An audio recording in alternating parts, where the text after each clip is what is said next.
Atomic Habits by James Clear. Introduction. My story.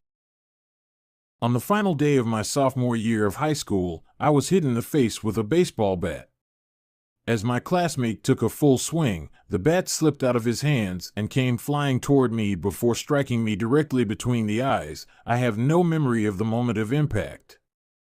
The bat smashed into my face with such force that it crushed my nose into a distorted U-shape. The collision sent the soft tissue of my brain slamming into the inside of my skull. Immediately, a wave of swelling surged throughout my head. In a fraction of a second, I had a broken nose, multiple skull fractures, and 2 shattered eye sockets. When I opened my eyes, I saw people staring at me and running over to help. I looked down and noticed spots of red on my clothes. One of my classmates took the shirt off his back and handed it to me. I used it to plug the stream of blood rushing from my broken nose. Shocked and confused, I was unaware of how seriously I had been injured. My teacher looped his arm around my shoulder and we began the long walk to the nurse's office, across the field, down the hill, and back into school. Random hands touched my sides, holding me upright. We took our time and walked slowly. Nobody realized that every minute mattered. When we arrived at the nurse's office, she asked me a series of questions. "What year is it?" 1998, I answered. It was actually 2002. "Who is the President of the United States?" Bill Clinton, I said. The correct answer was George W. Bush. "What is your mom's name?" I stalled. 10 seconds passed. Patty, I said casually, ignoring the fact that it had taken me 10 seconds to remember my own mother's name. That is the last question I remember. My body was unable to handle the rapid swelling in my brain and I lost consciousness before the ambulance arrived. Minutes later, I was carried out of school and taken to the local hospital. Shortly after arriving, my body began shutting down. I struggled with basic functions like swallowing and breathing. I had my first seizure of the day. Then I stopped breathing entirely. As the doctors hurried to supply me with oxygen, they also decided the local hospital was unequipped to handle the situation and ordered a helicopter to fly me to a larger hospital in Cincinnati. I was rolled out of the emergency room doors and toward the helipad across the street. The stretcher rattled on a bumpy sidewalk as one nurse pushed me along while another pumped each breath into me by hand. My mother, who had arrived at the hospital a few moments before, climbed into the helicopter beside me. I remained unconscious and unable to breathe on my own as she held my hand during the flight. While my mother rode with me in the helicopter, my father went home to check on my brother and sister and break the news to them. He choked back tears as he explained to my sister that he would miss her 8th grade graduation ceremony that night. After passing my siblings off to family and friends, he drove to Cincinnati to meet my mother.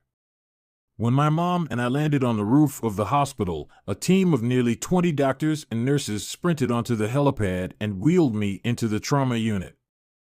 By this time, the swelling in my brain had become so severe that I was having repeated post-traumatic seizures. My broken bones needed to be fixed, but I was in no condition to undergo surgery. After yet another seizure, my third of the day, I was put into a medically induced coma and placed on a ventilator. My parents were no strangers to this hospital. 10 years earlier, they had entered the same building on the ground floor after my sister was diagnosed with leukemia at age 3. I was 5 at the time. My brother was just 6 months old. After 2.5 years of chemotherapy treatments, spinal taps, and bone marrow biopsies, my little sister finally walked out of the hospital happy, healthy, and cancer-free. And now, after 10 years of normal life, my parents found themselves back in the same place with a different child. While I slipped into a coma, the hospital sent a priest and a social worker to comfort my parents. It was the same priest who had met with them a decade earlier on the evening they found out my sister had cancer. As day faded into night, a series of machines kept me alive. My parents slept restlessly on a hospital mattress. One moment they would collapse from fatigue, the next they would be wide awake with worry. My mother would tell me later, it was one of the worst nights I've ever had. My recovery. Mercifully, by the next morning my breathing had rebounded to the point where the doctors felt comfortable releasing me from the coma. When I finally regained consciousness, I discovered that I had lost my ability to smell. As a test, a nurse asked me to blow my nose and sniff an apple juice box. My sense of smell returned, but, to everyone's surprise, the act of blowing my nose forced air through the fractures in my eye socket and pushed my left eye outward. My eyeball bulged out of the socket, held precariously in place by my eyelid and the optic nerve attaching my eye to my brain. The ophthalmologist said my eye would gradually slide back into place as the air seeped out, but it was hard to tell how long this would take. I was scheduled for surgery 1 week later, which would allow me some additional time to heal. I looked like I had been on the wrong end of a boxing match, but I was cleared to leave the hospital. I returned home with a broken nose, half a dozen facial fractures, and a bulging left eye. The following months were hard. It felt like everything in my life was on pause. I had double vision for weeks. I literally couldn't see straight. It took more than a month, but my eyeball did eventually return to its normal location. Between the seizures and my vision problems, it was 8 months before I could drive a car again. At physical therapy, I practiced basic motor patterns like walking in a straight line. I was determined not to let my injury get me down, but there were more than a few moments when I felt depressed and overwhelmed. I became painfully aware of how far I had to go when I returned to the baseball field 1 year later. Baseball had always been a major part of my life.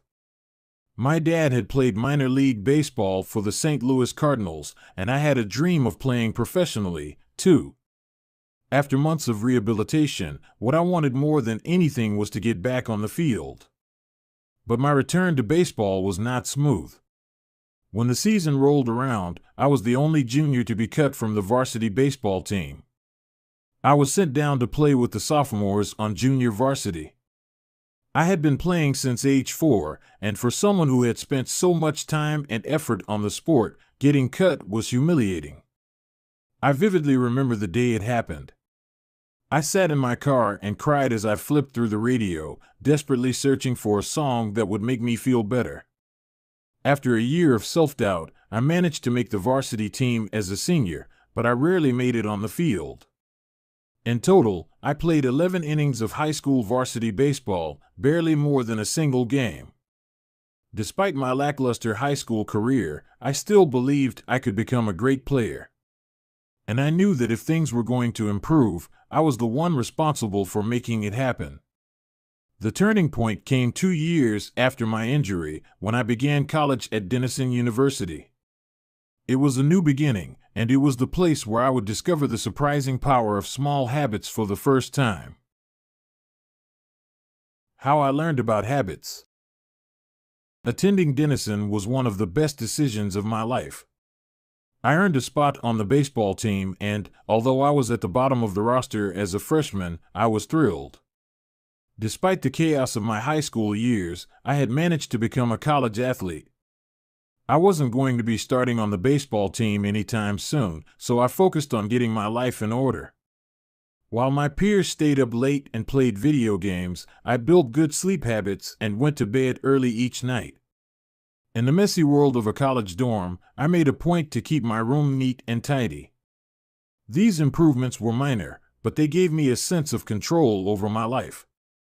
I started to feel confident again. And this growing belief in myself rippled into the classroom as I improved my study habits and managed to earn straight A's during my first year. A habit is a routine or behavior that is performed regularly and, in many cases, automatically. As each semester passed, I accumulated small but consistent habits that ultimately led to results that were unimaginable to me when I started. For example, for the first time in my life, I made it a habit to lift weights multiple times per week, and in the years that followed, my 6'4" frame bulked up from a featherweight 170 to a lean 200 pounds. When my sophomore season arrived, I earned a starting role on the pitching staff. By my junior year, I was voted team captain, and at the end of the season, I was selected for the all-conference team. But it was not until my senior season that my sleep habits, study habits, and strength training habits really began to pay off. 6 years after I had been hit in the face with a baseball bat, flown to the hospital, and placed into a coma, I was selected as the top male athlete at Denison University and named to the ESPN Academic All-America team, an honor given to just 33 players across the country. By the time I graduated, I was listed in the school record books in 8 different categories. That same year, I was awarded the university's highest academic honor, the President's Medal. I hope you'll forgive me if this sounds boastful. To be honest, there was nothing legendary or historic about my athletic career. I never ended up playing professionally. However, looking back on those years, I believe I accomplished something just as rare. I fulfilled my potential. And I believe the concepts in this book can help you fulfill your potential as well. We all face challenges in life. This injury was one of mine, and the experience taught me a critical lesson. Changes that seem small and unimportant at first will compound into remarkable results if you're willing to stick with them for years. We all deal with setbacks, but in the long run, the quality of our lives often depends on the quality of our habits. With the same habits, you'll end up with the same results. But with better habits, anything is possible. Maybe there are people who can achieve incredible success overnight.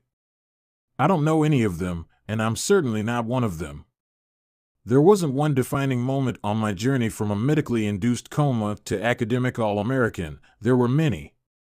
It was a gradual evolution, a long series of small wins and tiny breakthroughs. The only way I made progress, the only choice I had, was to start small.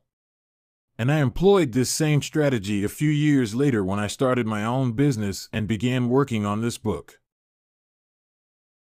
How and why I wrote this book. In November 2012, I began publishing articles at jamesclear.com. For years, I had been keeping notes about my personal experiments with habits, and I was finally ready to share some of them publicly. I began by publishing a new article every Monday and Thursday. Within a few months, this simple writing habit led to my first 1,000 email subscribers, and by the end of 2013, that number had grown to more than 30,000 people. In 2014, my email list expanded to over 100,000 subscribers, which made it one of the fastest-growing newsletters on the internet. I had felt like an imposter when I began writing 2 years earlier, but now I was becoming known as an expert on habits, a new label that excited me but also felt uncomfortable. I had never considered myself a master of the topic, but rather someone who was experimenting alongside my readers. In 2015, I reached 200,000 email subscribers and signed a book deal with Penguin Random House to begin writing the book you are reading now. As my audience grew, so did my business opportunities. I was increasingly asked to speak at top companies about the science of habit formation, behavior change, and continuous improvement. I found myself delivering keynote speeches at conferences in the United States and Europe. In 2016, my articles began to appear regularly in major publications like Time, Entrepreneur, and Forbes. Incredibly, my writing was read by over 8 million people that year. Coaches in the NFL, NBA, and MLB began reading my work and sharing it with their teams. At the start of 2017, I launched the Habits Academy, which became the premier training platform for organizations and individuals interested in building better habits in life and work. Fortune 500 companies and growing startups began to enroll their leaders and train their staff. In total, over 10,000 leaders, managers, coaches, and teachers have graduated from the Habits Academy, and my work with them has taught me an incredible amount about what it takes to make habits work in the real world. As I put the finishing touches on this book in 2018, JamesClear.com is receiving millions of visitors per month and nearly 500,000 people subscribe to my weekly email newsletter, a number that is so far beyond my expectations when I began that I'm not even sure what to think of it. How this book will benefit you. The entrepreneur and investor Naval Ravikant has said, to write a great book, you must first become the book. I originally learned about the ideas mentioned here because I had to live them. I had to rely on small habits to rebound from my injury, to get stronger in the gym, to perform at a high level on the field, to become a writer, to build a successful business, and simply to develop into a responsible adult. Small habits helped me fulfill my potential, and since you picked up this book, I'm guessing you'd like to fulfill yours as well. In the pages that follow, I will share a step-by-step plan for building better habits, not for days or weeks, but for a lifetime. While science supports everything I've written, this book is not an academic research paper, it's an operating manual. You'll find wisdom and practical advice front and center as I explain the science of how to create and change your habits in a way that is easy to understand and apply. The fields I draw on, biology, neuroscience, philosophy, psychology, and more, have been around for many years. What I offer you is a synthesis of the best ideas smart people figured out a long time ago as well as the most compelling discoveries scientists have made recently. My contribution, I hope, is to find the ideas that matter most and connect them in a way that is highly actionable. Anything wise in these pages you should credit to the many experts who preceded me. Anything foolish, assume it is my error. The backbone of this book is my 4-step model of habits: cue, craving, response, and reward, and the 4 laws of behavior change that evolve out of these steps. Readers with a psychology background may recognize some of these terms from operant conditioning, which was first proposed as stimulus, response, reward by B. F. Skinner in the 1930s and has been popularized more recently as cue, routine, reward in the Power of Habit by Charles Duhigg. Behavioral scientists like Skinner realized that if you offered the right reward or punishment, you could get people to act in a certain way. But while Skinner's model did an excellent job of explaining how external stimuli influenced our habits, it lacked a good explanation for how our thoughts, feelings, and beliefs impact our behavior. Internal states, our moods and emotions, matter, too. In recent decades, scientists have begun to determine the connection between our thoughts, feelings, and behavior. This research will also be covered in these pages. In total, the framework I offer is an integrated model of the cognitive and behavioral sciences. I believe it is one of the first models of human behavior to accurately account for both the influence of external stimuli and internal emotions on our habits. While some of the language may be familiar, I am confident that the details and the applications of the 4 laws of behavior change will offer a new way to think about your habits. Human behavior is always changing, situation to situation, moment to moment, second to second. But this book is about what doesn't change. It's about the fundamentals of human behavior. The lasting principles you can rely on year after year. The ideas you can build a business around, build a family around, build a life around. There is no one right way to create better habits, but this book describes the best way I know, an approach that will be effective regardless of where you start or what you're trying to change. The strategies I cover will be relevant to anyone looking for a step-by-step system for improvement, whether your goals center on health, money, productivity, relationships, or all of the above. As long as human behavior is involved, this book will be your guide. The fundamentals. Why tiny changes make a big difference. Chapter 1. The surprising power of atomic habits. The fate of British cycling changed one day in 2003. The organization, which was the governing body for professional cycling in Great Britain, had recently hired Dave Brailsford as its new performance director. At the time, professional cyclists in Great Britain had endured nearly 100 years of mediocrity. Since 1908, British riders had won just a single gold medal at the Olympic Games, and they had fared even worse in cycling's biggest race, the Tour de France.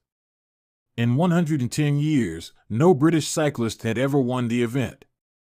In fact, the performance of British riders had been so underwhelming that one of the top bike manufacturers in Europe refused to sell bikes to the team because they were afraid that it would hurt sales if other professionals saw the Brits using their gear.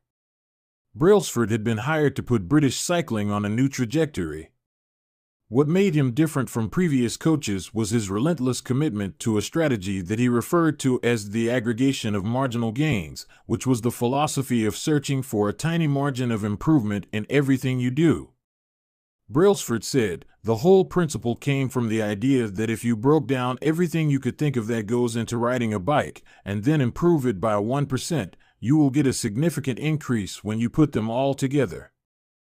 Brailsford and his coaches began by making small adjustments you might expect from a professional cycling team. They redesigned the bike seats to make them more comfortable and rubbed alcohol on the tires for a better grip. They asked riders to wear electrically heated overshorts to maintain ideal muscle temperature while riding and used biofeedback sensors to monitor how each athlete responded to a particular workout. The team tested various fabrics in a wind tunnel and had their outdoor riders switch to indoor racing suits, which proved to be lighter and more aerodynamic. But they didn't stop there. Brailsford and his team continued to find 1% improvements in overlooked and unexpected areas. They tested different types of massage gels to see which one led to the fastest muscle recovery. They hired a surgeon to teach each rider the best way to wash their hands to reduce the chances of catching a cold. They determined the type of pillow and mattress that led to the best night's sleep for each rider. They even painted the inside of the team truck white, which helped them spot little bits of dust that would normally slip by unnoticed but could degrade the performance of the finely tuned bikes. As these and hundreds of other small improvements accumulated, the results came faster than anyone could have imagined. Just 5 years after Brailsford took over, the British cycling team dominated the road and track cycling events at the 2008 Olympic Games in Beijing, where they won an astounding 60% of the gold medals available.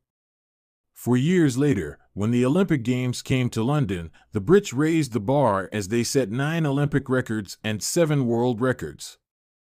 That same year, Bradley Wiggins became the first British cyclist to win the Tour de France. The next year, his teammate Chris Froome won the race, and he would go on to win again in 2015, 2016, and 2017, giving the British team 5 Tour de France victories in 6 years. During the 10-year span from 2007 to 2017, British cyclists won 178 World Championships and 66 Olympic or Paralympic gold medals and captured 5 Tour de France victories in what is widely regarded as the most successful run in cycling history. How does this happen? How does a team of previously ordinary athletes transform into world champions with tiny changes that, at first glance, would seem to make a modest difference at best? Why do small improvements accumulate into such remarkable results, and how can you replicate this approach in your own life? Why small habits make a big difference? It is so easy to overestimate the importance of one defining moment and underestimate the value of making small improvements on a daily basis. Too often, we convince ourselves that massive success requires massive action.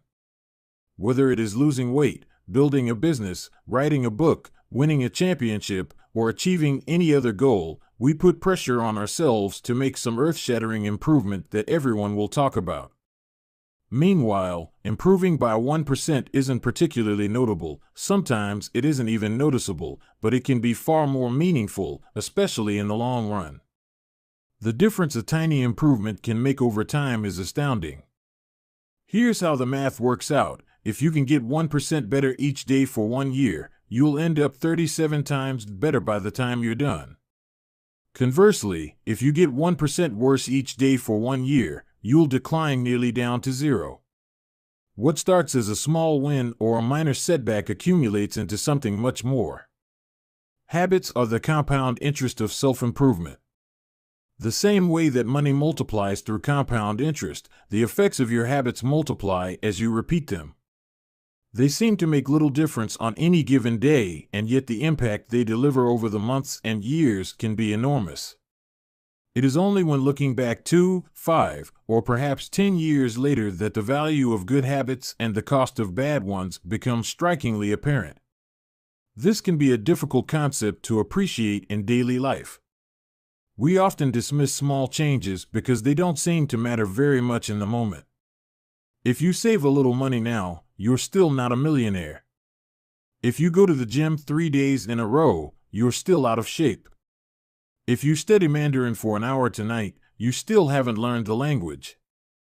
We make a few changes, but the results never seem to come quickly, and so we slide back into our previous routines. Unfortunately, the slow pace of transformation also makes it easy to let a bad habit slide. If you eat an unhealthy meal today, the scale doesn't move much. If you work late tonight and ignore your family, they will forgive you. If you procrastinate and put your project off until tomorrow, there will usually be time to finish it later. A single decision is easy to dismiss.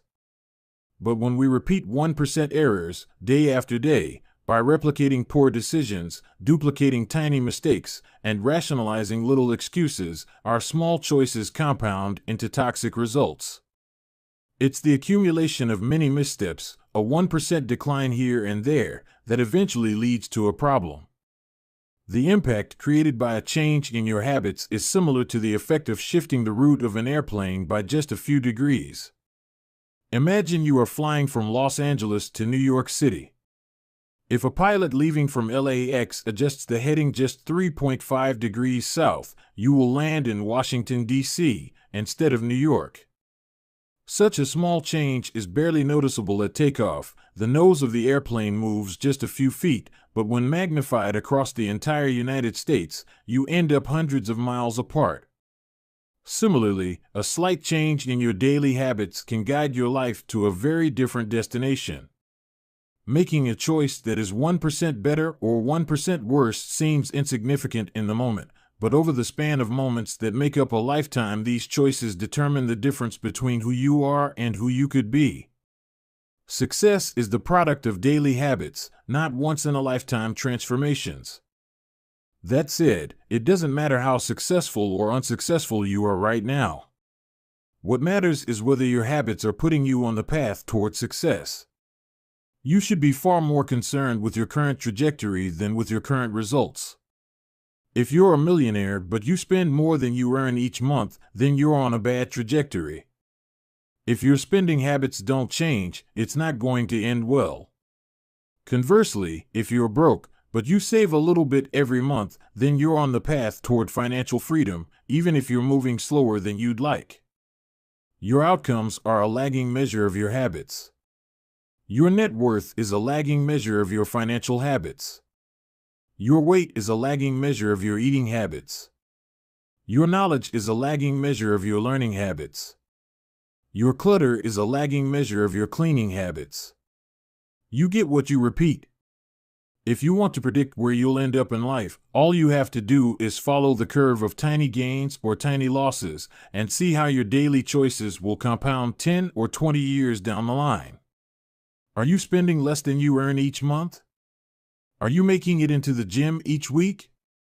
Are you reading books and learning something new each day? Tiny battles like these are the ones that will define your future self. Time magnifies the margin between success and failure. It will multiply whatever you feed it. Good habits make time your ally. Bad habits make time your enemy. Habits are a double-edged sword. Bad habits can cut you down just as easily as good habits can build you up, which is why understanding the details is crucial. You need to know how habits work and how to design them to your liking, so you can avoid the dangerous half of the blade. Your habits can compound for you or against you. Positive compounding. Productivity compounds. Accomplishing one extra task is a small feat on any given day, but it counts for a lot over an entire career. The effect of automating an old task or mastering a new skill can be even greater. The more tasks you can handle without thinking, the more your brain is free to focus on other areas. Knowledge compounds. Learning one new idea won't make you a genius, but a commitment to lifelong learning can be transformative. Furthermore, each book you read not only teaches you something new but also opens up different ways of thinking about old ideas. As Warren Buffett says, that's how knowledge works. It builds up, like compound interest. Relationships compound. People reflect your behavior back to you. The more you help others, the more others want to help you.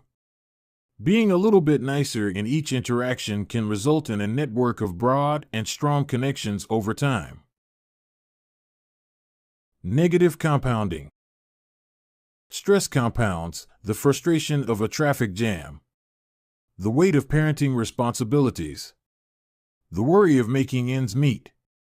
The strain of slightly high blood pressure. By themselves, these common causes of stress are manageable. But when they persist for years, little stresses compound into serious health issues. Negative thoughts compound. The more you think of yourself as worthless, stupid, or ugly, the more you condition yourself to interpret life that way. You get trapped in a thought loop. The same is true for how you think about others. Once you fall into the habit of seeing people as angry, unjust, or selfish, you see those kind of people everywhere. Outrage compounds. Riots, protests, and mass movements are rarely the result of a single event. Instead, a long series of microaggressions and daily aggravations slowly multiply until one event tips the scales and outrage spreads like wildfire. What progress is really like. Imagine that you have an ice cube sitting on the table in front of you. The room is cold and you can see your breath. It is currently 25 degrees. Ever so slowly, the room begins to heat up. 26 degrees. 27. 28. The ice cube is still sitting on the table in front of you. 29 degrees. 30. 31. Still, nothing has happened. Then, 32 degrees. The ice begins to melt. A 1-degree shift, seemingly no different from the temperature increases before it, has unlocked a huge change. Breakthrough moments are often the result of many previous actions, which build up the potential required to unleash a major change. This pattern shows up everywhere.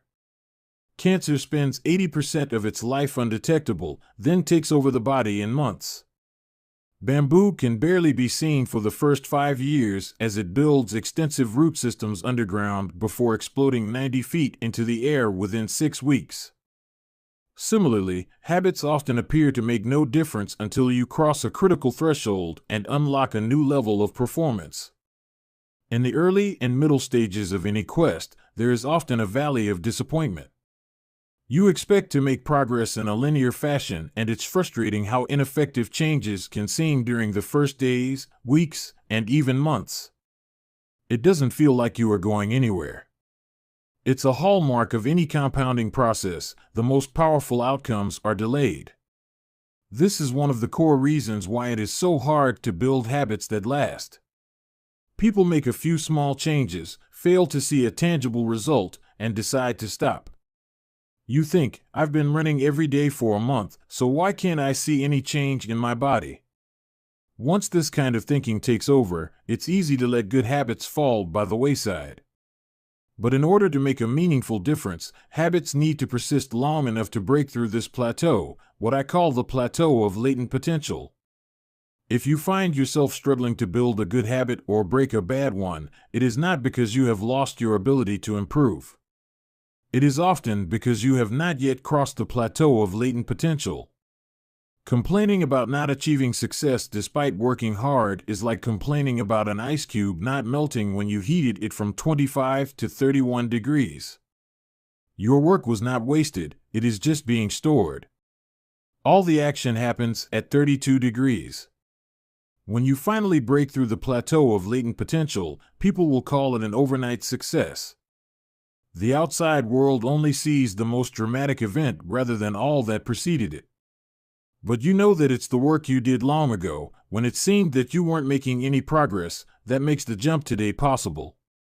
It is the human equivalent of geological pressure. Two tectonic plates can grind against one another for millions of years, the tension slowly building all the while. Then, one day, they rub each other once again, in the same fashion they have for ages, but this time the tension is too great. An earthquake erupts. Change can take years, before it happens all at once. Mastery requires patience. The San Antonio Spurs, one of the most successful teams in NBA history, have a quote from social reformer Jacob Riis hanging in their locker room: "When nothing seems to help, I go and look at a stonecutter hammering away at his rock, perhaps 100 times without as much as a crack showing in it. Yet at the 101st blow it will split in two, and I know it was not that last blow that did it, but all that had gone before." The plateau of latent potential. We often expect progress to be linear. At the very least, we hope it will come quickly. In reality, the results of our efforts are often delayed. It is not until months or years later that we realize the true value of the previous work we have done. This can result in a valley of disappointment where people feel discouraged after putting in weeks or months of hard work without experiencing any results. However, this work was not wasted. It was simply being stored. It is not until much later that the full value of previous efforts is revealed. All big things come from small beginnings. The seed of every habit is a single, tiny decision. But as that decision is repeated, a habit sprouts and grows stronger. Roots entrench themselves and branches grow. The task of breaking a bad habit is like uprooting a powerful oak within us. And the task of building a good habit is like cultivating a delicate flower one day at a time. But what determines whether we stick with a habit long enough to survive the plateau of latent potential and break through to the other side? What is it that causes some people to slide into unwanted habits and enables others to enjoy the compounding effects of good ones? Forget about goals, focus on systems instead. Prevailing wisdom claims that the best way to achieve what we want in life, getting into better shape, building a successful business, relaxing more and worrying less, spending more time with friends and family, is to set specific, actionable goals. For many years, this was how I approached my habits, too. Each one was a goal to be reached. I set goals for the grades I wanted to get in school, for the weights I wanted to lift in the gym, for the profits I wanted to earn in business. I succeeded at a few, but I failed at a lot of them. Eventually, I began to realize that my results had very little to do with the goals I set and nearly everything to do with the systems I followed. What's the difference between systems and goals? It's a distinction I first learned from Scott Adams, the cartoonist behind the Dilbert comic. Goals are about the results you want to achieve. Systems are about the processes that lead to those results. If you're a coach, your goal might be to win a championship. Your system is the way you recruit players, manage your assistant coaches, and conduct practice. If you're an entrepreneur, your goal might be to build $1 million business. Your system is how you test product ideas, hire employees, and run marketing campaigns. If you're a musician, your goal might be to play a new piece. Your system is how often you practice, how you break down and tackle difficult measures, and your method for receiving feedback from your instructor. Now for the interesting question: if you completely ignored your goals and focused only on your system, would you still succeed? For example, if you were a basketball coach and you ignored your goal to win a championship and focused only on what your team does at practice each day, would you still get results? I think you would. The goal in any sport is to finish with the best score, but it would be ridiculous to spend the whole game staring at the scoreboard. The only way to actually win is to get better each day. In the words of three-time Super Bowl winner Bill Walsh, the score takes care of itself. The same is true for other areas of life. If you want better results, then forget about setting goals. Focus on your system instead. What do I mean by this? Are goals completely useless? Of course not. Goals are good for setting a direction, but systems are best for making progress. A handful of problems arise when you spend too much time thinking about your goals and not enough time designing your systems. Problem number 1: winners and losers have the same goals. Goal setting suffers from a serious case of survivorship bias. We concentrate on the people who end up winning, the survivors, and mistakenly assume that ambitious goals led to their success while overlooking all of the people who had the same objective but didn't succeed. Every Olympian wants to win a gold medal. Every candidate wants to get the job. And if successful and unsuccessful people share the same goals, then the goal cannot be what differentiates the winners from the losers. It wasn't the goal of winning the Tour de France that propelled the British cyclists to the top of the sport. Presumably, they had wanted to win the race every year before, just like every other professional team. The goal had always been there. It was only when they implemented a system of continuous small improvements that they achieved a different outcome. Problem number 2: achieving a goal is only a momentary change. Imagine you have a messy room and you set a goal to clean it.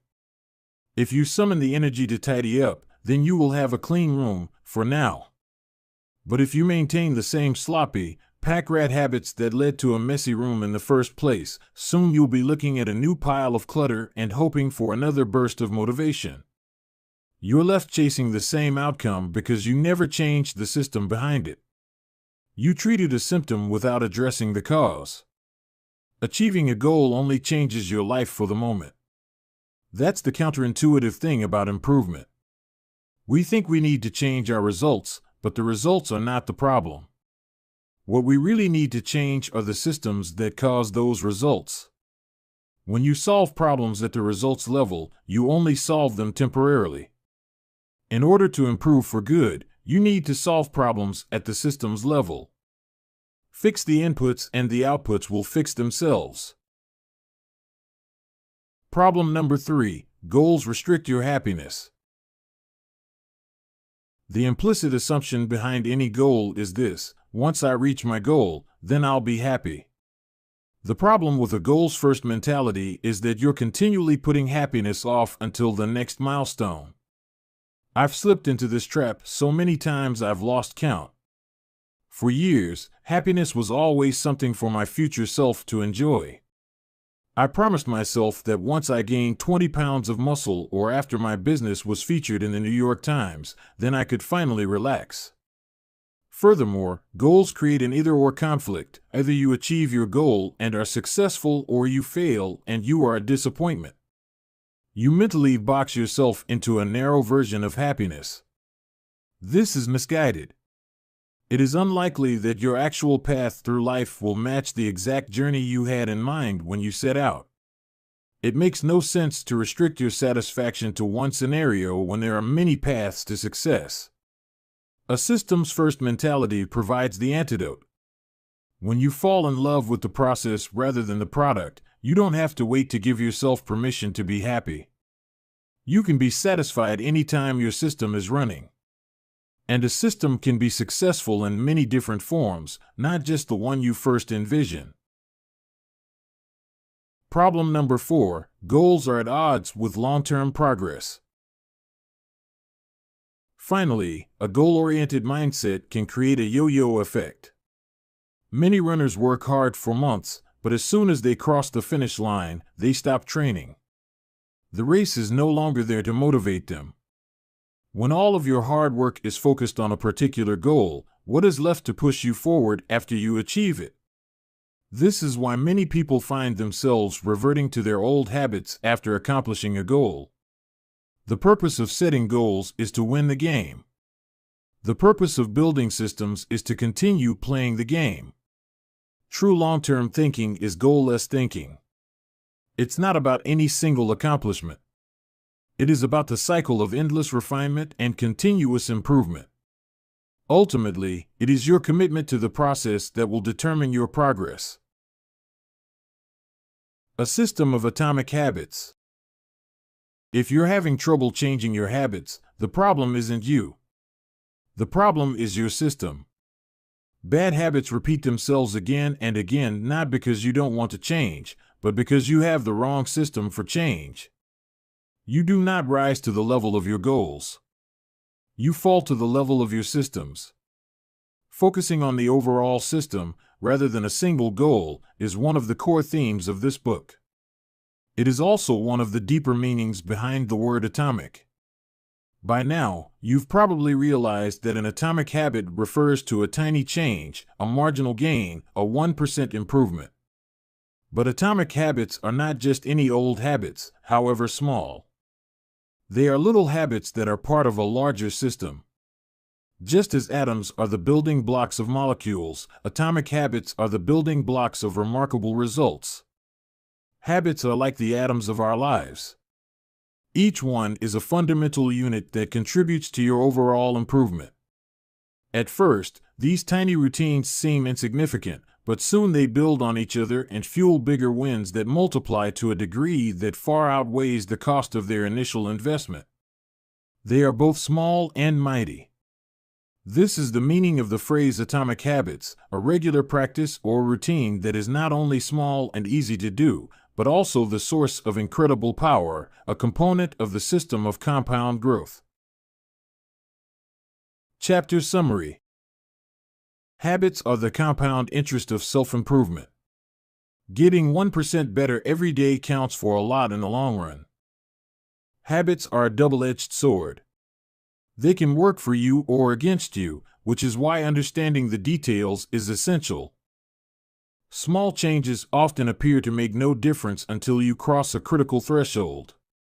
The most powerful outcomes of any compounding process are delayed. You need to be patient. An atomic habit is a little habit that is part of a larger system. Just as atoms are the building blocks of molecules, atomic habits are the building blocks of remarkable results. If you want better results, then forget about setting goals. Focus on your system instead. You do not rise to the level of your goals. You fall to the level of your systems. Chapter 2. How your habits shape your identity, and vice versa. Why is it so easy to repeat bad habits and so hard to form good ones? Few things can have a more powerful impact on your life than improving your daily habits. And yet it is likely that this time next year you'll be doing the same thing rather than something better.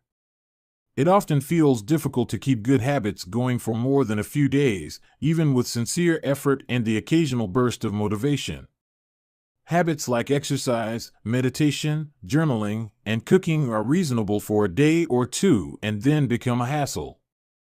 However, once your habits are established, they seem to stick around forever, especially the unwanted ones. Despite our best intentions, unhealthy habits like eating junk food, watching too much television, procrastinating, and smoking can feel impossible to break. Changing our habits is challenging for two reasons. 1, we try to change the wrong thing, and 2, we try to change our habits in the wrong way. In this chapter, I'll address the first point. In the chapters that follow, I'll answer the second. Our first mistake is that we try to change the wrong thing. To understand what I mean, consider that there are 3 levels at which change can occur. You can imagine them like the layers of an onion. 3 layers of behavior change. There are 3 layers of behavior change: a change in your outcomes, a change in your processes, or a change in your identity. The first layer is changing your outcomes. This level is concerned with changing your results, losing weight, publishing a book, winning a championship. Most of the goals you set are associated with this level of change. The second layer is changing your process. This level is concerned with changing your habits and systems, implementing a new routine at the gym, decluttering your desk for better workflow, developing a meditation practice. Most of the habits you build are associated with this level. The third and deepest layer is changing your identity. This level is concerned with changing your beliefs, your worldview, your self-image, your judgments about yourself and others. Most of the beliefs, assumptions, and biases you hold are associated with this level. Outcomes are about what you get. Processes are about what you do. Identity is about what you believe. When it comes to building habits that last, when it comes to building a system of 1% improvements, the problem is not that one level is better or worse than another. All levels of change are useful in their own way. The problem is the direction of change. Many people begin the process of changing their habits by focusing on what they want to achieve. This leads us to outcome-based habits. The alternative is to build identity-based habits. With this approach, we start by focusing on who we wish to become. With outcome-based habits, the focus is on what you want to achieve.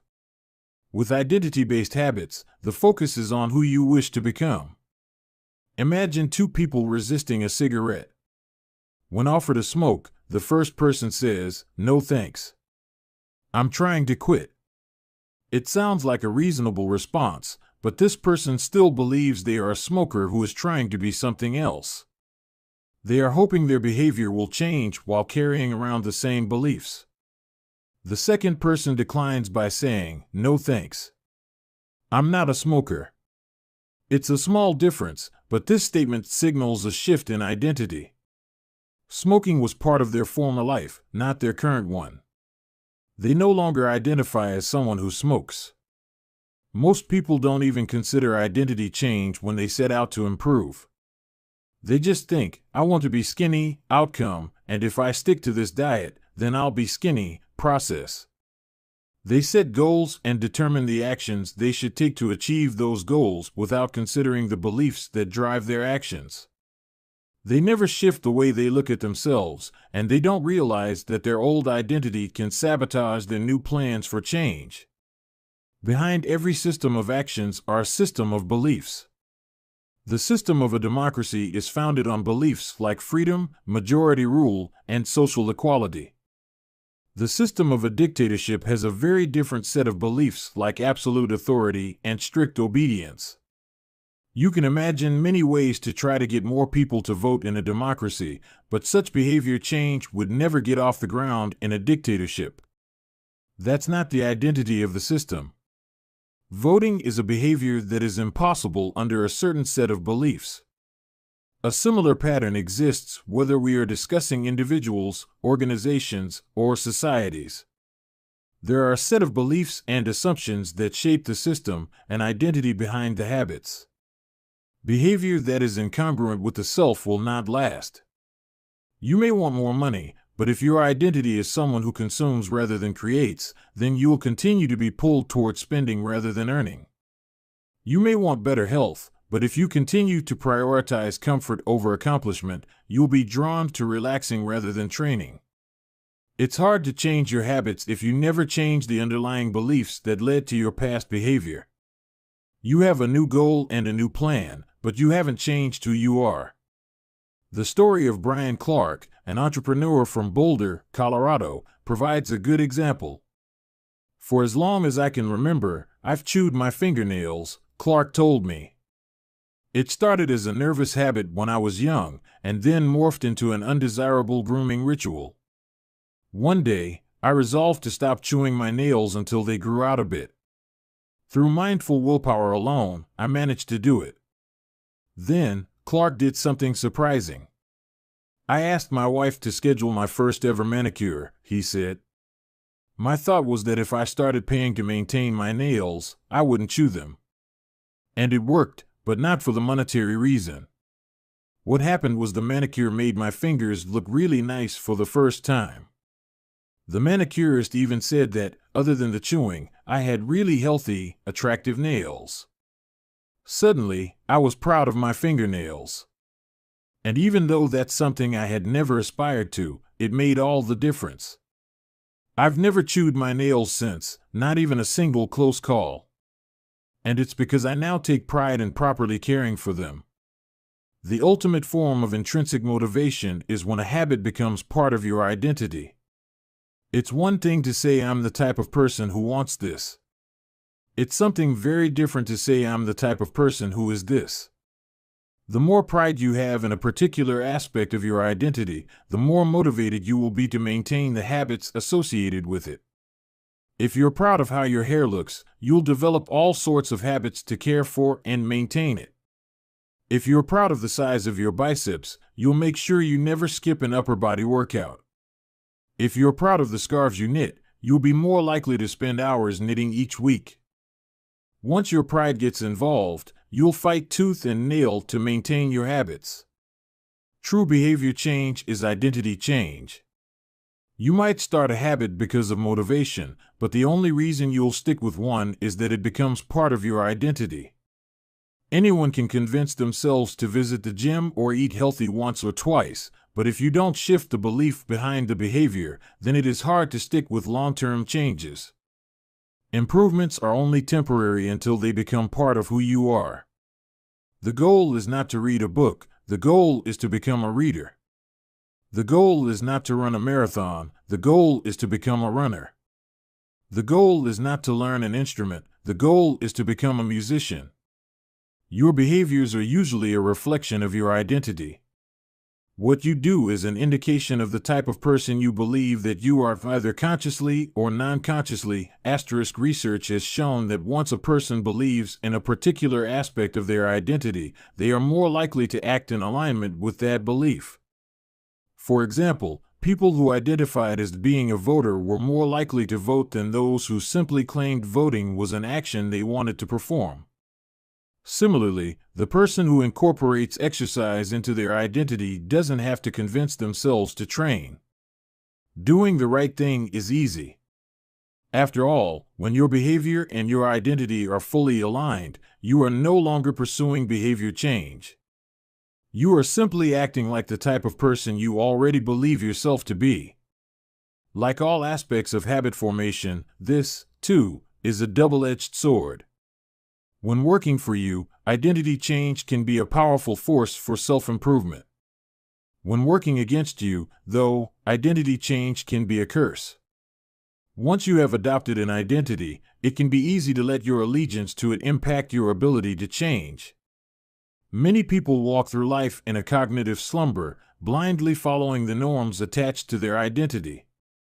I'm terrible with directions. I'm not a morning person. I'm bad at remembering people's names. I'm always late.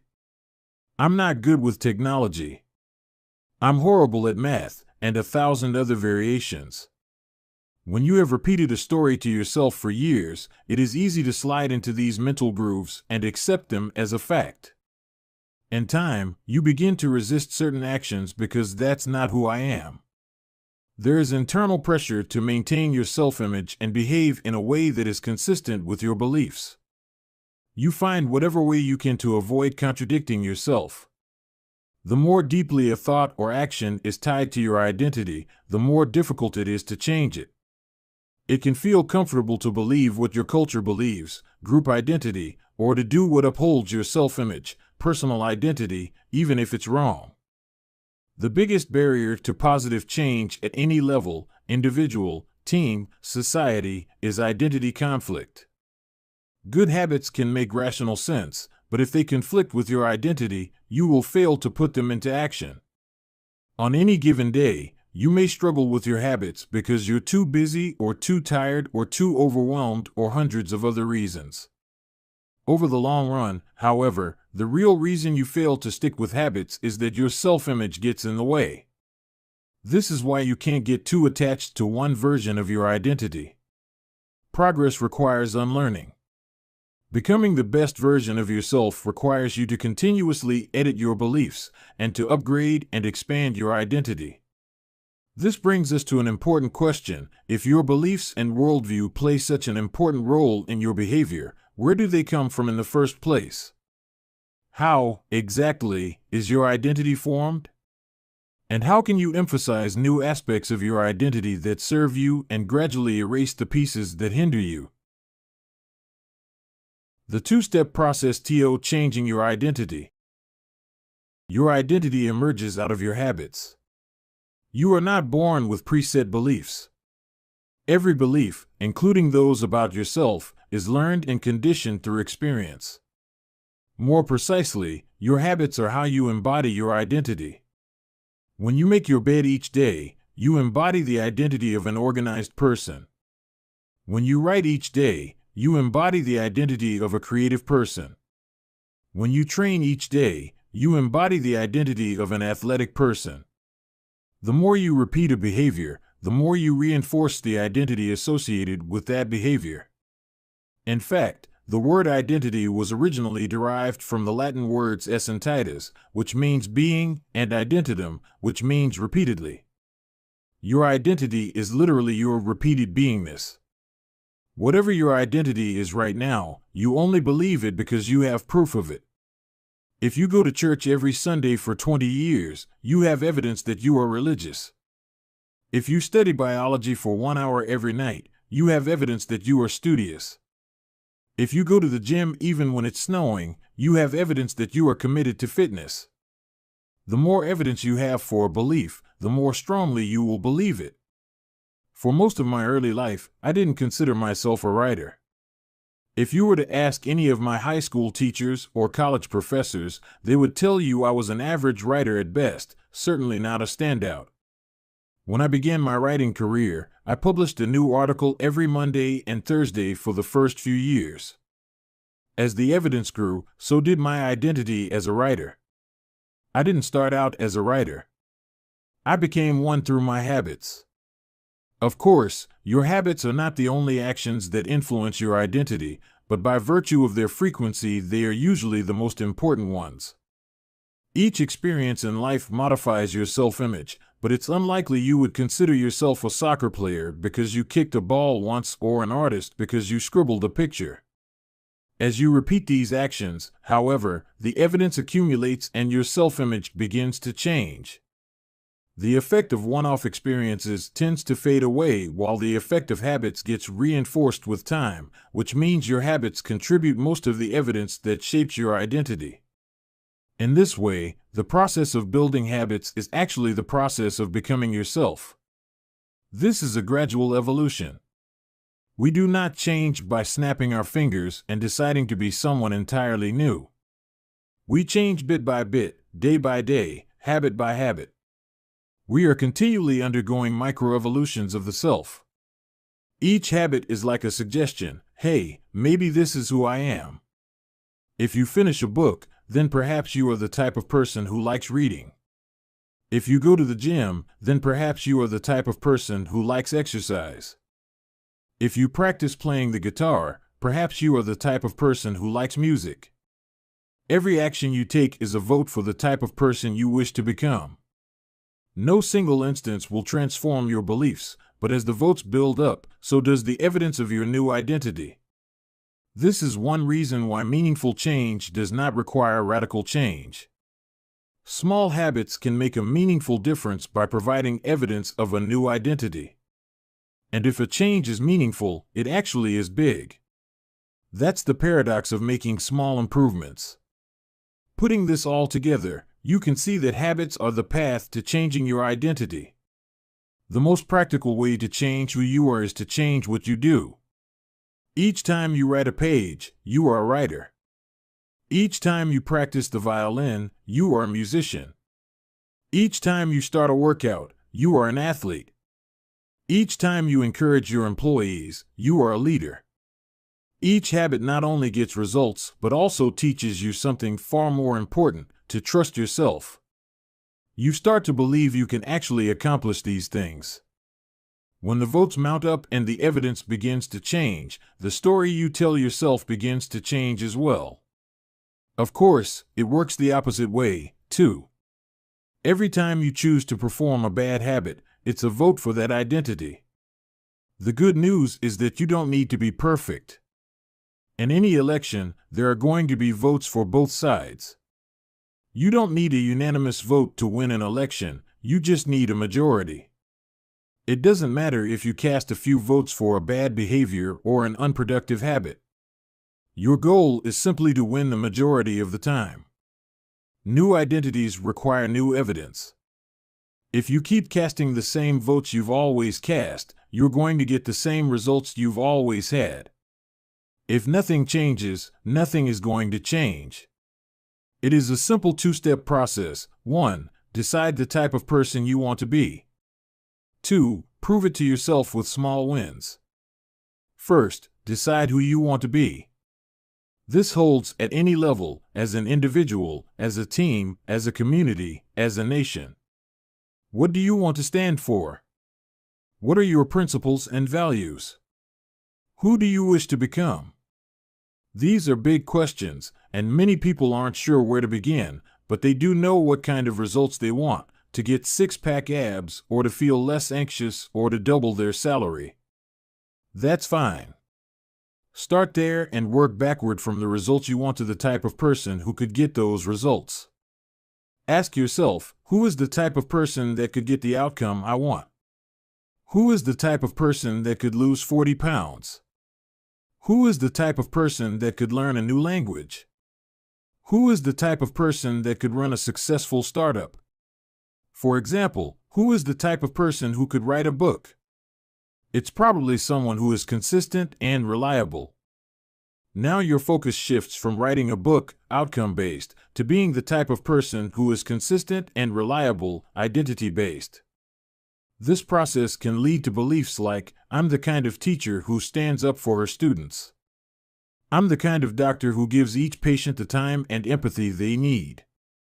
I'm the kind of manager who advocates for her employees. Once you have a handle on the type of person you want to be, you can begin taking small steps to reinforce your desired identity. I have a friend who lost over 100 pounds by asking herself, what would a healthy person do? All day long, she would use this question as a guide. Would a healthy person walk or take a cab? Would a healthy person order a burrito or a salad? She figured if she acted like a healthy person long enough, eventually she would become that person. She was right. The concept of identity-based habits is our first introduction to another key theme in this book, feedback loops. Your habits shape your identity, and your identity shapes your habits. It's a two-way street. The formation of all habits is a feedback loop, a concept we will explore in depth in the next chapter, but it's important to let your values, principles, and identity drive the loop rather than your results. The focus should always be on becoming that type of person, not getting a particular outcome. The real reason habits matter. Identity change is the North Star of habit change. The remainder of this book will provide you with step-by-step instructions on how to build better habits in yourself, your family, your team, your company, and anywhere else you wish. But the true question is, are you becoming the type of person you want to become? The first step is not what or how, but who. You need to know who you want to be. Otherwise, your quest for change is like a boat without a rudder. And that's why we are starting here. You have the power to change your beliefs about yourself. Your identity is not set in stone. You have a choice in every moment. You can choose the identity you want to reinforce today with the habits you choose today. And this brings us to the deeper purpose of this book and the real reason habits matter. Building better habits isn't about littering your day with life hacks. It's not about flossing one tooth each night or taking a cold shower each morning or wearing the same outfit each day. It's not about achieving external measures of success like earning more money, losing weight, or reducing stress. Habits can help you achieve all of these things, but fundamentally they are not about having something. They are about becoming someone. Ultimately, your habits matter because they help you become the type of person you wish to be. They are the channel through which you develop your deepest beliefs about yourself. Quite literally, you become your habits. Chapter Summary. There are 3 levels of change: outcome change, process change, and identity change. The most effective way to change your habits is to focus not on what you want to achieve, but on who you wish to become. Your identity emerges out of your habits. Every action is a vote for the type of person you wish to become. Becoming the best version of yourself requires you to continuously edit your beliefs and to upgrade and expand your identity. The real reason habits matter is not because they can get you better results, although they can do that, but because they can change your beliefs about yourself. Chapter 3: How to Build Better Habits in 4 Simple Steps. In 1898, a psychologist named Edward Thorndike conducted an experiment that would lay the foundation for our understanding of how habits form and the rules that guide our behavior. Thorndike was interested in studying the behavior of animals, and he started by working with cats. He would place each cat inside a device known as a puzzle box. The box was designed so that the cat could escape through a door by some simple act, such as pulling at a loop of cord, pressing a lever, or stepping on a platform. For example, one box contained a lever that, when pressed, would open a door on the side of the box. Once the door had been opened, the cat could dart out and run over to a bowl of food. Most cats wanted to escape as soon as they were placed inside the box. They would poke their nose into the corners, stick their paws through openings, and claw at loose objects. After a few minutes of exploration, the cats would happen to press the magical lever, the door would open, and they would escape. Thorndike tracked the behavior of each cat across many trials. In the beginning, the animals moved around the box at random. But as soon as the lever had been pressed and the door opened, the process of learning began. Gradually, each cat learned to associate the action of pressing the lever with the reward of escaping the box and getting to the food. After 20 to 30 trials, this behavior became so automatic and habitual that the cat could escape within a few seconds. For example, Thorndike noted, Cat 12 took the following times to perform the act: 160 seconds, 30 seconds, 90 seconds, 60, 15, 28, 20, 30, 22, 11, 15, 20, 12, 10, 14, 10, 8, 8, 5, 10, 8, 6, 6, 7. During the first 3 trials, the cat escaped in an average of 1.5 minutes. During the last 3 trials, it escaped in an average of 6.3 seconds. With practice, each cat made fewer errors and their actions became quicker and more automatic. Rather than repeat the same mistakes, the cat began to cut straight to the solution. From his studies, Thorndike described the learning process by stating, behaviors followed by satisfying consequences tend to be repeated, and those that produce unpleasant consequences are less likely to be repeated. His work provides the perfect starting point for discussing how habits form in our own lives. It also provides answers to some fundamental questions like, what are habits? And why does the brain bother building them at all? Why your brain builds habits. A habit is a behavior that has been repeated enough times to become automatic. The process of habit formation begins with trial and error. Whenever you encounter a new situation in life, your brain has to make a decision. How do I respond to this? The first time you come across a problem, you're not sure how to solve it. Like Thorndike's cat, you're just trying things out to see what works. Neurological activity in the brain is high during this period. You are carefully analyzing the situation and making conscious decisions about how to act.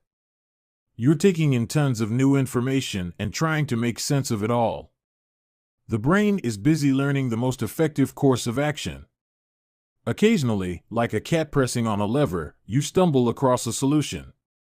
You're feeling anxious, and you discover that going for a run calms you down. You're mentally exhausted from a long day of work, and you learn that playing video games relaxes you. You're exploring, and then, bam, a reward. After you stumble upon an unexpected reward, you alter your strategy for next time. Your brain immediately begins to catalog the events that preceded the reward. Wait a minute, that felt good. What did I do right before that? This is the feedback loop behind all human behavior. Try, fail, learn, try differently. With practice, the useless movements fade away and the useful actions get reinforced. That's a habit forming. Whenever you face a problem repeatedly, your brain begins to automate the process of solving it. Your habits are just a series of automatic solutions that solve the problems and stresses you face regularly. As behavioral scientist Jason Rea writes, habits are, simply, reliable solutions to recurring problems in our environment. As habits are created, the level of activity in the brain decreases. You learn to lock in on the cues that predict success and tune out everything else. When a similar situation arises in the future, you know exactly what to look for. There is no longer a need to analyze every angle of a situation. Your brain skips the process of trial and error and creates a mental rule: if this, then that. These cognitive scripts can be followed automatically whenever the situation is appropriate. Now, whenever you feel stressed, you get the itch to run. As soon as you walk in the door from work, you grab the video game controller. A choice that once required effort is now automatic. A habit has been created. Habits are mental shortcuts learned from experience. In a sense, a habit is just a memory of the steps you previously followed to solve a problem in the past. Whenever the conditions are right, you can draw on this memory and automatically apply the same solution. The primary reason the brain remembers the past is to better predict what will work in the future. Habit formation is incredibly useful because the conscious mind is the bottleneck of the brain. It can only pay attention to one problem at a time. As a result, your brain is always working to preserve your conscious attention for whatever task is most essential. Whenever possible, the conscious mind likes to pawn off tasks to the non-conscious mind to do automatically. This is precisely what happens when a habit is formed. Habits reduce cognitive load and free up mental capacity so you can allocate your attention to other tasks. Despite their efficiency, some people still wonder about the benefits of habits. The argument goes like this: will habits make my life dull? I don't want to pigeonhole myself into a lifestyle I don't enjoy. Doesn't so much routine take away the vibrancy and spontaneity of life? Hardly. Such questions set up a false dichotomy. They make you think that you have to choose between building habits and attaining freedom. In reality, the two complement each other. Habits do not restrict freedom. They create it. In fact, the people who don't have their habits handled are often the ones with the least amount of freedom. Without good financial habits, you will always be struggling for the next dollar. Without good health habits, you will always seem to be short on energy. Without good learning habits, you will always feel like you're behind the curve. If you're always being forced to make decisions about simple tasks, when should I work out, where do I go to write, when do I pay the bills, then you have less time for freedom. It's only by making the fundamentals of life easier that you can create the mental space needed for free thinking and creativity. Conversely, when you have your habits dialed in and the basics of life are handled and done, your mind is free to focus on new challenges and master the next set of problems. Building habits in the present allows you to do more of what you want in the future.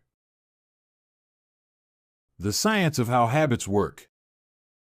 The process of building a habit can be divided into 4 simple steps: cue, craving, response, and reward. Breaking it down into these fundamental parts can help us understand what a habit is, how it works, and how to improve it. All habits proceed through 4 stages in the same order: cue, craving, response, and reward. This four-step pattern is the backbone of every habit, and your brain runs through these steps in the same order each time. First, there is the cue. The cue triggers your brain to initiate a behavior. It is a bit of information that predicts a reward.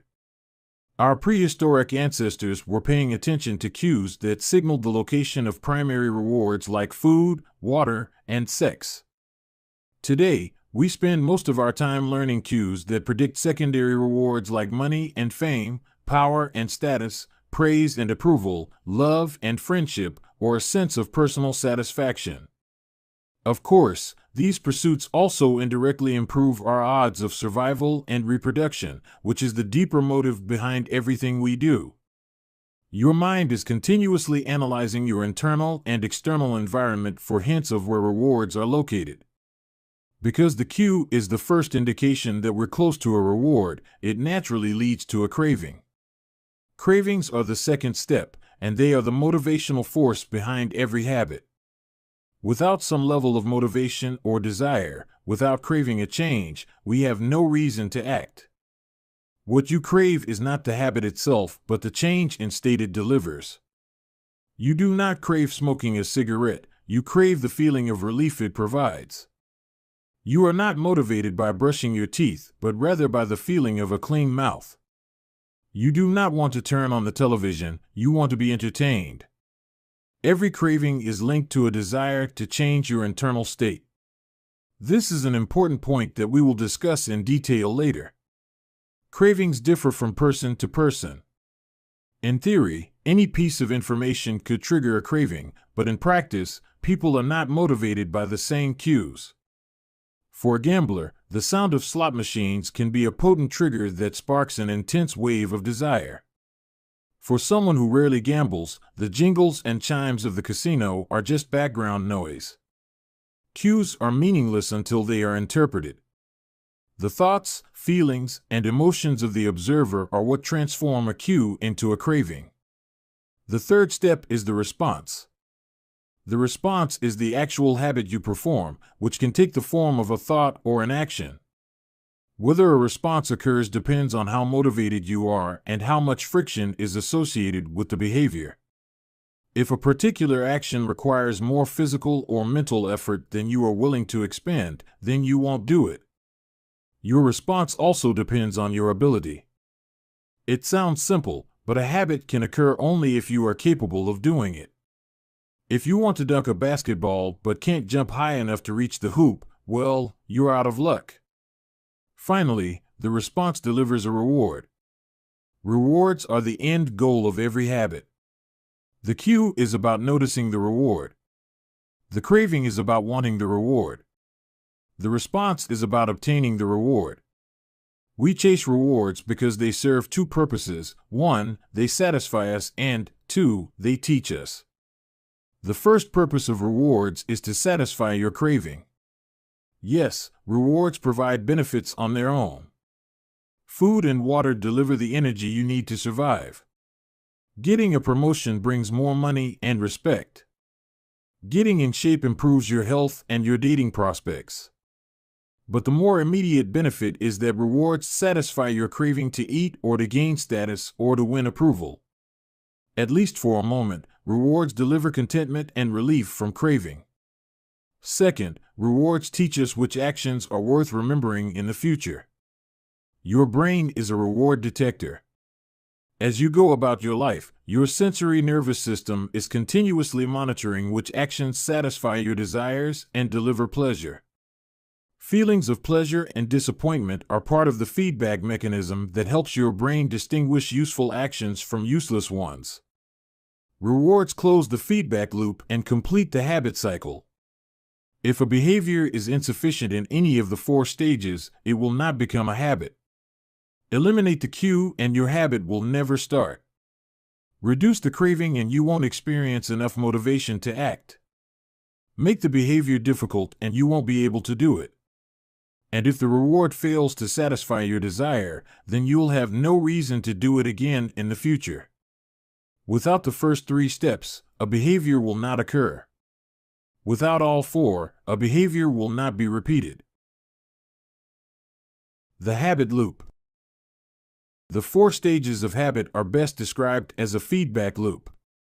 They form an endless cycle that is running every moment you are alive. This habit loop is continually scanning the environment, predicting what will happen next, trying out different responses, and learning from the results. In summary, the cue triggers a craving, which motivates a response, which provides a reward, which satisfies the craving and, ultimately, becomes associated with the cue. Together, these four steps form a neurological feedback loop: cue, craving, response, reward, cue, craving, response, reward, that ultimately allows you to create automatic habits. This cycle is known as the habit loop. This four-step process is not something that happens occasionally, but rather it is an endless feedback loop that is running and active during every moment you are alive, even now. The brain is continually scanning the environment, predicting what will happen next, trying out different responses, and learning from the results. The entire process is completed in a split second, and we use it again and again without realizing everything that has been packed into the previous moment. We can split these four steps into two phases: the problem phase and the solution phase. The problem phase includes the cue and the craving, and it is when you realize that something needs to change.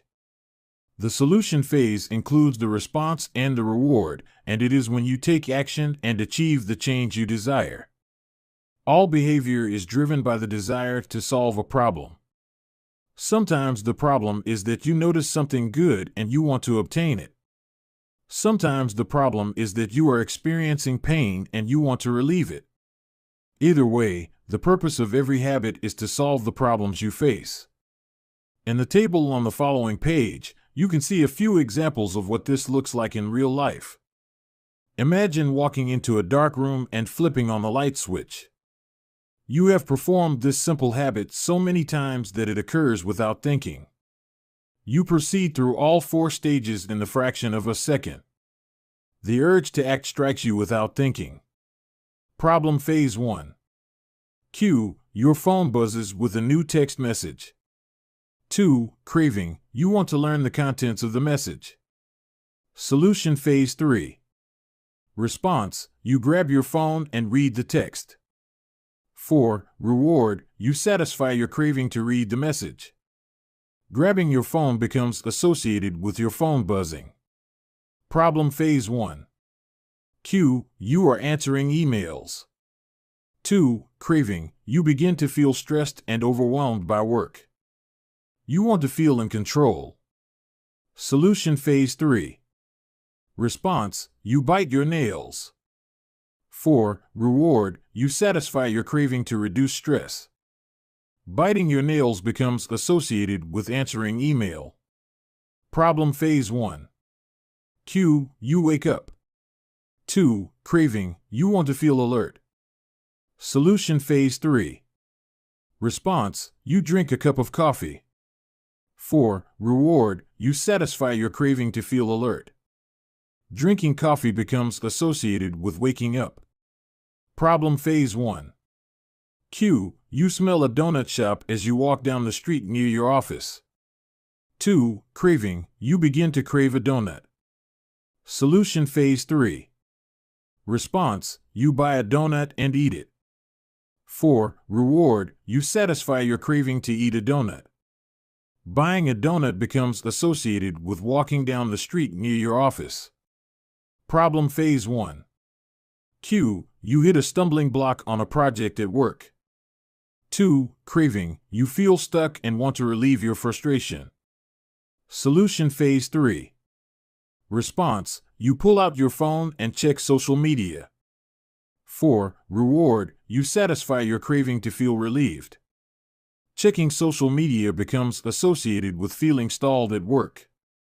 Problem phase 1. Cue, you walk into a dark room. 2. Craving, you want to be able to see. Solution phase 3. Response, you flip the light switch. 4. Reward, you satisfy your craving to see. Turning on the light switch becomes associated with being in a dark room. By the time we become adults, we rarely notice the habits that are running our lives. Most of us never give a second thought to the fact that we tie the same shoe first each morning, or unplug the toaster after each use, or always change into comfortable clothes after getting home from work. After decades of mental programming, we automatically slip into these patterns of thinking and acting. The 4 laws of behavior change. In the following chapters, we will see time and again how the 4 stages of cue, craving, response, and reward influence nearly everything we do each day. But before we do that, we need to transform these 4 steps into a practical framework that we can use to design good habits and eliminate bad ones. I refer to this framework as the 4 laws of behavior change, and it provides a simple set of rules for creating good habits and breaking bad ones. You can think of each law as a lever that influences human behavior. When the levers are in the right positions, creating good habits is effortless. When they are in the wrong positions, it is nearly impossible. How to create a good habit. The first law, cue, make it obvious. The second law, craving, make it attractive. The third law, response, make it easy. The fourth law, reward, make it satisfying. We can invert these laws to learn how to break a bad habit. How to break a bad habit. Inversion of the first law, cue, make it invisible. Inversion of the second law, craving, make it unattractive. Inversion of the third law, response, make it difficult. Inversion of the fourth law, reward, make it unsatisfying. It would be irresponsible for me to claim that these 4 laws are an exhaustive framework for changing any human behavior, but I think they're close. As you will soon see, the 4 laws of behavior change apply to nearly every field, from sports to politics, art to medicine, comedy to management. These laws can be used no matter what challenge you are facing. There is no need for completely different strategies for each habit. Whenever you want to change your behavior, you can simply ask yourself, 1. How can I make it obvious? 2. How can I make it attractive? 3. How can I make it easy? 4. How can I make it satisfying? If you have ever wondered, why don't I do what I say I'm going to do? Why don't I lose the weight or stop smoking or save for retirement or start that side business? Why do I say something is important but never seem to make time for it? The answers to those questions can be found somewhere in these 4 laws. The key to creating good habits and breaking bad ones is to understand these fundamental laws and how to alter them to your specifications. Every goal is doomed to fail if it goes against the grain of human nature. Your habits are shaped by the systems in your life.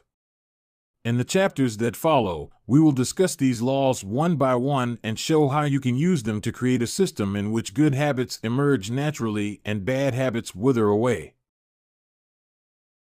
Chapter Summary. A habit is a behavior that has been repeated enough times to become automatic. The ultimate purpose of habits is to solve the problems of life with as little energy and effort as possible. Any habit can be broken down into a feedback loop that involves 4 steps: cue, craving, response, and reward. The 4 laws of behavior change are a simple set of rules we can use to build better habits. They are: 1. Make it obvious. 2. Make it attractive. 3. Make it easy. And 4. Make it satisfying. The first law. Make it obvious. Chapter 4. The Man Who Didn't Look Right. The psychologist Gary Klein once told me a story about a woman who attended a family gathering. She had spent years working as a paramedic and, upon arriving at the event, took one look at her father-in-law and got very concerned. "I don't like the way you look," she said. Her father-in-law, who was feeling perfectly fine, jokingly replied, "Well, I don't like your looks either." "No," she insisted. "You need to go to the hospital now." A few hours later, The man was undergoing life-saving surgery after an examination had revealed that he had a blockage to a major artery and was at immediate risk of a heart attack. Without his daughter-in-law's intuition, he could have died. What did the paramedic see? How did she predict his impending heart attack? When major arteries are obstructed, the body focuses on sending blood to critical organs and away from peripheral locations near the surface of the skin. The result is a change in the pattern of distribution of blood in the face. After many years of working with people with heart failure, the woman had unknowingly developed the ability to recognize this pattern on sight. She couldn't explain what it was that she noticed in her father-in-law's face, but she knew something was wrong.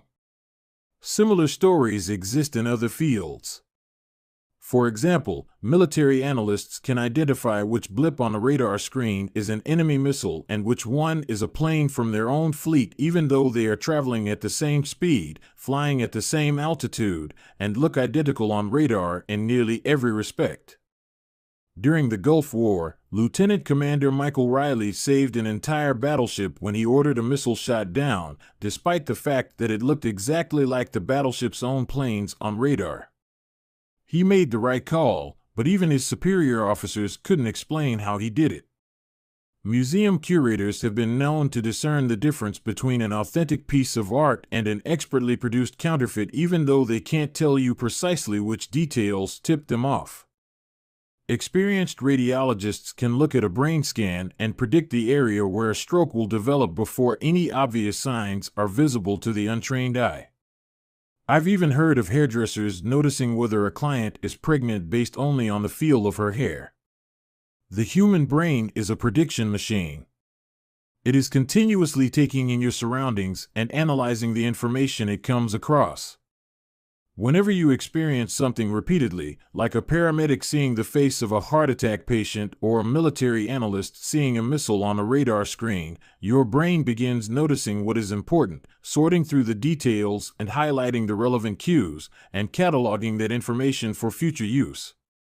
With enough practice, you can pick up on the cues that predict certain outcomes without consciously thinking about it. Automatically, your brain encodes the lessons learned through experience. We can't always explain what it is we are learning, but learning is happening all along the way, and your ability to notice the relevant cues in a given situation is the foundation for every habit you have. We underestimate how much our brains and bodies can do without thinking. You do not tell your hair to grow, your heart to pump, your lungs to breathe, or your stomach to digest. And yet your body handles all this and more on autopilot. You are much more than your conscious self. Consider hunger. How do you know when you're hungry? You don't necessarily have to see a cookie on the counter to realize that it is time to eat. Appetite and hunger are governed non-consciously. Your body has a variety of feedback loops that gradually alert you when it is time to eat again and that track what is going on around you and within you. Cravings can arise thanks to hormones and chemicals circulating through your body. Suddenly, you're hungry even though you're not quite sure what tipped you off. This is one of the most surprising insights about our habits. You don't need to be aware of the cue for a habit to begin. You can notice an opportunity and take action without dedicating conscious attention to it. This is what makes habits useful. It's also what makes them dangerous.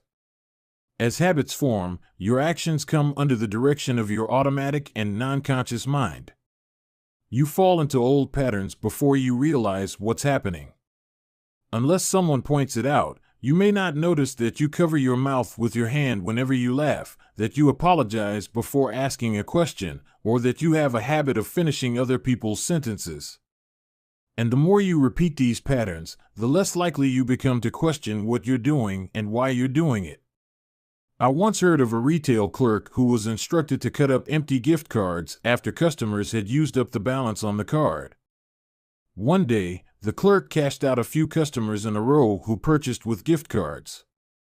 When the next person walked up, the clerk swiped the customer's actual credit card, picked up the scissors, and then cut it in half, entirely on autopilot, before looking up at the stunned customer and realizing what had just happened. Another woman I came across in my research was a former preschool teacher who had switched to a corporate job. Even though she was now working with adults, her old habits would kick in and she kept asking coworkers if they had washed their hands after going to the bathroom. I also found the story of a man who had spent years working as a lifeguard and would occasionally yell "walk" whenever he saw a child running. Over time, the cues that spark our habits become so common that they are essentially invisible: the treats on the kitchen counter, the remote control next to the couch, the phone in our pocket. Our responses to these cues are so deeply encoded that it may feel like the urge to act comes from nowhere. For this reason, we must begin the process of behavior change with awareness. Before we can effectively build new habits, we need to get a handle on our current ones. This can be more challenging than it sounds because once a habit is firmly rooted in your life, it is mostly non-conscious and automatic. If a habit remains mindless, you can't expect to improve it. As the psychologist Carl Jung said, until you make the unconscious conscious, it will direct your life and you will call it fate. The Habit Scorecard. The Japanese railway system is regarded as one of the best in the world. If you ever find yourself riding a train in Tokyo, you'll notice that the conductors have a peculiar habit. As each operator runs the train, they proceed through a ritual of pointing at different objects and calling out commands. When the train approaches a signal, the operator will point at it and say, "Signal is green." As the train pulls into and out of each station, the operator will point at the speedometer and call out the exact speed.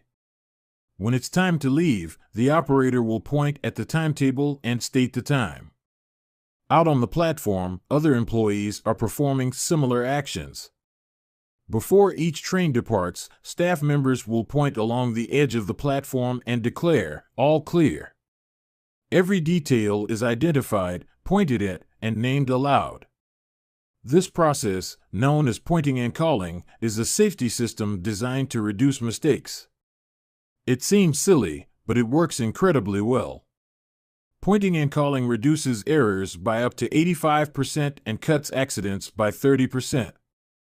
The MTA subway system in New York City adopted a modified version that is point-only, and within 2 years of implementation, incidents of incorrectly berthed subways fell 57%. Pointing and calling is so effective because it raises the level of awareness from a non-conscious habit to a more conscious level. Because the train operators must use their eyes, hands, mouth, and ears, they are more likely to notice problems before something goes wrong. My wife does something similar. Whenever we are preparing to walk out the door for a trip, she verbally calls out the most essential items in her packing list.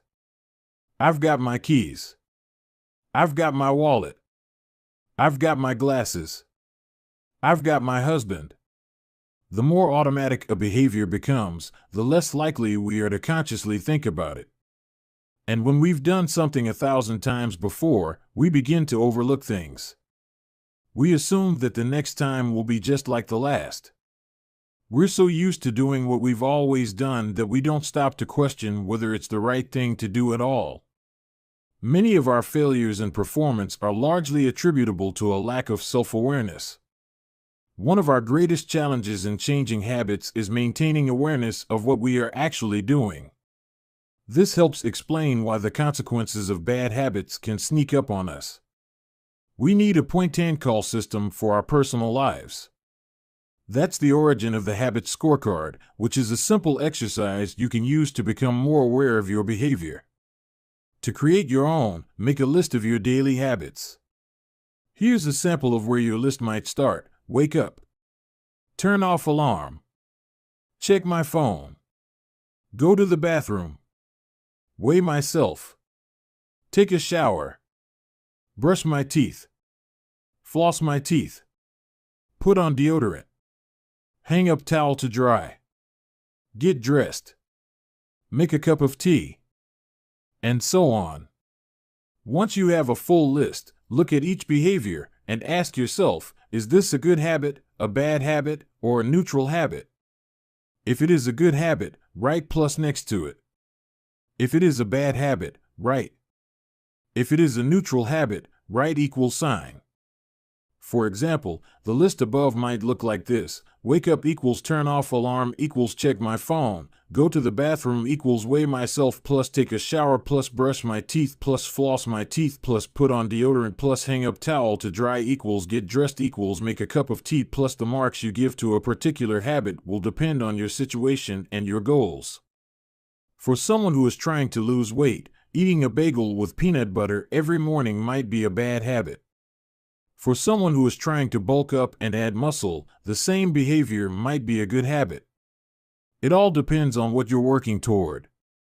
Scoring your habits can be a bit more complex for another reason as well. The labels good habit and bad habit are slightly inaccurate.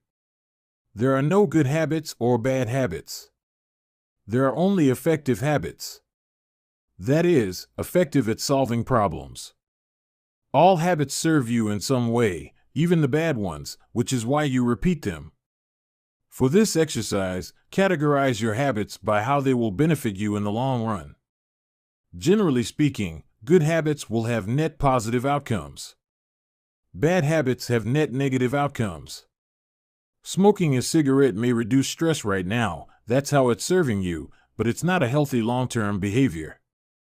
If you're still having trouble determining how to rate a particular habit, here is a question I like to use: does this behavior help me become the type of person I wish to be? Does this habit cast a vote for or against my desired identity? Habits that reinforce your desired identity are usually good. Habits that conflict with your desired identity are usually bad. As you create your habit scorecard, there is no need to change anything at first. The goal is to simply notice what is actually going on. Observe your thoughts and actions without judgment or internal criticism. Don't blame yourself for your faults. Don't praise yourself for your successes. If you eat a chocolate bar every morning, acknowledge it, almost as if you were watching someone else. Oh, how interesting that they would do such a thing. If you binge eat, simply notice that you are eating more calories than you should. If you waste time online, notice that you are spending your life in a way that you do not want to. The first step to changing bad habits is to be on the lookout for them. If you feel like you need extra help, then you can try pointing and calling in your own life.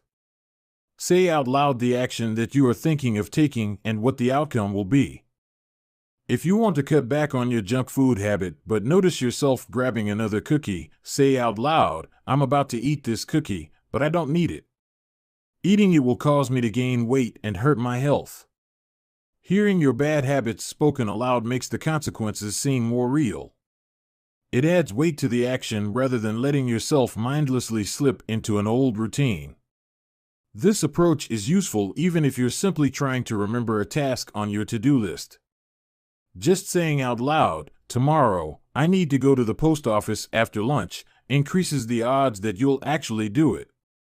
You're getting yourself to acknowledge the need for action, and that can make all the difference.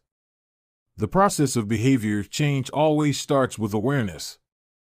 Strategies like pointing and calling and the habit scorecard are focused on getting you to recognize your habits and acknowledge the cues that trigger them, which makes it possible to respond in a way that benefits you. Chapter Summary.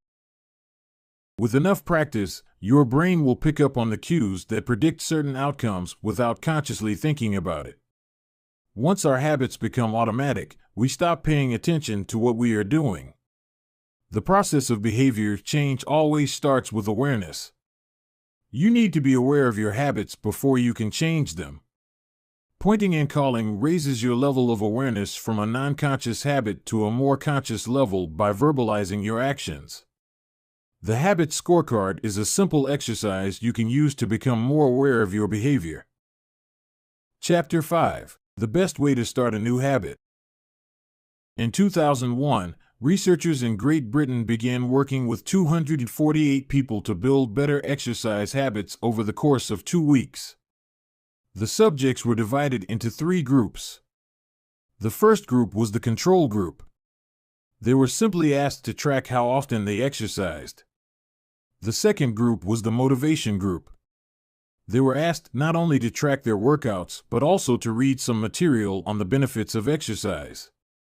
The researchers also explained to the group how exercise could reduce the risk of coronary heart disease and improve heart health. Finally, there was the third group. These subjects received the same presentation as the second group, which ensured that they had equal levels of motivation. However, they were also asked to formulate a plan for when and where they would exercise over the following week. Specifically, each member of the third group completed the following sentence: during the next week, I will partake in at least 20 minutes of vigorous exercise on day, at time, in place. In the first and second groups, 35 to 38% of people exercised at least once per week. Interestingly, the motivational presentation given to the second group seemed to have no meaningful impact on behavior. But 91% of the third group exercised at least once per week, more than double the normal rate. The sentence they filled out is what researchers refer to as an implementation intention, which is a plan you make beforehand about when and where to act. That is, how you intend to implement a particular habit. The cues that can trigger a habit come in a wide range of forms: the feel of your phone buzzing in your pocket, the smell of chocolate chip cookies, the sound of ambulance sirens, but the two most common cues are time and location. Implementation intentions leverage both of these cues. Broadly speaking, the format for creating an implementation intention is: when situation X arises, I will perform response Y. Hundreds of studies have shown that implementation intentions are effective for sticking to our goals, whether it's writing down the exact time and date of when you will get a flu shot or recording the time of your colonoscopy appointment. They increase the odds that people will stick with habits like recycling, studying, going to sleep early, and stopping smoking.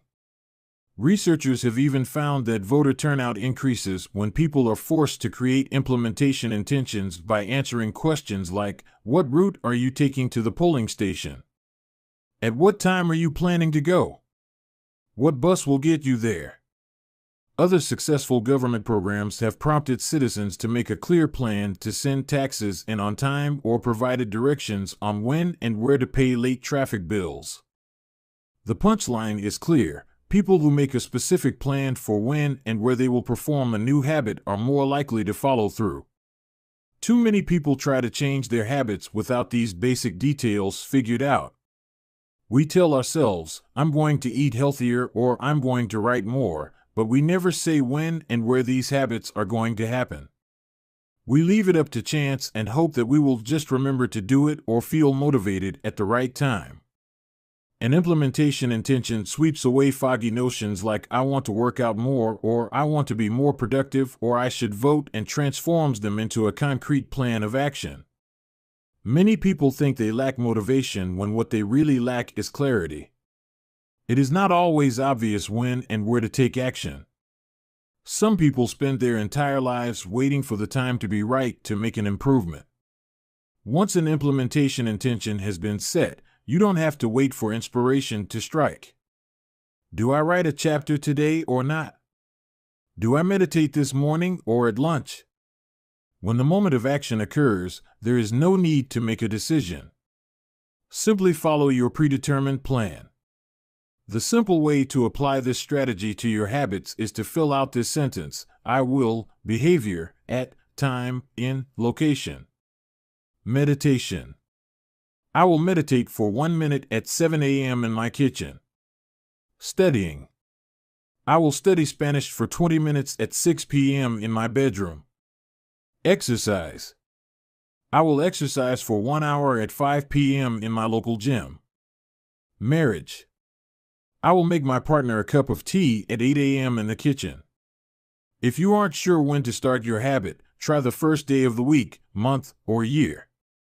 People are more likely to take action at those times because hope is usually higher. If we have hope, we have a reason to take action. A fresh start feels motivating. There is another benefit to implementation intentions.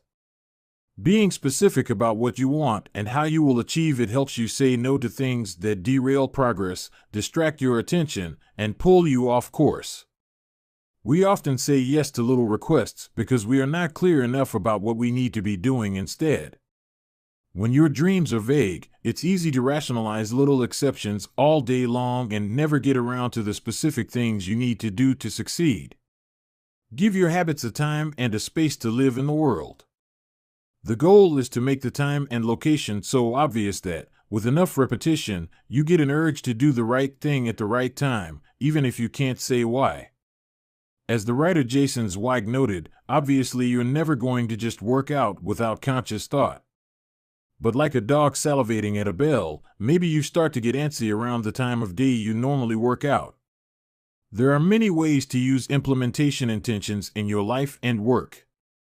My favorite approach is one I learned from Stanford professor B.J. Fogg, and it is a strategy one referred to as habit stacking. Habit stacking, a simple plan to overhaul your habits.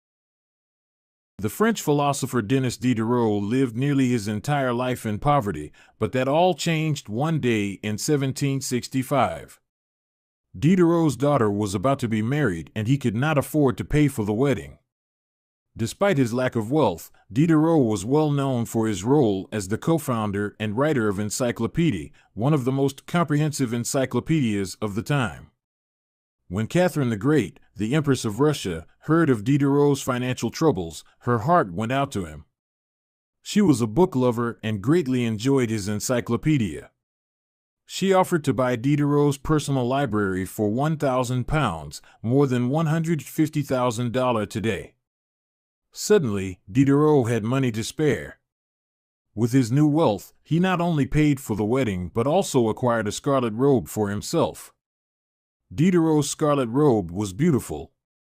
So beautiful, in fact, that he immediately noticed how out of place it seemed when surrounded by his more common possessions. He wrote that there was no more coordination, no more unity, no more beauty between his elegant robe and the rest of his stuff. Diderot soon felt the urge to upgrade his possessions.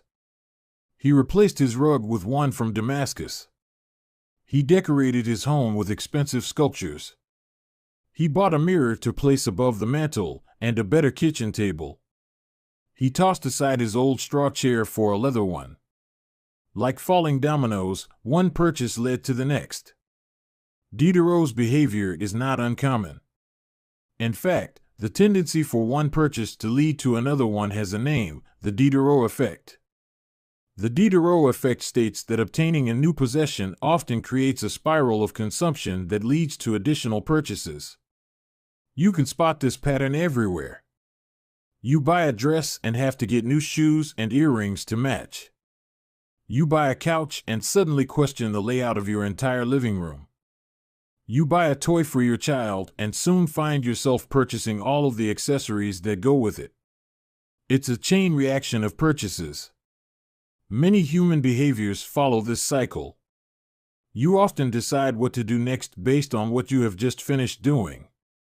Going to the bathroom leads to washing and drying your hands, which reminds you that you need to put the dirty towels in the laundry, so you add laundry detergent to the shopping list, and so on.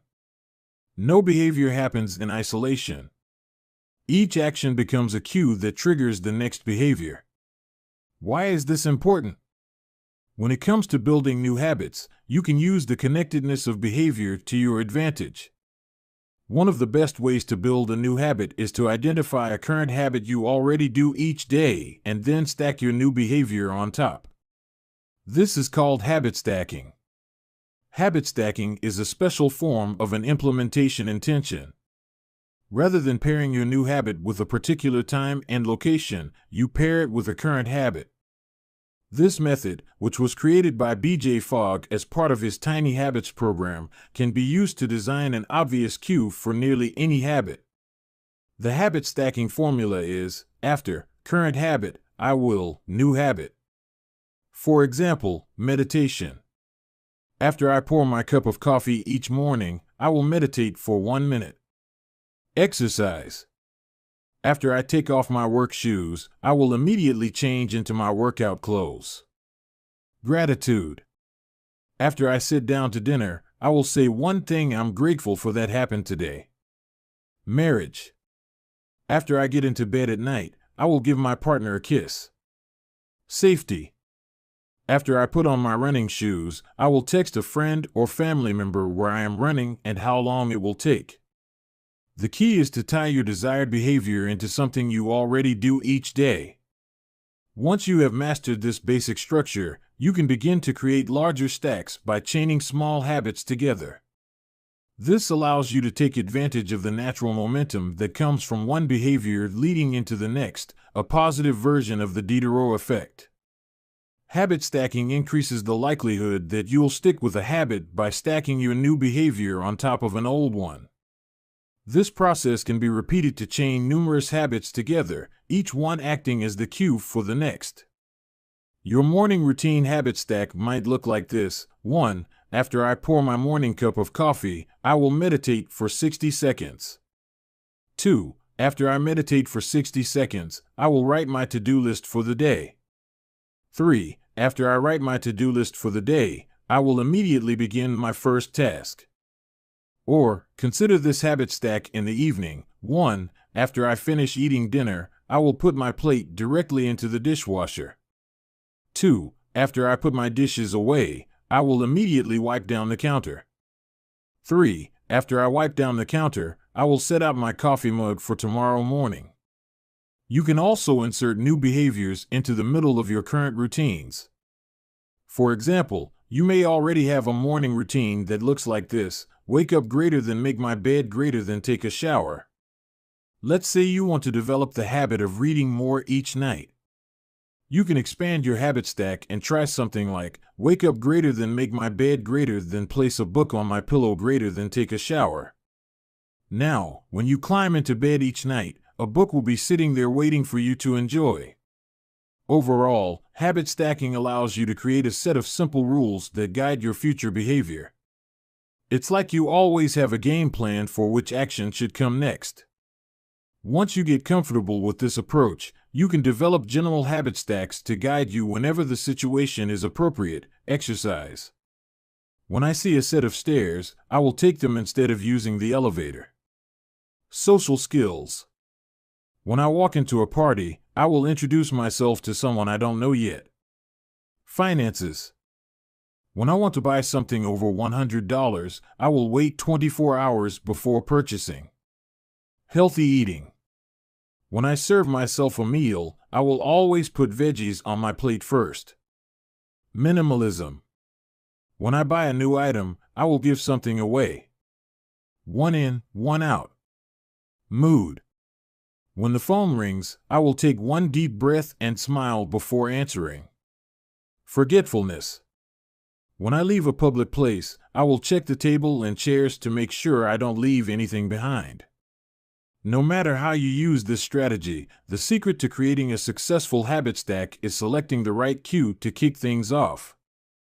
Unlike an implementation intention, which specifically states the time and location for a given behavior, habit stacking implicitly has the time and location built into it.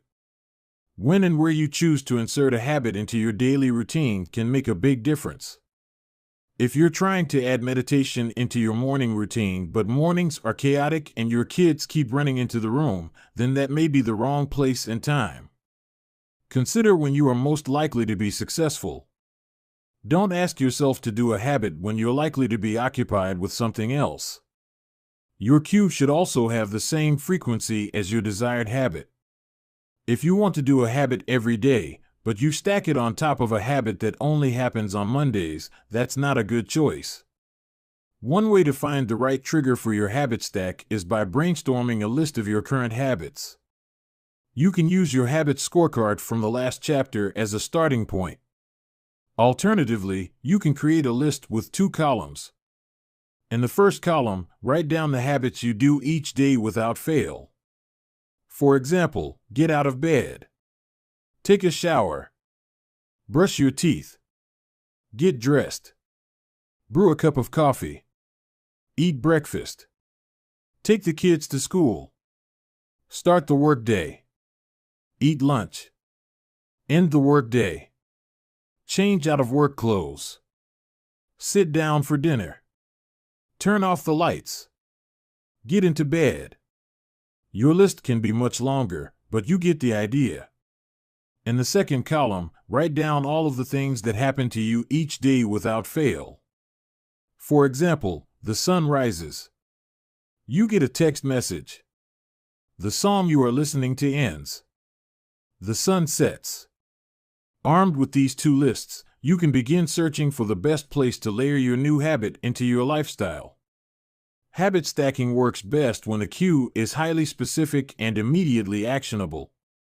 Many people select cues that are too vague. I made this mistake myself. When I wanted to start a push-up habit, my habit stack was when I take a break for lunch, I will do 10 push-ups. At first glance, this sounded reasonable. But soon, I realized the trigger was unclear. Would I do my push-ups before I ate lunch? After I ate lunch? Where would I do them?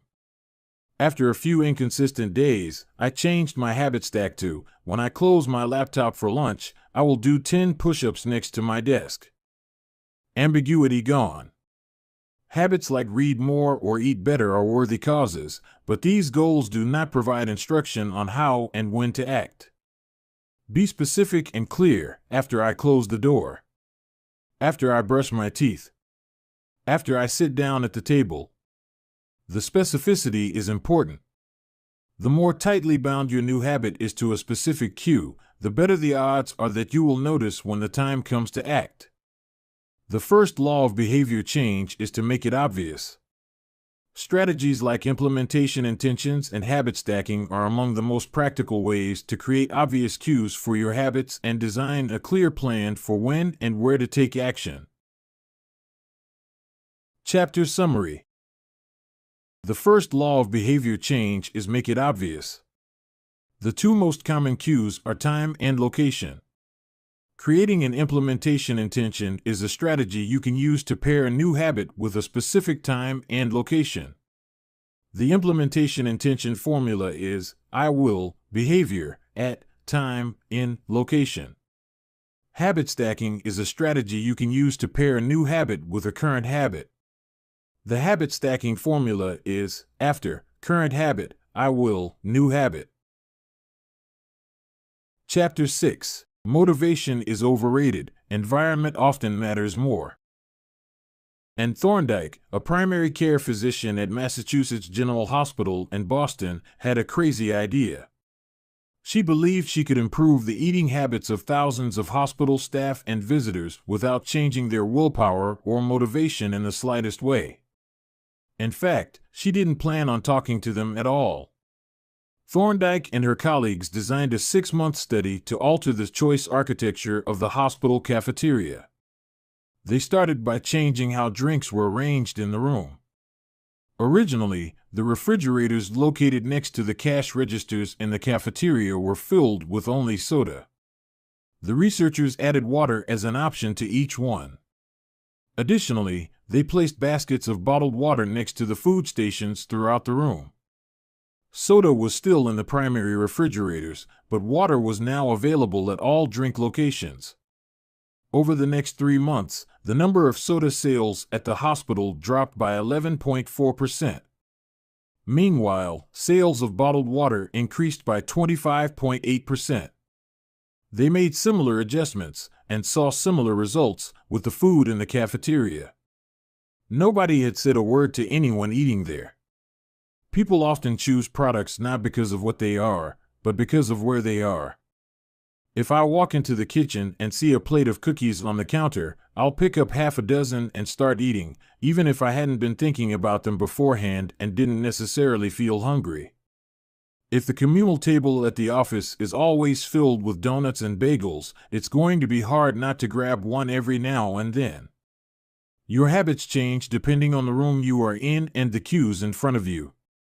Environment is the invisible hand that shapes human behavior. Despite our unique personalities, certain behaviors tend to arise again and again under certain environmental conditions. In church, people tend to talk in whispers. On a dark street, people act wary and guarded. In this way, the most common form of change is not internal, but external. We are changed by the world around us. Every habit is context dependent.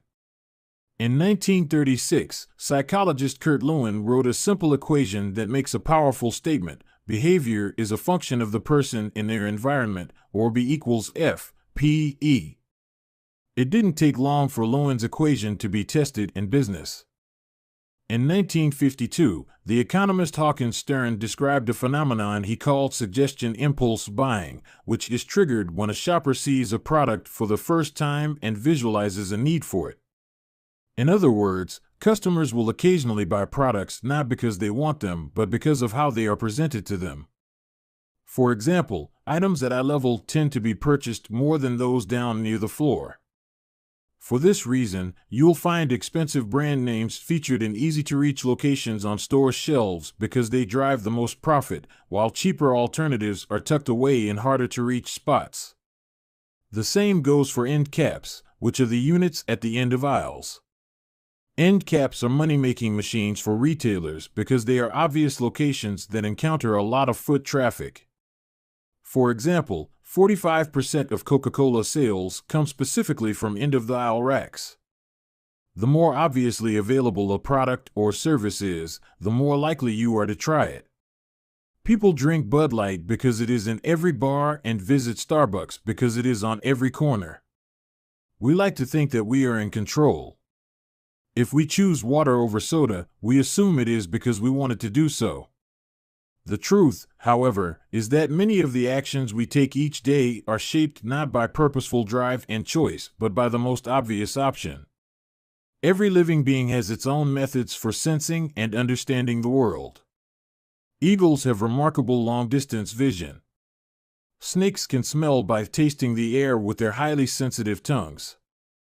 Sharks can detect small amounts of electricity and vibrations in the water caused by nearby fish. Even bacteria have chemoreceptors, tiny sensory cells that allow them to detect toxic chemicals in their environment. In humans, perception is directed by the sensory nervous system. We perceive the world through sight, sound, smell, touch, and taste. But we also have other ways of sensing stimuli. Some are conscious, but many are non-conscious. For instance, you can notice when the temperature drops before a storm, or when the pain in your gut rises during a stomachache, or when you fall off balance while walking on rocky ground. Receptors in your body pick up on a wide range of internal stimuli, such as the amount of salt in your blood or the need to drink when thirsty. The most powerful of all human sensory abilities, however, is vision. The human body has about 11 million sensory receptors. Approximately 10 million of those are dedicated to sight. Some experts estimate that half of the brain's resources are used on vision. Given that we are more dependent on vision than on any other sense, it should come as no surprise that visual cues are the greatest catalyst of our behavior. For this reason, a small change in what you see can lead to a big shift in what you do. As a result, you can imagine how important it is to live and work in environments that are filled with productive cues and devoid of unproductive ones. Thankfully, there is good news in this respect. You don't have to be the victim of your environment. You can also be the architect of it. How to design your environment for success. During the energy crisis and oil embargo of the 1970s, Dutch researchers began to pay close attention to the country's energy usage. In one suburb near Amsterdam, they found that some homeowners used 30% less energy than their neighbors, despite the homes being of similar size and getting electricity for the same price. It turned out the houses in this neighborhood were nearly identical except for one feature: the location of the electrical meter. Some had one in the basement. Others had the electrical meter upstairs in the main hallway. As you may guess, the homes with the meters located in the main hallway used less electricity. When their energy use was obvious and easy to track, people changed their behavior. Every habit is initiated by a cue, and we are more likely to notice cues that stand out. Unfortunately, the environments where we live and work often make it easy not to do certain actions because there is no obvious cue to trigger the behavior. It's easy not to practice the guitar when it's tucked away in the closet. It's easy not to read a book when the bookshelf is in the corner of the guest room. It's easy not to take your vitamins when they are out of sight in the pantry. When the cues that spark a habit are subtle or hidden, they are easy to ignore. By comparison, creating obvious visual cues can draw your attention toward a desired habit. In the early 1990s, the cleaning staff at Schiphol Airport in Amsterdam installed a small sticker that looked like a flying near the center of each urinal. Apparently, when men stepped up to the urinals, they aimed for what they thought was a bug. The stickers improved their aim and significantly reduced spillage around the urinals. Further analysis determined that the stickers cut bathroom cleaning costs by 8% per year. I've experienced the power of obvious cues in my own life. I used to buy apples from the store, put them in the crisper in the bottom of the refrigerator, and forget all about them. By the time I remembered, the apples would have gone bad. I never saw them, so I never ate them. Eventually, I took my own advice and redesigned my environment. I bought a large display bowl and placed it in the middle of the kitchen counter. The next time I bought apples, that was where they went, out in the open where I could see them. Almost like magic, I began eating a few apples each day simply because they were obvious rather than out of sight. Here are a few ways you can redesign your environment and make the cues for your preferred habits more obvious. If you want to remember to take your medication each night, put your pill bottle directly next to the faucet on the bathroom counter. If you want to practice guitar more frequently, place your guitar stand in the middle of the living room. If you want to remember to send more thank you notes, keep a stack of stationery on your desk. If you want to drink more water, fill up a few water bottles each morning and place them in common locations around the house. If you want to make a habit a big part of your life, make the cue a big part of your environment. The most persistent behaviors usually have multiple cues. Consider how many different ways the smoker could be prompted to pull out a cigarette, driving in the car, seeing a friend smoke, feeling stressed at work, and so on. The same strategy can be employed for good habits. By sprinkling triggers throughout your surroundings, you increase the odds that you'll think about your habit throughout the day. Make sure the best choice is the most obvious one. Making a better decision is easy and natural when the cues for good habits are right in front of you. Environment design is powerful not only because it influences how we engage with the world, but also because we rarely do it. Most people live in a world others have created for them. But you can alter the spaces where you live and work to increase your exposure to positive cues and reduce your exposure to negative ones. Environment design allows you to take back control and become the architect of your life. Be the designer of your world and not merely the consumer of it. The context is the CUE. The cues that trigger a habit can start out very specific, but over time your habits become associated not with a single trigger but with the entire context surrounding the behavior. For example, many people drink more in social situations than they would ever drink alone. The trigger is rarely a single cue, but rather the whole situation: watching your friends order drinks, hearing the music at the bar, seeing the beers on tap. We mentally assign our habits to the locations in which they occur: the home, the office, the gym. Each location develops a connection to certain habits and routines.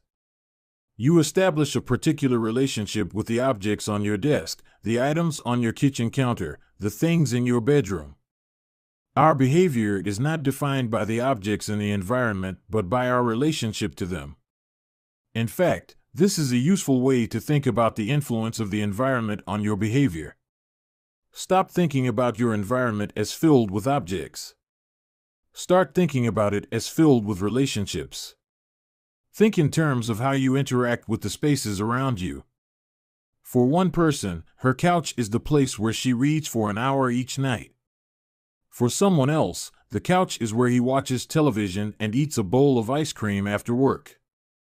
Different people can have different memories and thus different habits associated with the same place. The good news? You can train yourself to link a particular habit with a particular context. In one study, scientists instructed insomniacs to get into bed only when they were tired. If they couldn't fall asleep, they were told to sit in a different room until they became sleepy. Over time, subjects began to associate the context of their bed with the action of sleeping, and it became easier to quickly fall asleep when they climbed in bed. Their brains learned that sleeping, not browsing on their phones, not watching television, not staring at the clock, was the only action that happened in that room. The power of context also reveals an important strategy. Habits can be easier to change in a new environment. It helps to escape the subtle triggers and cues that nudge you toward your current habits. Go to a new place, a different coffee shop, a bench in the park, a corner of your room you seldom use, and create a new routine there. It is easier to associate a new habit with a new context than to build a new habit in the face of competing cues. It can be difficult to go to bed early if you watch television in your bedroom each night. It can be hard to study in the living room without getting distracted if that's where you always play video games. But when you step outside your normal environment, you leave your behavioral biases behind. You aren't battling old environmental cues, which allows new habits to form without interruption. Want to think more creatively? Move to a bigger room, a rooftop patio, or a building with expansive architecture. Take a break from the space where you do your daily work, which is also linked to your current thought patterns. Trying to eat healthier? It is likely that you shop on autopilot at your regular supermarket. Try a new grocery store. You may find it easier to avoid unhealthy food when your brain doesn't automatically know where it is located in the store. When you can't manage to get to an entirely new environment, redefine or rearrange your current one. Create a separate space for work, study, exercise, entertainment, and cooking. The mantra I find useful is one space, one use. When I started my career as an entrepreneur, I would often work from my couch or at the kitchen table. In the evenings, I found it very difficult to stop working. There was no clear division between the end of work time and the beginning of personal time. Was the kitchen table my office or the space where I ate meals? Was the couch where I relaxed or where I sent emails? Everything happened in the same place. A few years later, I could finally afford to move to a home with a separate room for my office. Suddenly, work was something that happened in here and personal life was something that happened out there. It was easier for me to turn off the professional side of my brain when there was a clear dividing line between work life and home life. Each room had one primary use. The kitchen was for cooking. The office was for working. Whenever possible, avoid mixing the context of one habit with another. When you start mixing contexts, you'll start mixing habits, and the easier ones will usually win out. This is one reason why the versatility of modern technology is both a strength and a weakness. You can use your phone for all sorts of tasks, which makes it a powerful device. But when you can use your phone to do nearly anything, it becomes hard to associate it with one task. You want to be productive, but you're also conditioned to browse social media, check email, and play video games whenever you open your phone. It's a mishmash of cues. You may be thinking, you don't understand. I live in New York City. My apartment is the size of a smartphone. I need each room to play multiple roles. Fair enough. If your space is limited, divide your room into activity zones, a chair for reading, a desk for writing, a table for eating. You can do the same with your digital spaces. I know a writer who uses his computer only for writing, his tablet only for reading, and his phone only for social media and texting. Every habit should have a home. If you can manage to stick with this strategy, each context will become associated with a particular habit and mode of thought. Habits thrive under predictable circumstances like these. Focus comes automatically when you are sitting at your work desk. Relaxation is easier when you are in a space designed for that purpose. Sleep comes quickly when it is the only thing that happens in your bedroom. If you want behaviors that are stable and predictable, you need an environment that is stable and predictable. A stable environment where everything has a place and a purpose is an environment where habits can easily form. Chapter Summary. Small changes in context can lead to large changes in behavior over time. Every habit is initiated by a cue. We are more likely to notice cues that stand out. Make the cues of good habits obvious in your environment. Gradually, your habits become associated not with a single trigger but with the entire context surrounding the behavior. The context becomes the cue. It is easier to build new habits in a new environment because you are not fighting against old cues. Chapter 7. The Secret to Self-Control. In 1971, as the Vietnam War was heading into its 16th year, Congressman Robert Steele from Connecticut and Morgan Murphy from Illinois made a discovery that stunned the American public. While visiting the troops, they had learned that over 15% of U.S. soldiers stationed there were heroin addicts. Follow-up research revealed that 35% of service members in Vietnam had tried heroin and as many as 20% were addicted. The problem was even worse than they had initially thought.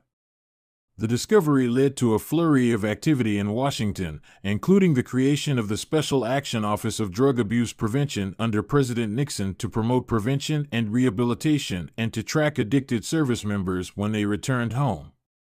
Lee Robbins was one of the researchers in charge.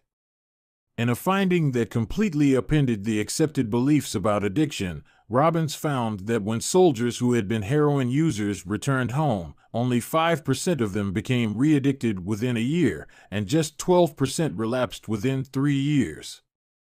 In other words, approximately 9 out of 10 soldiers who used heroin in Vietnam eliminated their addiction nearly overnight.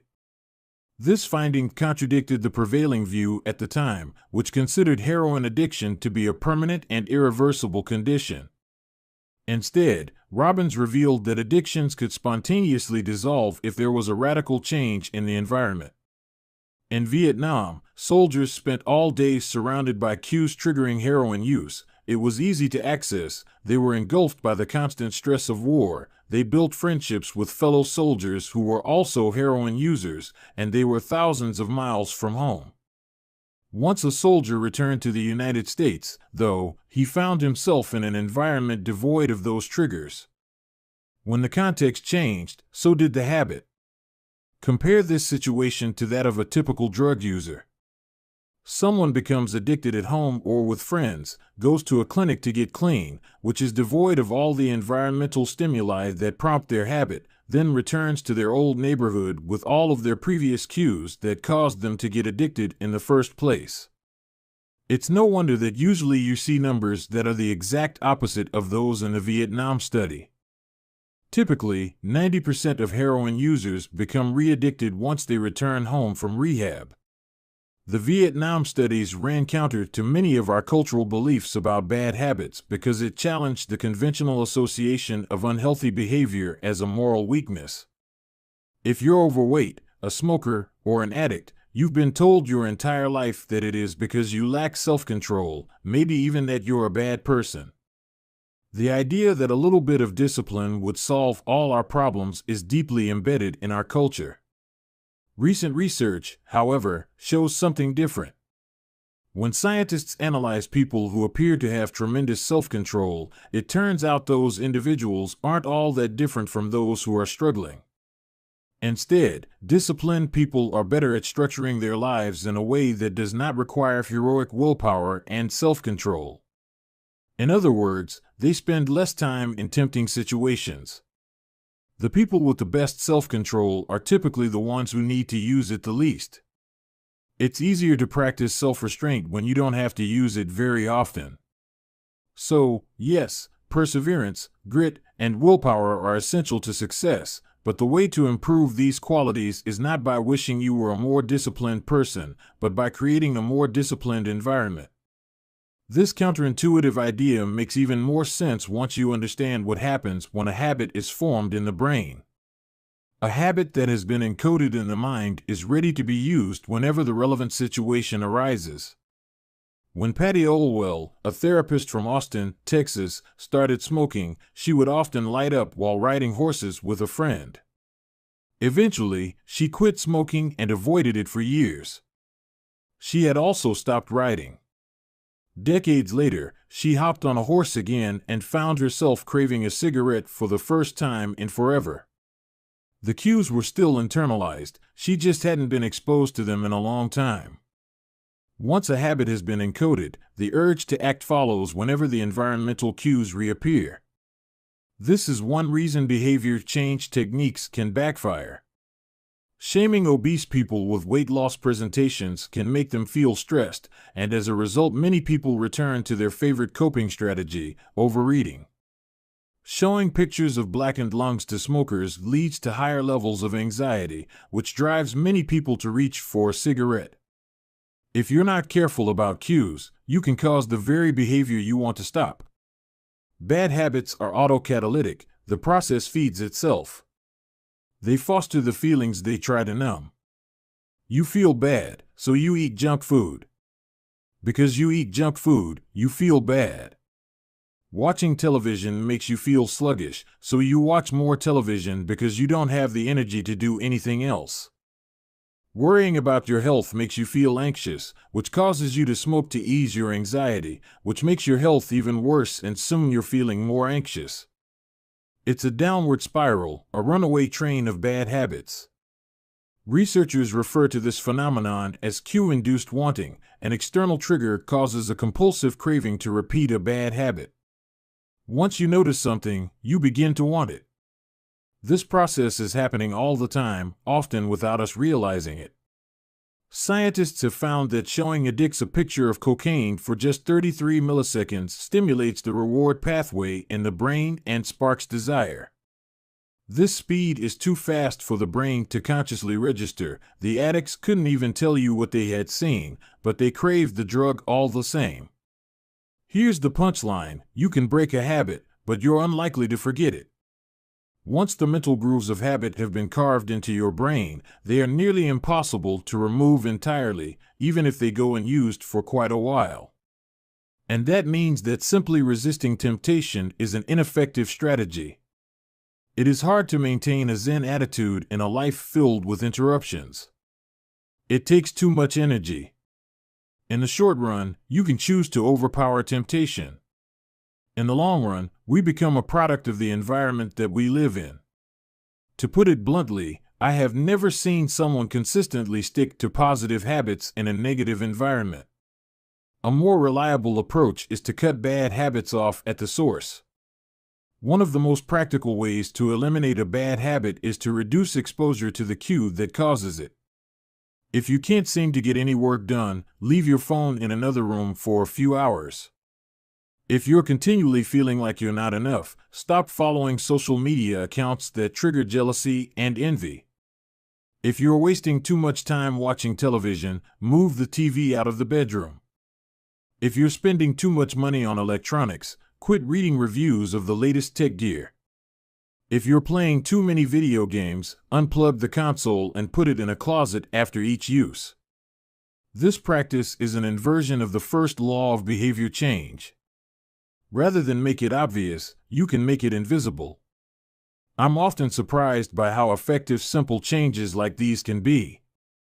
Remove a single cue and the entire habit often fades away. Self-control is a short-term strategy, not a long-term one. You may be able to resist temptation once or twice, but it's unlikely you can muster the willpower to override your desires every time. Instead of summoning a new dose of willpower whenever you want to do the right thing, your energy would be better spent optimizing your environment. This is the secret to self-control. Make the cues of your good habits obvious and the cues of your bad habits invisible. Chapter Summary. The inversion of the first law of behavior change is make it invisible. Once a habit is formed, it is unlikely to be forgotten. People with high self-control tend to spend less time in tempting situations. It's easier to avoid temptation than resist it. One of the most practical ways to eliminate a bad habit is to reduce exposure to the cue that causes it. Self-control is a short-term strategy, not a long-term one. The second law: make it attractive. Chapter 8: How to make a habit irresistible. In the 1940s, a Dutch scientist named Nico Tinbergen performed a series of experiments that transformed our understanding of what motivates us. Tinbergen, who eventually won a Nobel Prize for his work, was investigating herring gulls, the gray and white birds often seen flying along the seashores of North America. Adult herring gulls have a small red on their beak, and Tinbergen noticed that newly hatched chicks would peck this spot whenever they wanted food. To begin one experiment, he created a collection of fake cardboard beaks, just a head without a body. When the parents had flown away, he went over to the nest and offered these dummy beaks to the chicks. The beaks were obvious fakes, and he assumed the baby birds would reject them altogether. However, when the tiny gulls saw the red spot on the cardboard beak, they pecked away just as if it were attached to their own mother. They had a clear preference for those red spots, as if they had been genetically programmed at birth. Soon Tinbergen discovered that the bigger the red spot, the faster the chicks pecked. Eventually, he created a beak with 3 large red dots on it. When he placed it over the nest, the baby birds went crazy with delight. They pecked at the little red patches as if it was the greatest beak they had ever seen. Tinbergen and his colleagues discovered similar behavior in other animals. For example, the greylag goose is a ground-nesting bird. Occasionally, as the mother moves around on the nest, one of the eggs will roll out and settle on the grass nearby. Whenever this happens, the goose will waddle over to the egg and use its beak and neck to pull it back into the nest. Tinbergen discovered that the goose will pull any nearby round object, such as a billiard ball or a light bulb, back into the nest. The bigger the object, the greater their response. One goose even made a tremendous effort to roll a volleyball back and sit on top. Like the baby gulls automatically pecking at red dots, the greylag goose was following an instinctive rule: when I see a round object nearby, I must roll it back into the nest. The bigger the round object, the harder I should try to get it. It's like the brain of each animal is preloaded with certain rules for behavior, and when it comes across an exaggerated version of that rule, it lights up like a Christmas tree. Scientists refer to these exaggerated cues as supernormal stimuli. A supernormal stimulus is a heightened version of reality, like a beak with 3 red dots or an egg the size of a volleyball, and it elicits a stronger response than usual. Humans are also prone to fall for exaggerated versions of reality. Junk food, for example, drives our reward systems into a frenzy. After spending hundreds of thousands of years hunting and foraging for food in the wild, the human brain has evolved to place a high value on salt, sugar, and fat. Such foods are often calorie-dense, and they were quite rare when our ancient ancestors were roaming the savannah. When you don't know where your next meal is coming from, eating as much as possible is an excellent strategy for survival. Today, however, we live in a calorie-rich environment. Food is abundant, but your brain continues to crave it like it is scarce. Placing a high value on salt, sugar, and fat is no longer advantageous to our health, but the craving persists because the brain's reward centers have not changed for approximately 50,000 years. The modern food industry relies on stretching our Paleolithic instincts beyond their evolutionary purpose. A primary goal of food science is to create products that are more attractive to consumers. Nearly every food in a bag, box, or jar has been enhanced in some way, if only with additional flavoring. Companies spend millions of dollars to discover the most satisfying level of crunch in a potato chip or the perfect amount of fizz in a soda. Entire departments are dedicated to optimizing how a product feels in your mouth, a quality known as oral sensation. French fries, for example, are a potent combination, golden brown and crunchy on the outside, light and smooth on the inside. Other processed foods enhance dynamic contrast, which refers to items with a combination of sensations, like crunchy and creamy. Imagine the gooiness of melted cheese on top of a crispy pizza crust, or the crunch of an Oreo cookie combined with its smooth center. With natural, unprocessed foods, you tend to experience the same sensations over and over. How's that 17th bite of kale taste? After a few minutes, your brain loses interest and you begin to feel full. But foods that are high in dynamic contrast keep the experience novel and interesting, encouraging you to eat more. Ultimately, such strategies enable food scientists to find the bliss point for each product, the precise combination of salt, sugar, and fat that excites your brain and keeps you coming back for more. The result, of course, is that you overeat because hyperpalatable foods are more attractive to the human brain. As Stephen Guyenet, a neuroscientist who specializes in eating behavior and obesity, says, we've gotten too good at pushing our own buttons. The modern food industry, and the overeating habits it has spawned, is just one example of the second law of behavior change: make it attractive. The more attractive an opportunity is, the more likely it is to become habit-forming. Look around. Society is filled with highly engineered versions of reality that are more attractive than the world our ancestors evolved in.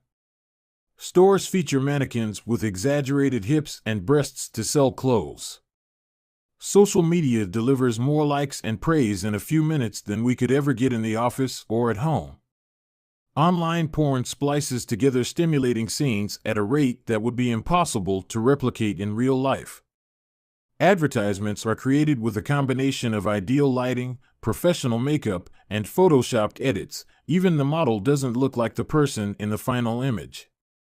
These are the supernormal stimuli of our modern world.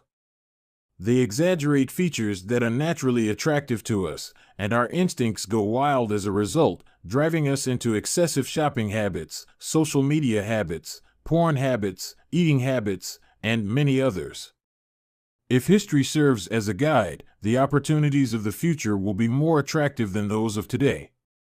The trend is for rewards to become more concentrated and stimuli to become more enticing. Junk food is a more concentrated form of calories than natural foods.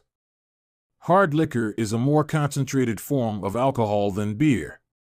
Video games are a more concentrated form of play than board games.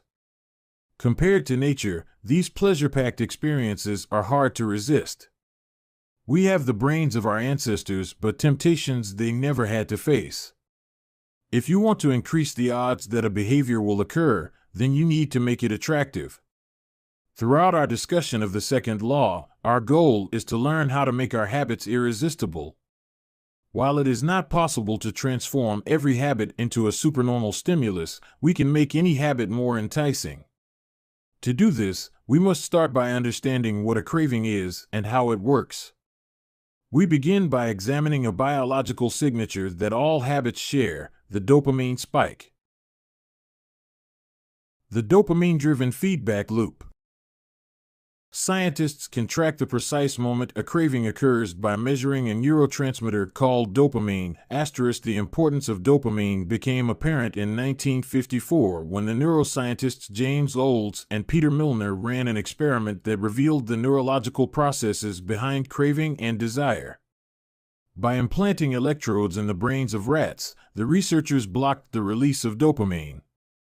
To the surprise of the scientists, the rats lost all will to live. They wouldn't eat. They wouldn't have sex. They didn't crave anything. Within a few days, the animals died of thirst. In follow-up studies, other scientists also inhibited the dopamine-releasing parts of the brain, but this time, they squirted little droplets of sugar into the mouths of the dopamine-depleted rats. Their little rat faces lit up with pleasurable grins from the tasty substance. Even though dopamine was blocked, they liked the sugar just as much as before, they just didn't want it anymore. The ability to experience pleasure remained, but without dopamine, desire died. And without desire, action stopped. When other researchers reversed this process and flooded the reward system of the brain with dopamine, animals performed habits at breakneck speed. In one study, mice received a powerful hit of dopamine each time they poked their nose in a box. Within minutes, the mice developed a craving so strong they began poking their nose into the box 800 times per hour. Humans are not so different. The average slot machine player will spin the wheel 600 times per hour. Habits are a dopamine-driven feedback loop. Every behavior that is highly habit-forming, taking drugs, eating junk food, playing video games, browsing social media, is associated with higher levels of dopamine. The same can be said for our most basic habitual behaviors like eating food, drinking water, having sex, and interacting socially. For years, scientists assumed dopamine was all about pleasure, but now we know it plays a central role in many neurological processes, including motivation, learning and memory, punishment and aversion, and voluntary movement. When it comes to habits, the key takeaway is this: dopamine is released not only when you experience pleasure, but also when you anticipate it. Gambling addicts have a dopamine spike right before they place a bet, not after they win. Cocaine addicts get a surge of dopamine when they see the powder, not after they take it. Whenever you predict that an opportunity will be rewarding, your levels of dopamine spike in anticipation. And whenever dopamine rises, so does your motivation to act. It is the anticipation of a reward, not the fulfillment of it, that gets us to take action. Interestingly, the reward system that is activated in the brain when you receive a reward is the same system that is activated when you anticipate a reward. This is one reason the anticipation of an experience can often feel better than the attainment of it. As a child, thinking about Christmas morning can be better than opening the gifts. As an adult, daydreaming about an upcoming vacation can be more enjoyable than actually being on vacation. Scientists refer to this as the difference between wanting and liking. The dopamine spike. Your brain has far more neural circuitry allocated for wanting rewards than for liking them. The wanting centers in the brain are large: the brainstem, the nucleus accumbens, the ventral tegmental area, the dorsal striatum, the amygdala, and portions of the prefrontal cortex. By comparison, the liking centers of the brain are much smaller. They are often referred to as hedonic hotspots and are distributed like tiny islands throughout the brain. For instance, researchers have found that 100% of the nucleus accumbens is activated during wanting. Meanwhile, only 10% of the structure is activated during liking. The fact that the brain allocates so much precious space to the regions responsible for craving and desire provides further evidence of the crucial role these processes play. Desire is the engine that drives behavior. Every action is taken because of the anticipation that precedes it. It is the craving that leads to the response. These insights reveal the importance of the second law of behavior change. We need to make our habits attractive because it is the expectation of a rewarding experience that motivates us to act in the first place. This is where a strategy known as temptation bundling comes into play. How to use temptation bundling to make your habits more attractive. Ronan Byrne, an electrical engineering student in Dublin, Ireland, enjoyed watching Netflix, but he also knew that he should exercise more often than he did. Putting his engineering skills to use, Byrne hacked his stationary bike and connected it to his laptop and television. Then he wrote a computer program that would allow Netflix to run only if he was cycling at a certain speed. If he slowed down for too long, whatever show he was watching would pause until he started pedaling again. He was, in the words of one fan, eliminating obesity one Netflix binge at a time. He was also employing temptation bundling to make his exercise habit more attractive. Temptation bundling works by linking an action you want to do with an action you need to do. In Byrne's case, he bundled watching Netflix, the thing he wanted to do, with riding his stationary bike, the thing he needed to do. Businesses are masters at temptation bundling. For instance, when the American Broadcasting Company, more commonly known as ABC, launched its Thursday night television lineup for the 2014 to 2015 season, they promoted temptation bundling on a massive scale. Every Thursday, the company would air 3 shows created by screenwriter Shonda Rhimes: Grey's Anatomy, Scandal, and How to Get Away with Murder. They branded it as TGIT on ABC. TGIT stands for Thank God It's Thursday. In addition to promoting the shows, ABC encouraged viewers to make popcorn, drink red wine, and enjoy the evening. Andrew Kubitz, head of scheduling for ABC, described the idea behind the campaign. We see Thursday night as a viewership opportunity, with either couples or women by themselves who want to sit down and escape and have fun and drink their red wine and have some popcorn. The brilliance of this strategy is that ABC was associating the thing they needed viewers to do, watch their shows, with activities their viewers already wanted to do: relax, drink wine, and eat popcorn. Over time, people began to connect watching ABC with feeling relaxed and entertained. If you drink red wine and eat popcorn at 8 p.m. every Thursday, then eventually 8 p.m. on Thursday means relaxation and entertainment.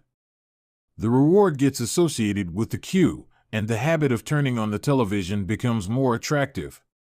You're more likely to find a behavior attractive if you get to do one of your favorite things at the same time. Perhaps you want to hear about the latest celebrity gossip, but you need to get in shape. Using temptation bundling, you could only read the tabloids and watch reality shows at the gym. Maybe you want to get a pedicure, but you need to clean out your email inbox. Solution: only get a pedicure while processing overdue work emails. Temptation bundling is one way to apply a psychology theory known as Premack's principle. Named after the work of Professor David Premack, the principle states that more probable behaviors will reinforce less probable behaviors. In other words, even if you don't really want to process overdue work emails, you'll become conditioned to do it if it means you get to do something you really want to do along the way. You can even combine temptation bundling with the habit stacking strategy we discussed in Chapter 5 to create a set of rules to guide your behavior. The habit stacking plus temptation bundling formula is: 1. After current habit, I will habit I need. 2. After habit I need, I will habit I want. If you want to read the news, but you need to express more gratitude: 1. After I get my morning coffee, I will say one thing I'm grateful for that happened yesterday. Need. 2. After I say one thing I'm grateful for, I will read the news. Want. If you want to watch sports, but you need to make sales calls: 1. After I get back from my lunch break, I will call 3 potential clients. Need. 2. After I call 3 potential clients, I will check ESPN. Want. If you want to check Facebook, but you need to exercise more: 1. After I pull out my phone, I will do 10 burpees. Need. 2. After I do 10 burpees, I will check Facebook. Want. The hope is that eventually you'll look forward to calling 3 clients or doing 10 burpees because it means you get to read the latest sports news or check Facebook. Doing the thing you need to do means you get to do the thing you want to do. We began this chapter by discussing supernormal stimuli, which are heightened versions of reality that increase our desire to take action. Temptation bundling is one way to create a heightened version of any habit by connecting it with something you already want. Engineering a truly irresistible habit is a hard task, but this simple strategy can be employed to make nearly any habit more attractive than it would be otherwise. Chapter Summary. The second law of behavior change is make it attractive. The more attractive an opportunity is, the more likely it is to become habit-forming. Habits are a dopamine-driven feedback loop. When dopamine rises, so does our motivation to act. It is the anticipation of a reward, not the fulfillment of it, that gets us to take action. The greater the anticipation, the greater the dopamine spike. Temptation bundling is one way to make your habits more attractive. The strategy is to pair an action you want to do with an action you need to do. Chapter 9. The Role of Family and Friends in Shaping Your Habits. In 1965, a Hungarian man named Laszlo Polgar wrote a series of strange letters to a woman named Clara. Laszlo was a firm believer in hard work.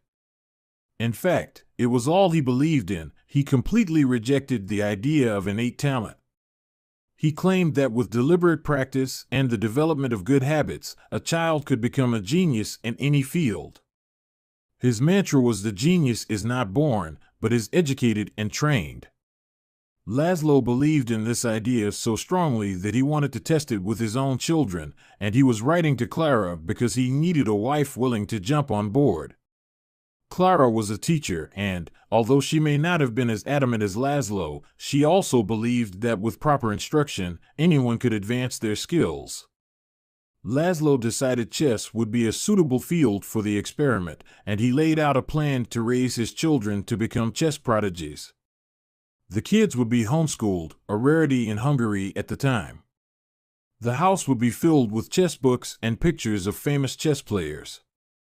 The children would play against each other constantly and compete in the best tournaments they could find.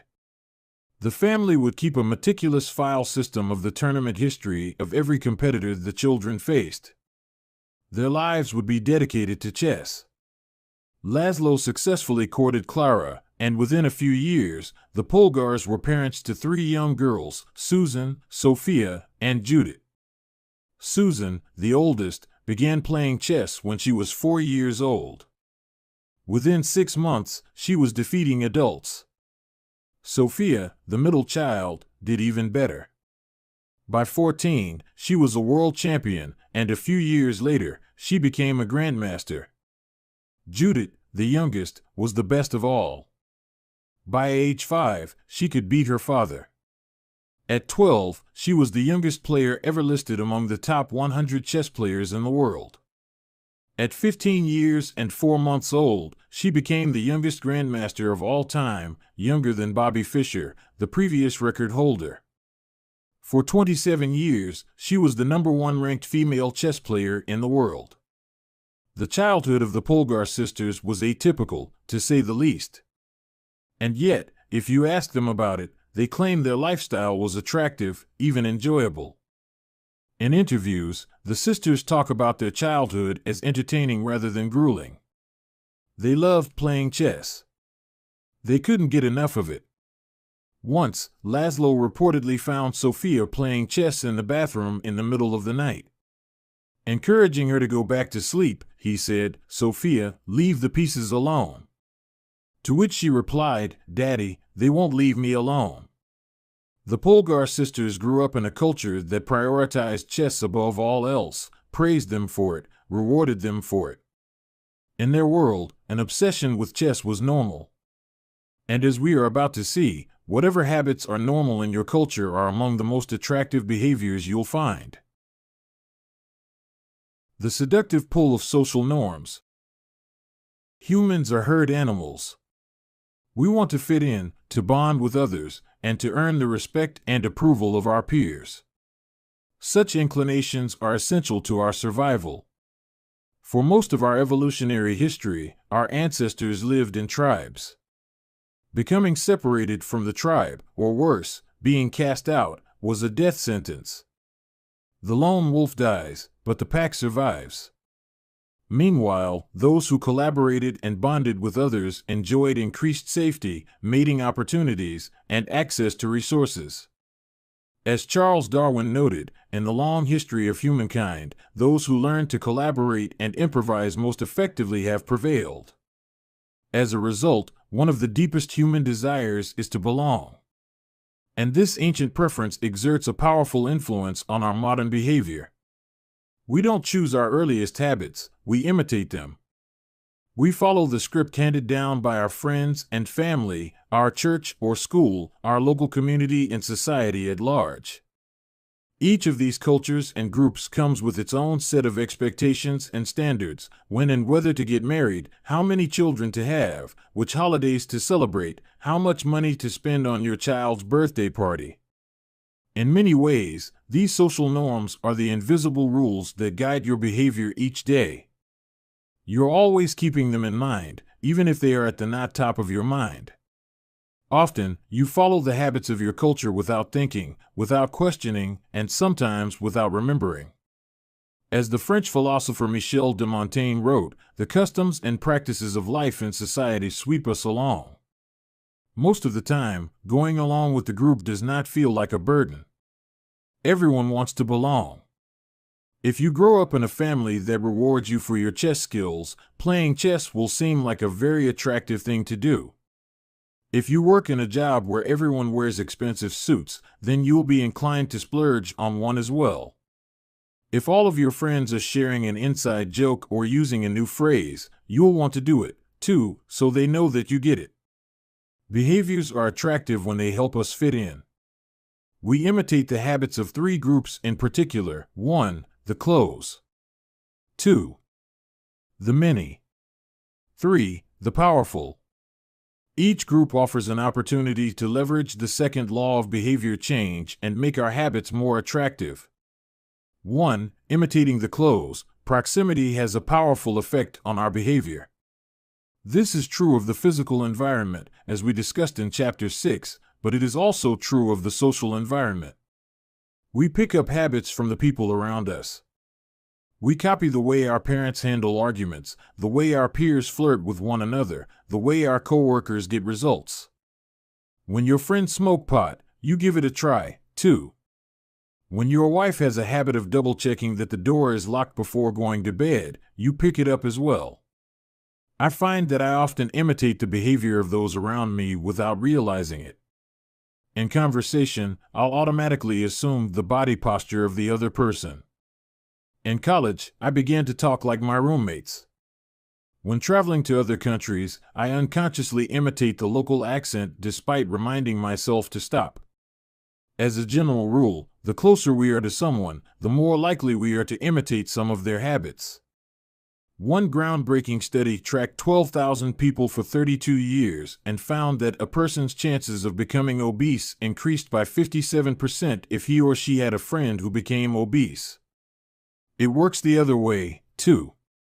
Another study found that if one person in a relationship lost weight, the other partner would also slim down about 1/3 of the time. Our friends and family provide a sort of invisible peer pressure that pulls us in their direction. Of course, peer pressure is bad only if you're surrounded by bad influences. When astronaut Mike Massimino was a graduate student at MIT, he took a small robotics class. Of the 10 people in the class, 4 became astronauts. If your goal was to make it into space, then that room was about the best culture you could ask for. Similarly, one study found that the higher your best friend's IQ at age 11 or 12, the higher your IQ would be at age 15, even after controlling for natural levels of intelligence. We soak up the qualities and practices of those around us. One of the most effective things you can do to build better habits is to join a culture where your desired behavior is the normal behavior. New habits seem achievable when you see others doing them every day. If you are surrounded by fit people, you are more likely to consider working out to be a common habit. If you're surrounded by jazz lovers, you are more likely to believe it's reasonable to play jazz every day. Your culture sets your expectation for what is normal.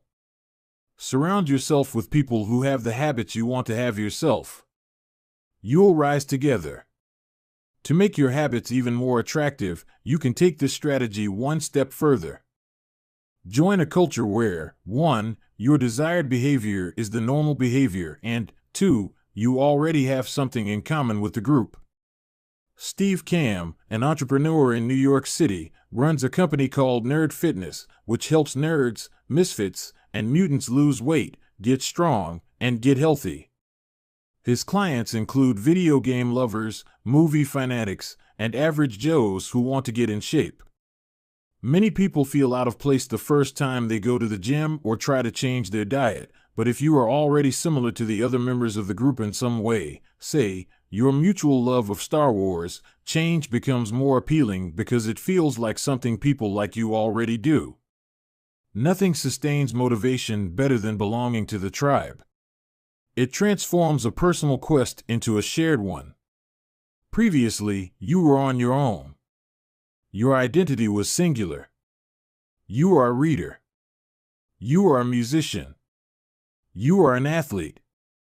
When you join a book club or a band or a cycling group, your identity becomes linked to those around you. Growth and change is no longer an individual pursuit. We are readers. We are musicians. We are cyclists. The shared identity begins to reinforce your personal identity. This is why remaining part of a group after achieving a goal is crucial to maintaining your habits. It's friendship and community that embed a new identity and help behaviors last over the long run. 2. Imitating the many. In the 1950s, psychologist Solomon Asch conducted a series of experiments that are now taught to legions of undergrads each year. To begin each experiment, the subject entered the room with a group of strangers. Unbeknownst to them, the other participants were actors planted by the researcher and instructed to deliver scripted answers to certain questions. The group would be shown one card with a line on it and then a second card with a series of lines. Each person was asked to select the line on the second card that was similar in length to the line on the first card. It was a very simple task. Conforming to social norms. The experiment always began the same. First, there would be some easy trials where everyone agreed on the correct line. After a few rounds, the participants were shown a test that was just as obvious as the previous ones, except the actors in the room would select an intentionally incorrect answer. For example, they would respond A to the comparison shown in Figure 10. Everyone would agree that the lines were the same even though they were clearly different. The subject, who was unaware of the ruse, would immediately become bewildered. Their eyes would open wide. They would laugh nervously to themselves. They would double-check the reactions of other participants. Their agitation would grow as one person after another delivered the same incorrect response. Soon, the subject began to doubt their own eyes. Eventually, they delivered the answer they knew in their heart to be incorrect. Asch ran this experiment many times and in many different ways. What he discovered was that as the number of actors increased, so did the conformity of the subject. If it was just the subject and one actor, then there was no effect on the person's choice. They just assumed they were in the room with a dummy. When two actors were in the room with the subject, there was still little impact. But as the number of people increased to 3 actors and 4 and all the way to 8, the subject became more likely to second-guess themselves. By the end of the experiment, nearly 75% of the subjects had agreed with the group answer even though it was obviously incorrect. Whenever we are unsure how to act, we look to the group to guide our behavior. We are constantly scanning our environment and wondering, what is everyone else doing? We check reviews on Amazon or Yelp or TripAdvisor because we want to imitate the best buying, eating, and travel habits. It's usually a smart strategy. There is evidence in numbers. But there can be a downside. The normal behavior of the tribe often overpowers the desired behavior of the individual. For example, one study found that when a chimpanzee learns an effective way to crack nuts open as a member of one group and then switches to a new group that uses a less effective strategy, it will avoid using the superior nut cracking method just to blend in with the rest of the chimps. Humans are similar. There is tremendous internal pressure to comply with the norms of the group. The reward of being accepted is often greater than the reward of winning an argument, looking smart, or finding truth. Most days, we'd rather be wrong with the crowd than be right by ourselves. The human mind knows how to get along with others. It wants to get along with others. This is our natural mode. You can override it. You can choose to ignore the group or to stop caring what other people think, but it takes work. Running against the grain of your culture requires extra effort. When changing your habits means challenging the tribe, change is unattractive. When changing your habits means fitting in with the tribe, change is very attractive. 3. Imitating the powerful. Humans everywhere pursue power, prestige, and status. We want pins and medallions on our jackets. We want president or partner in our titles. We want to be acknowledged, recognized, and praised. This tendency can seem vain, but overall, it's a smart move. Historically, a person with greater power and status has access to more resources, worries less about survival, and proves to be a more attractive mate. We are drawn to behaviors that earn us respect, approval, admiration, and status. We want to be the one in the gym who can do muscle-ups, or the musician who can play the hardest chord progressions, or the parent with the most accomplished children, because these things separate us from the crowd. Once we fit in, we start looking for ways to stand out. This is one reason we care so much about the habits of highly effective people. We try to copy the behavior of successful people because we desire success ourselves. Many of our daily habits are imitations of people we admire. You replicate the marketing strategies of the most successful firms in your industry. You make a recipe from your favorite baker. You borrow the storytelling strategies of your favorite writer. You mimic the communication style of your boss. We imitate people we envy. High-status people enjoy the approval, respect, and praise of others.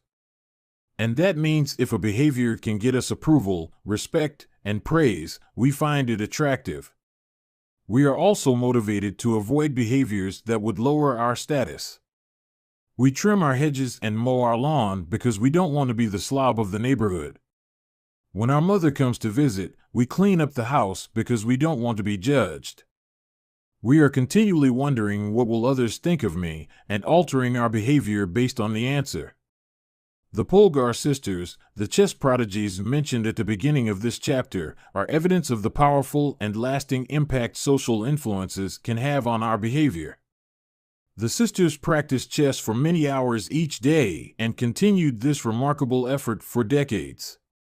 But these habits and behaviors maintained their attractiveness, in part, because they were valued by their culture.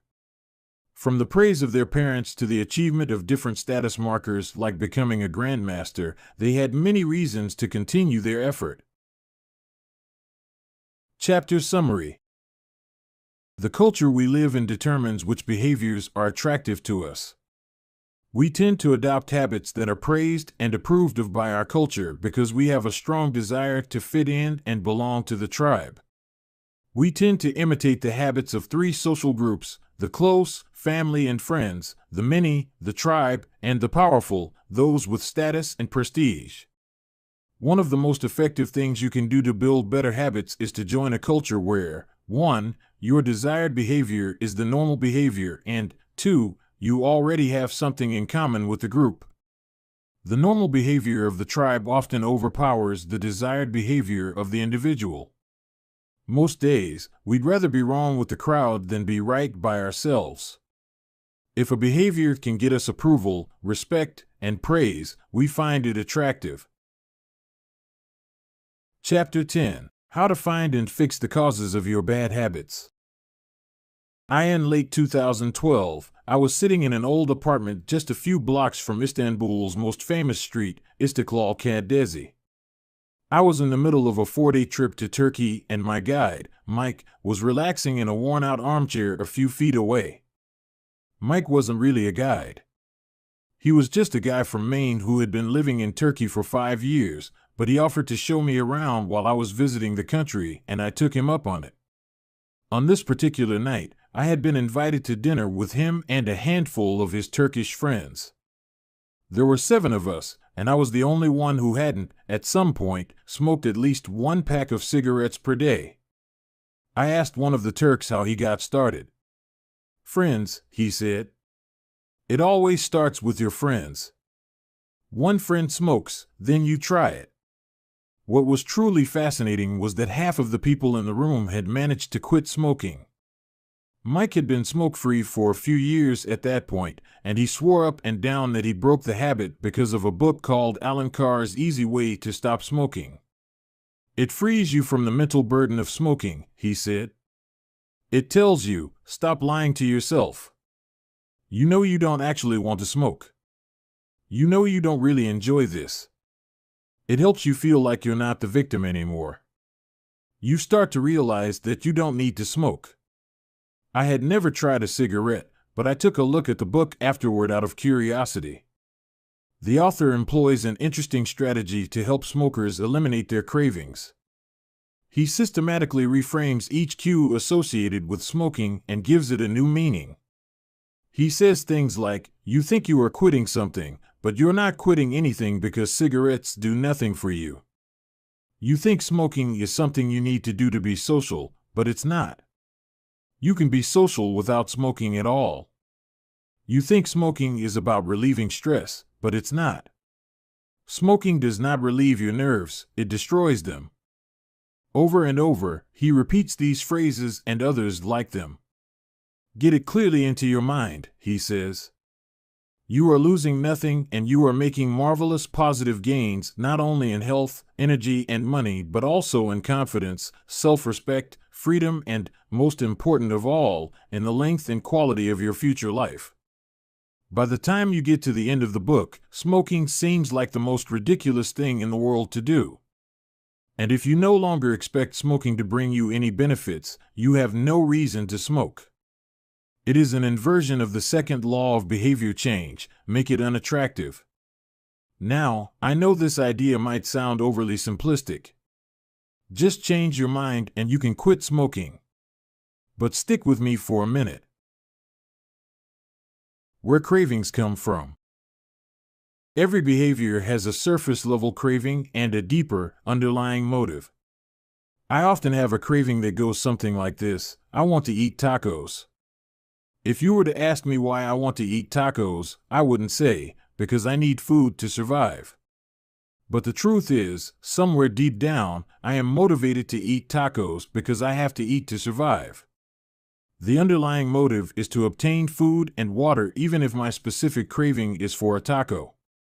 Some of our underlying motives include: conserve energy, obtain food and water, find love and reproduce, connect and bond with others, win social acceptance and approval, reduce uncertainty, achieve status and prestige. A craving is just a specific manifestation of a deeper underlying motive. Your brain did not evolve with a desire to smoke cigarettes or to check Instagram or to play video games. At a deep level, you simply want to reduce uncertainty and relieve anxiety, to win social acceptance and approval, or to achieve status. Look at nearly any product that is habit-forming and you'll see that it does not create a new motivation, but rather latches onto the underlying motives of human nature.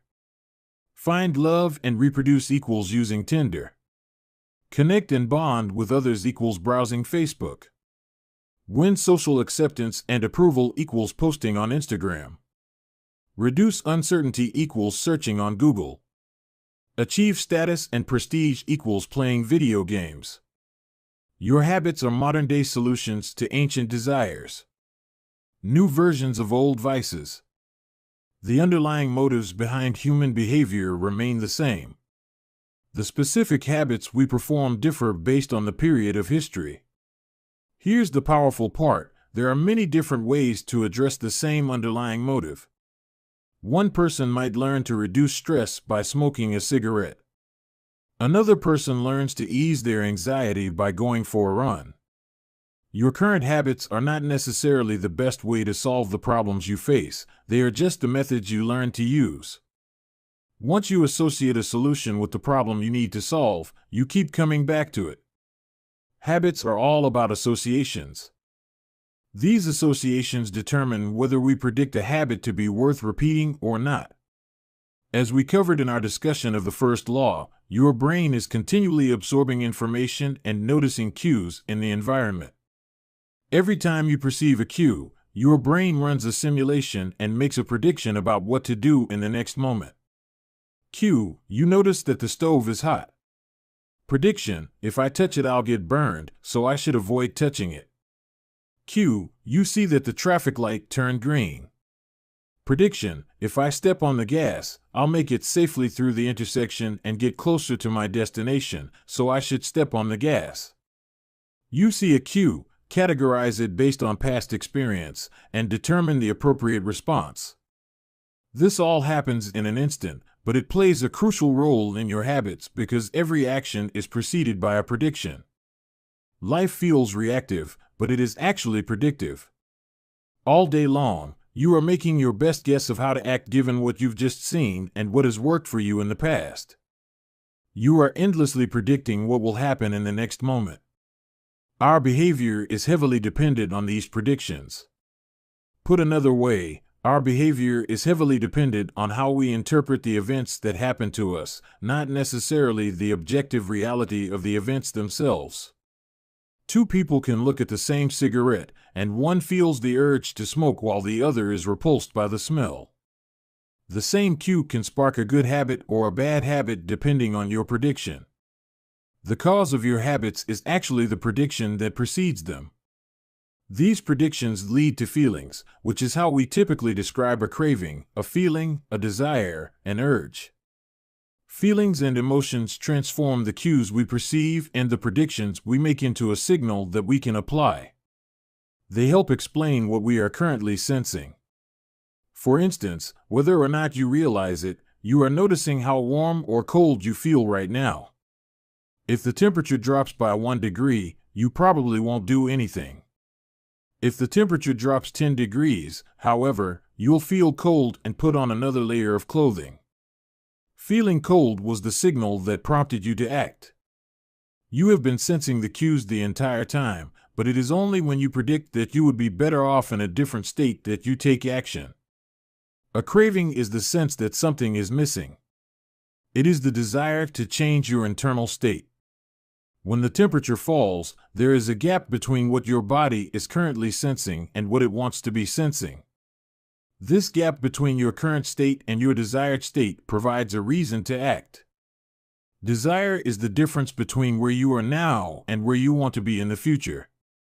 Even the tiniest action is tinged with the motivation to feel differently than you do in the moment. When you binge eat or light up or browse social media, what you really want is not a potato chip or a cigarette or a bunch of likes. What you really want is to feel different. Our feelings and emotions tell us whether to hold steady in our current state or to make a change. They help us decide the best course of action. Neurologists have discovered that when emotions and feelings are impaired, we actually lose the ability to make decisions. We have no signal of what to pursue and what to avoid. As the neuroscientist Antonio Damasio explains, it is emotion that allows you to mark things as good, bad, or indifferent.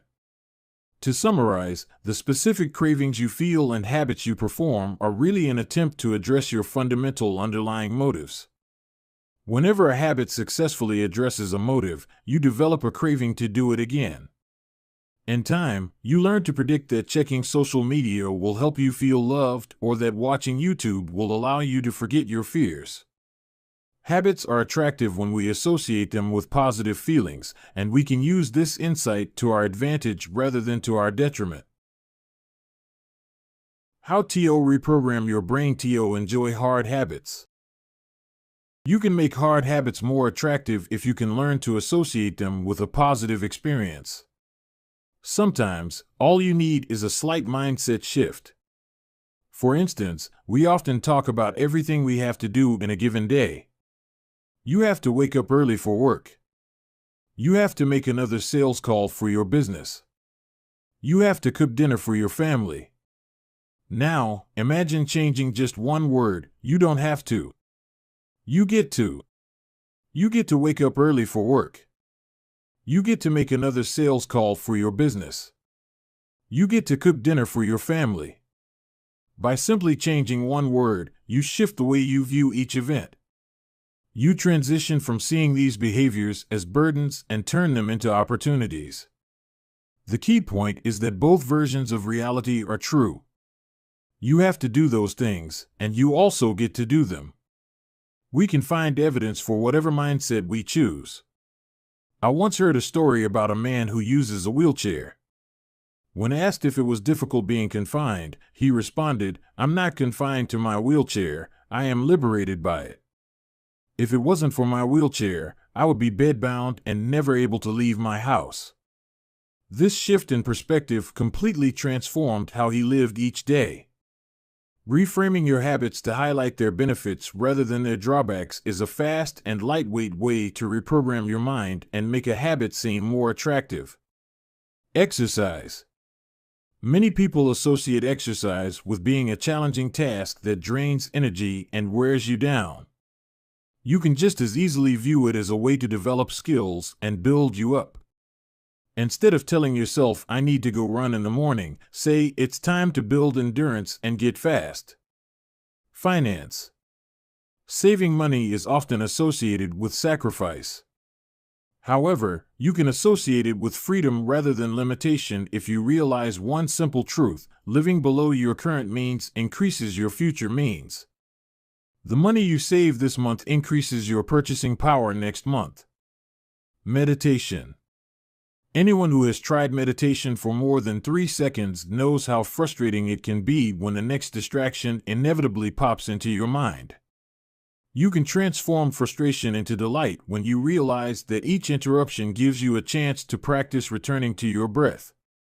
Distraction is a good thing because you need distractions to practice meditation. Pre-game jitters. Many people feel anxious before delivering a big presentation or competing in an important event. They experience quicker breathing, a faster heart rate, heightened arousal. If we interpret these feelings negatively, then we feel threatened and tense up. If we interpret these feelings positively, then we can respond with fluidity and grace. You can reframe "I am nervous" to "I am excited and I'm getting an adrenaline rush to help me concentrate." These little mindset shifts aren't magic, but they can help change the feelings you associate with a particular habit or situation. If you want to take it a step further, you can create a motivation ritual. You simply practice associating your habits with something you enjoy, then you can use that cue whenever you need a bit of motivation. For instance, if you always play the same song before having sex, then you'll begin to link the music with the act. Whenever you want to get in the mood, just press play. Ed Lattimore, a boxer and writer from Pittsburgh, benefited from a similar strategy without knowing it. "Odd realization," he wrote. "My focus and concentration goes up just by putting my headphones on while writing. I don't even have to play any music." Without realizing it, he was conditioning himself. In the beginning, he put his headphones on, played some music he enjoyed, and did focused work. After doing it 5, 10, 20 times, putting his headphones on became a cue that he automatically associated with increased focus. The craving followed naturally.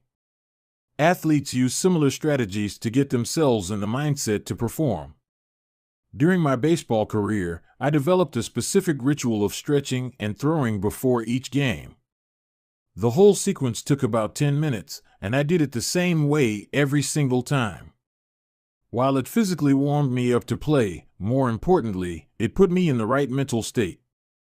I began to associate my pregame ritual with feeling competitive and focused.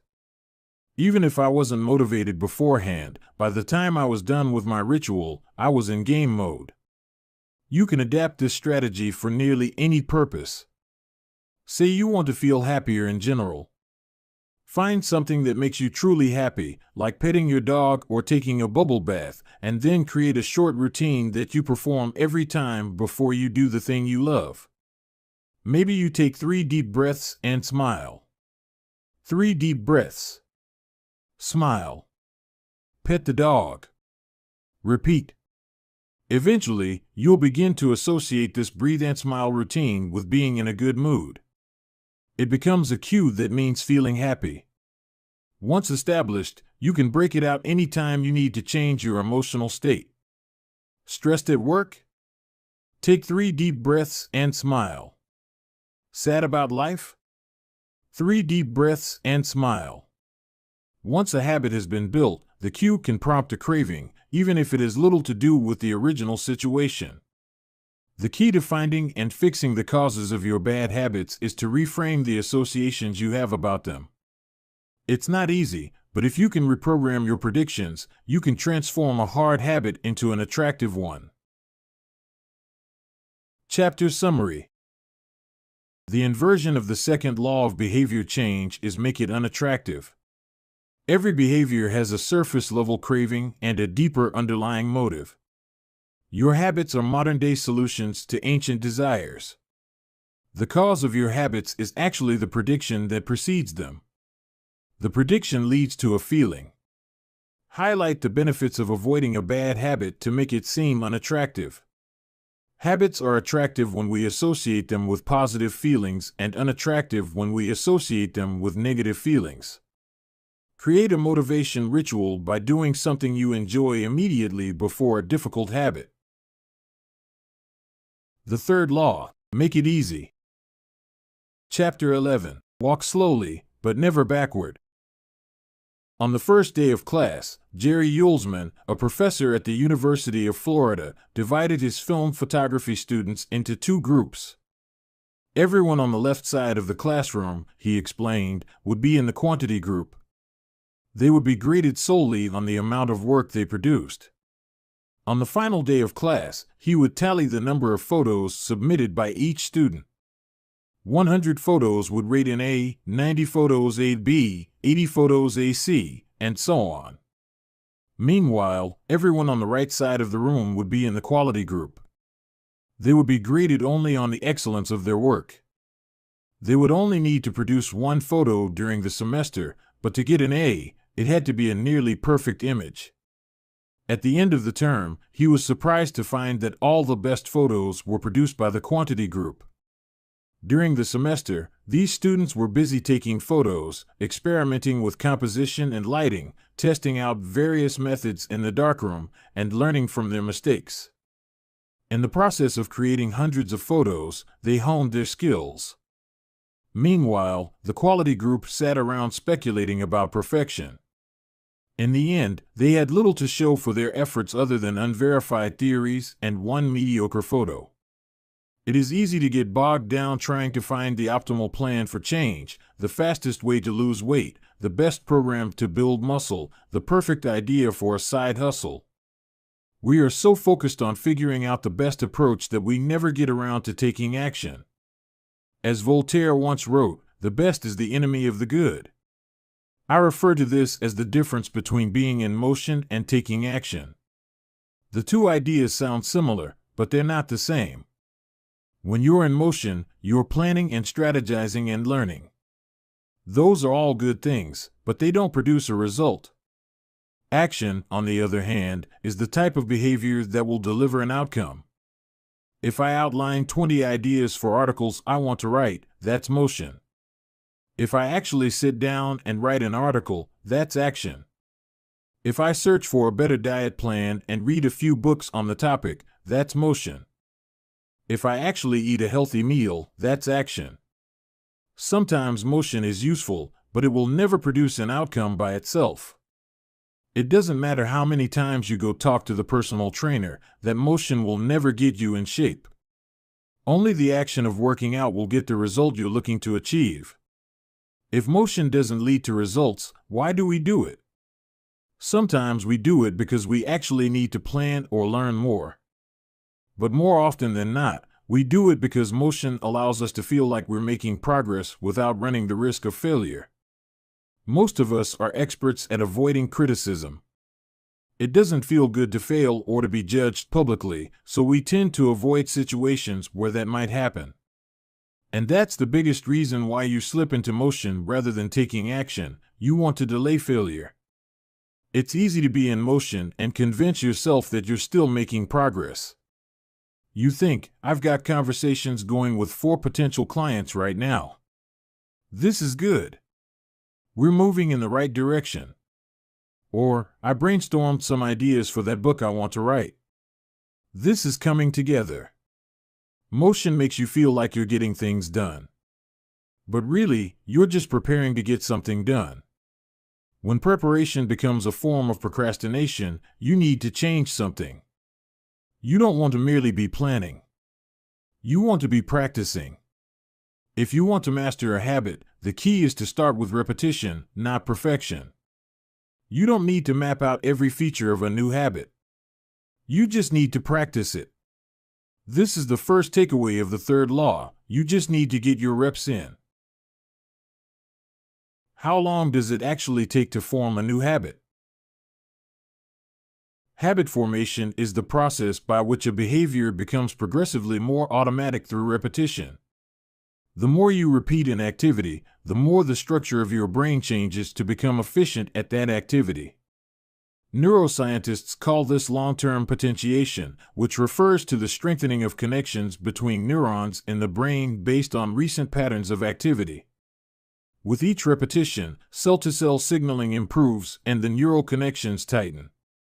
First described by neuropsychologist Donald Hebb in 1949, this phenomenon is commonly known as Hebb's law. Neurons that fire together wire together. Repeating a habit leads to clear physical changes in the brain. In musicians, the cerebellum, critical for physical movements like plucking a guitar string or pulling a violin bow, is larger than it is in non-musicians. Mathematicians, meanwhile, have increased gray matter in the inferior parietal lobule, which plays a key role in computation and calculation. Its size is directly correlated with the amount of time spent in the field. The older and more experienced the mathematician, the greater the increase in gray matter. When scientists analyzed the brains of taxi drivers in London, they found that the hippocampus, a region of the brain involved in spatial memory, was significantly larger in their subjects than in non-taxi drivers. Even more fascinating, the hippocampus decreased in size when a driver retired. Like the muscles of the body responding to regular weight training, particular regions of the brain adapt as they are used and atrophy as they are abandoned. Of course, the importance of repetition in establishing habits was recognized long before neuroscientists began poking around. In 1860, the English philosopher George H. Lewis noted, in learning to speak a new language, to play on a musical instrument, or to perform unaccustomed movements, great difficulty is felt, because the channels through which each sensation has to pass have not become established, but no sooner has frequent repetition cut a pathway than this difficulty vanishes. The actions become so automatic that they can be performed while the mind is otherwise engaged. Both common sense and scientific evidence agree, repetition is a form of change. Each time you repeat an action, you are activating a particular neural circuit associated with that habit. This means that simply putting in your reps is one of the most critical steps you can take to encoding a new habit. It is why the students who took tons of photos improved their skills, while those who merely theorized about perfect photos did not. One group engaged in active practice, the other in passive learning. One in action, the other in motion. All habits follow a similar trajectory from effortful practice to automatic behavior, a process known as automaticity. Automaticity is the ability to perform a behavior without thinking about each step, which occurs when the non-conscious mind takes over. One of the most common questions I hear is, how long does it take to build a new habit? But what people really should be asking is, how many does it take to form a new habit? That is, how many repetitions are required to make a habit automatic? There is nothing magical about time passing with regard to habit formation. It doesn't matter if it's been 21 days or 30 days or 300 days. What matters is the rate at which you perform the behavior. You could do something twice in 30 days, or 200 times. It's the frequency that makes the difference. Your current habits have been internalized over the course of hundreds, if not thousands, of repetitions. New habits require the same level of frequency. You need to string together enough successful attempts until the behavior is firmly embedded in your mind and you cross the habit line. In practice, it doesn't really matter how long it takes for a habit to become automatic. What matters is that you take the actions you need to take to make progress. Whether an action is fully automatic is of less importance. To build a habit, you need to practice it. And the most effective way to make practice happen is to adhere to the third law of behavior change: make it easy. The chapters that follow will show you how to do exactly that. Chapter Summary. The third law of behavior change is make it easy. The most effective form of learning is practice, not planning. Focus on taking action, not being in motion. Habit formation is the process by which a behavior becomes progressively more automatic through repetition. The amount of time you have been performing a habit is not as important as the number of times you have performed it. Chapter 12. The Law of Least Effort. In his award-winning book, Guns, Germs, and Steel, anthropologist and biologist Jared Diamond points out a simple fact: different continents have different shapes. At first glance, this statement seems rather obvious and unimportant, but it turns out to have a profound impact on human behavior. The primary axis of the Americas runs from north to south.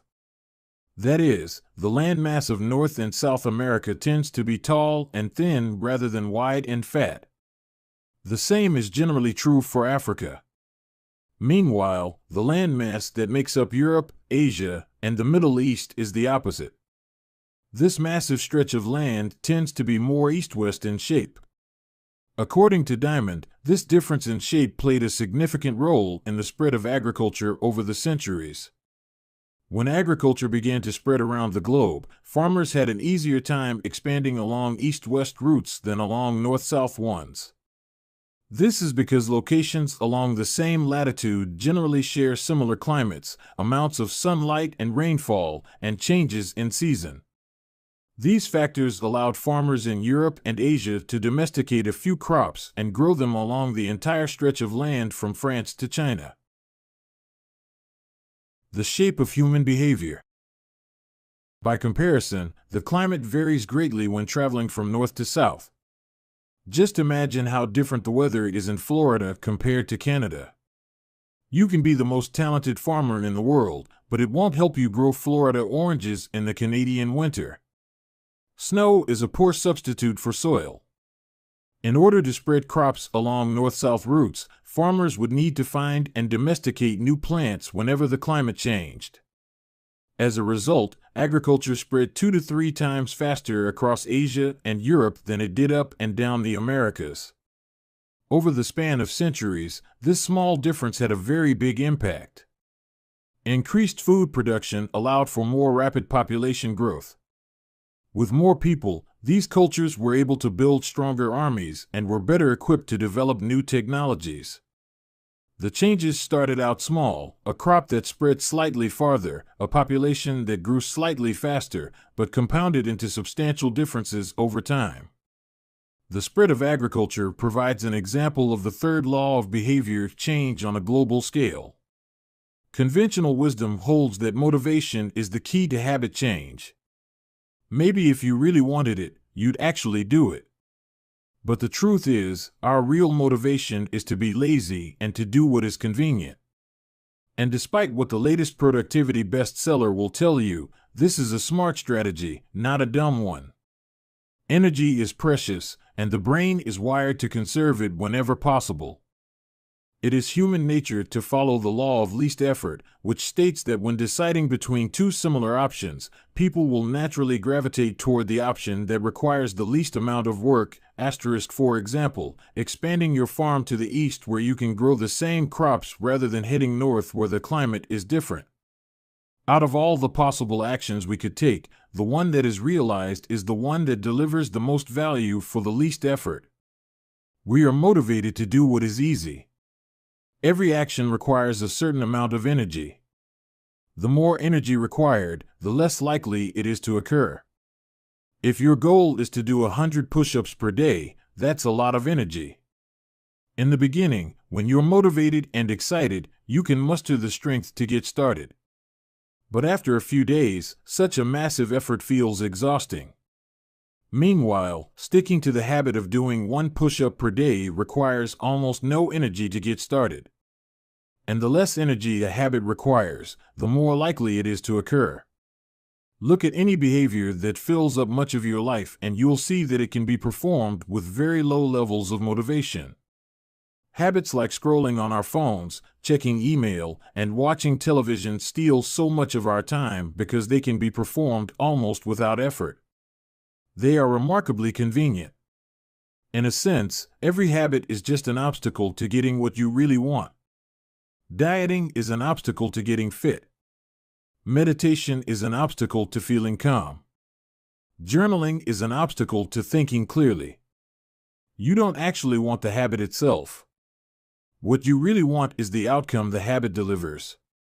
The greater the obstacle, that is, the more difficult the habit, the more friction there is between you and your desired end state. This is why it is crucial to make your habits so easy that you'll do them even when you don't feel like it. If you can make your good habits more convenient, you'll be more likely to follow through on them. But what about all the moments when we seem to do the opposite? If we're all so lazy, then how do you explain people accomplishing hard things like raising a child or starting a business or climbing Mount Everest? Certainly, you are capable of doing very hard things. The problem is that some days you feel like doing the hard work and some days you feel like giving in. On the tough days, it's crucial to have as many things working in your favor as possible so that you can overcome the challenges life naturally throws your way. The less friction you face, the easier it is for your stronger self to emerge.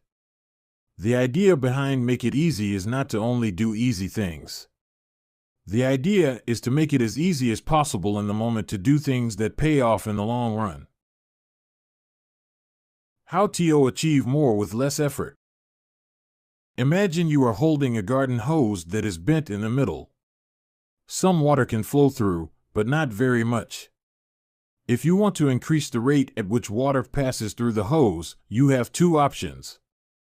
The first option is to crank up the valve and force more water out. The second option is to simply remove the bend in the hose and let water flow through naturally. Trying to pump up your motivation to stick with a hard habit is like trying to force water through a bent hose. You can do it, but it requires a lot of effort and increases the tension in your life. Meanwhile, making your habits simple and easy is like removing the bend in the hose. Rather than trying to overcome the friction in your life, you reduce it. One of the most effective ways to reduce the friction associated with your habits is to practice environment design. In Chapter 6, we discussed environment design as a method for making cues more obvious, but you can also optimize your environment to make actions easier. For example, when deciding where to practice a new habit, it is best to choose a place that is already along the path of your daily routine. Habits are easier to build when they fit into the flow of your life. You are more likely to go to the gym if it is on your way to work because stopping doesn't add much friction to your lifestyle. By comparison, if the gym is off the path of your normal commute, even by just a few blocks, now you're going out of your way to get there. Perhaps even more effective is reducing the friction within your home or office. Too often, we try to start habits in high-friction environments. We try to follow a strict diet while we are out to dinner with friends. We try to write a book in a chaotic household. We try to concentrate while using a smartphone filled with distractions. It doesn't have to be this way. We can remove the points of friction that hold us back. This is precisely what electronics manufacturers in Japan began to do in the 1970s. In an article published in the New Yorker titled Better All the Time, James Shirowaiki writes, Japanese firms emphasized what came to be known as lean production, relentlessly looking to remove waste of all kinds from the production process, down to redesigning workspaces, so workers didn't have to waste time twisting and turning to reach their tools. The result was that Japanese factories were more efficient and Japanese products were more reliable than American ones. In 1974, service calls for American-made color televisions were 5 times as common as for Japanese televisions. By 1979, it took American workers 3 times as long to assemble their sets.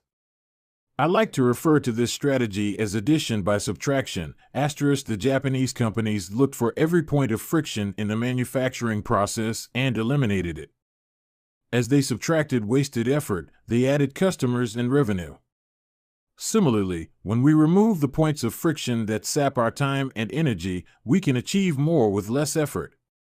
This is one reason tidying up can feel so good. We are simultaneously moving forward and lightening the cognitive load our environment places on us.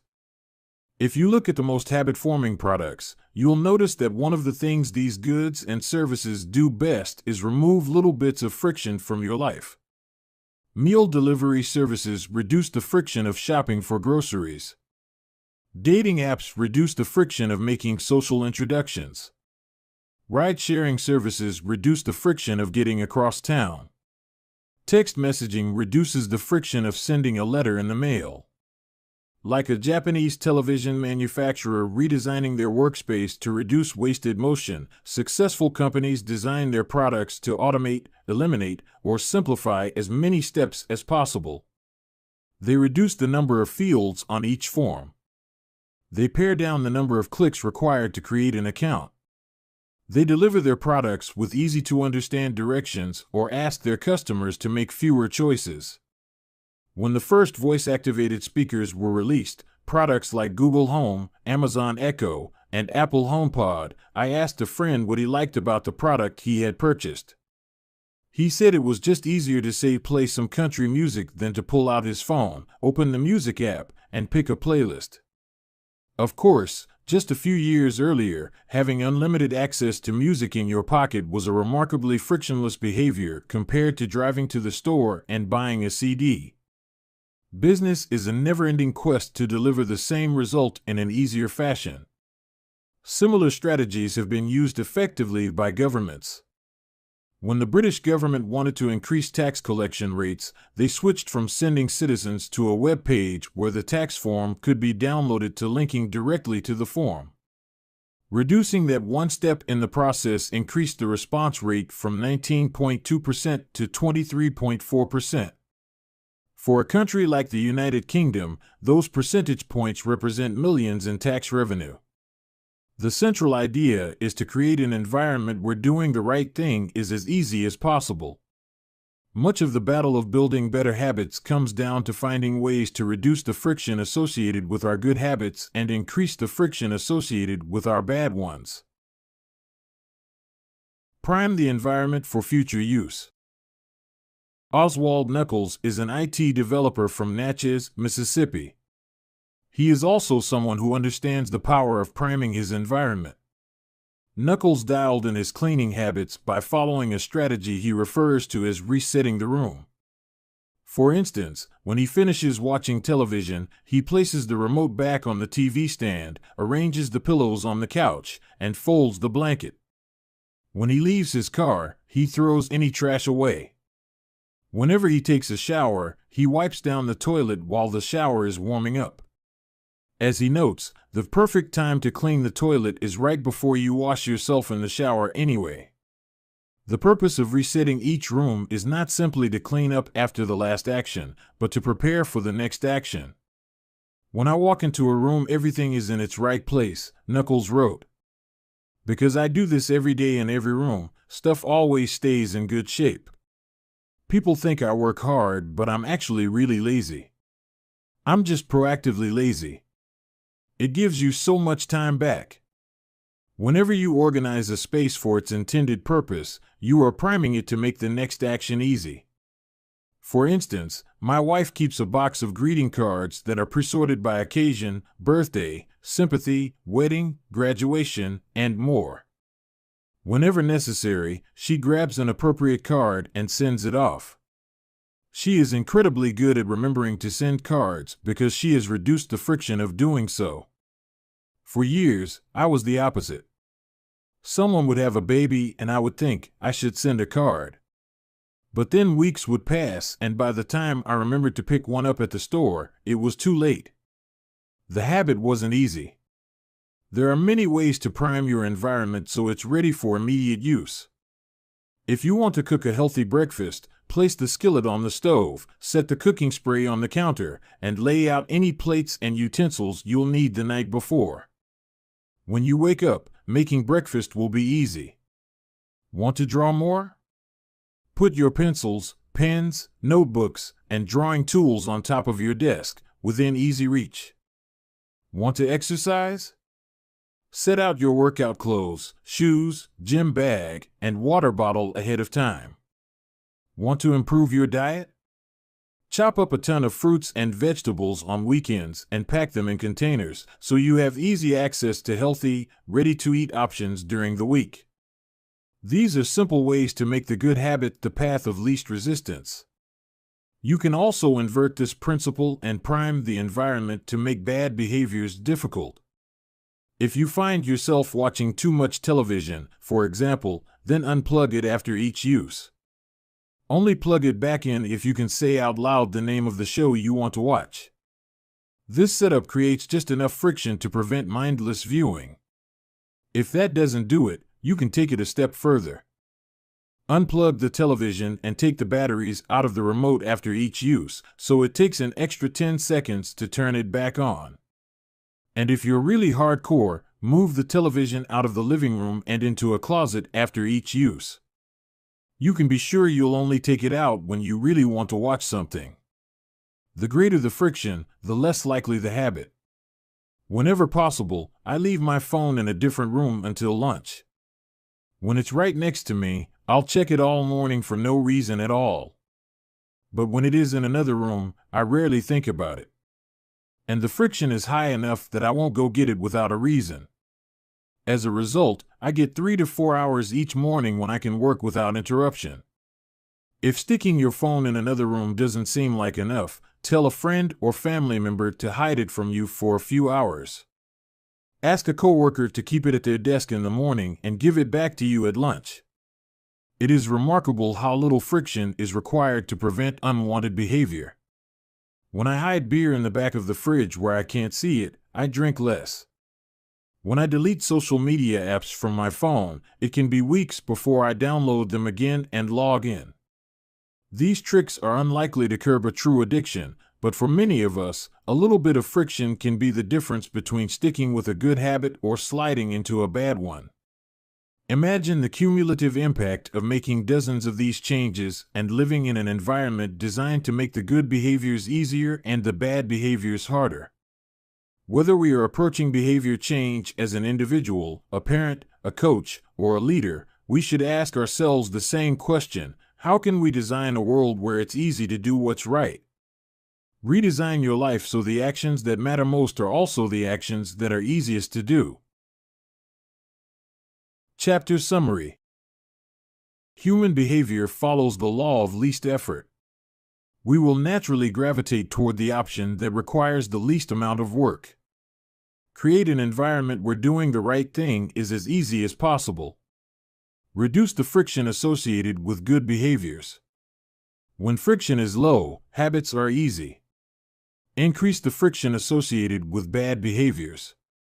When friction is high, habits are difficult. Prime your environment to make future actions easier. Chapter 13. How to stop procrastinating by using the 2-minute rule.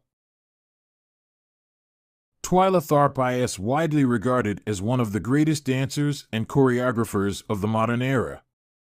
In 1992, she was awarded a MacArthur Fellowship, often referred to as the Genius Grant, and she has spent the bulk of her career touring the globe to perform her original works. She also credits much of her success to simple daily habits. I begin each day of my life with a ritual, she writes. I wake up at 5:30 a.m., put on my workout clothes, my leg warmers, my sweatshirt, and my hat. I walk outside my Manhattan home, hail a taxi, and tell the driver to take me to the Pumping Iron Gym at 91st Street and 1st Avenue, where I work out for 2 hours. The ritual is not the stretching and weight training I put my body through each morning at the gym. The ritual is the cab. The moment I tell the driver where to go, I have completed the ritual. It's a simple act, but doing it the same way each morning habitualizes it, makes it repeatable, easy to do. It reduces the chance that I would skip it or do it differently. It is one more item in my arsenal of routines, and one less thing to think about. Hailing a cab each morning may be a tiny action, but it is a splendid example of the third law of behavior change. Researchers estimate that 40 to 50% of our actions on any given day are done out of habit. This is already a substantial percentage, but the true influence of your habits is even greater than these numbers suggest. Habits are automatic choices that influence the conscious decisions that follow. Yes, a habit can be completed in just a few seconds, but it can also shape the actions that you take for minutes or hours afterward. Habits are like the entrance ramp to a highway. They lead you down a path and, before you know it, you're speeding toward the next behavior. It seems to be easier to continue what you are already doing than to start doing something different. You sit through a bad movie for 2 hours. You keep snacking even when you're already full. You check your phone for just a second and soon you have spent 20 minutes staring at the screen. In this way, the habits you follow without thinking often determine the choices you make when you are thinking. Each evening, there is a tiny moment, usually around 5:15 p.m., that shapes the rest of my night. My wife walks in the door from work and either we change into our workout clothes and head to the gym or we crash onto the couch, order Indian food, and watch the advice, similar to Twyla Tharp hailing the cab. The ritual is changing into my workout clothes. If I change clothes, I know the workout will happen. Everything that follows, driving to the gym, deciding which exercises to do, stepping under the bar, is easy once I've taken the first step. Every day, there are a handful of moments that deliver an outsized impact. I refer to these little choices as decisive moments. The moment you decide between ordering takeout or cooking dinner. The moment you choose between driving your car or riding your bike.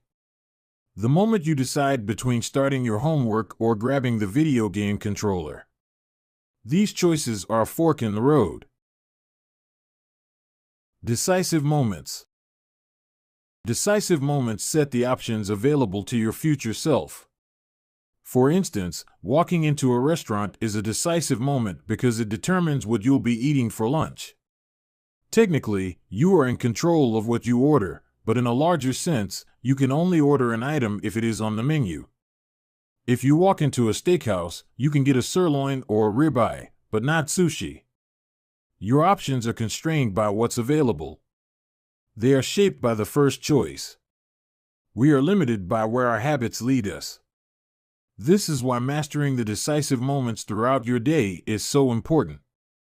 Each day is made up of many moments, but it is really a few habitual choices that determine the path you take. These little choices stack up, each one setting the trajectory for how you spend the next chunk of time. Habits are the entry point, not the end point. They are the cab, not the gym. The 2-minute rule. Even when you know you should start small, it's easy to start too big. When you dream about making a change, excitement inevitably takes over and you end up trying to do too much too soon. The most effective way I know to counteract this tendency is to use the 2-minute rule, which states, when you start a new habit, it should take less than 2 minutes to do. You'll find that nearly any habit can be scaled down into a 2-minute version. Read before bed each night becomes read 1 page. Do 30 minutes of yoga becomes take out my yoga mat. Study for class becomes open my notes.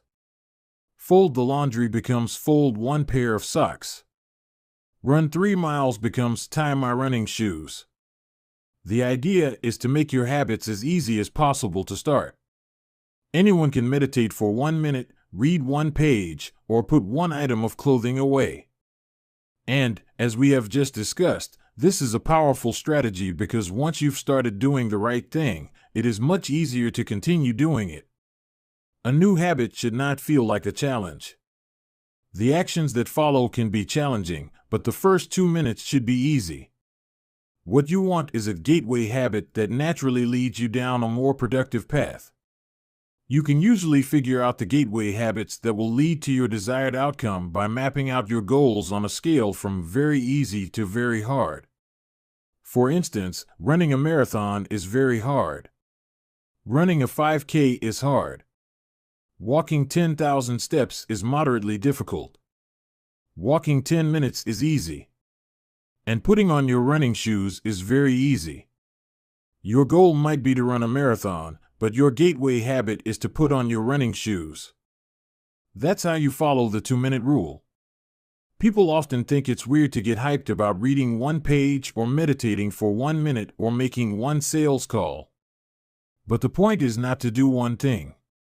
The point is to master the habit of showing up. The truth is, a habit must be established before it can be improved.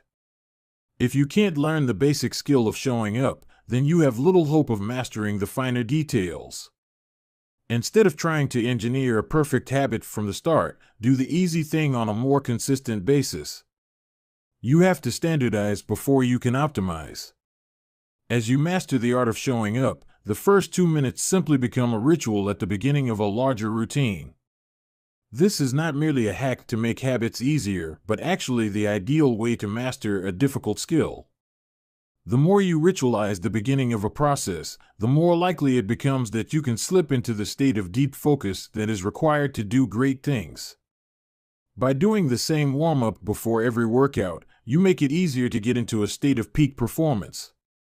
By following the same creative ritual, you make it easier to get into the hard work of creating. By developing a consistent power-down habit, you make it easier to get to bed at a reasonable time each night. You may not be able to automate the whole process, but you can make the first action mindless. Make it easy to start and the rest will follow. The 2-minute rule can seem like a trick to some people. You know that the real goal is to do more than just 2 minutes, so it may feel like you're trying to fool yourself. Nobody is actually aspiring to read one page or do one push-up or open their notes. And if you know it's a mental trick, why would you fall for it?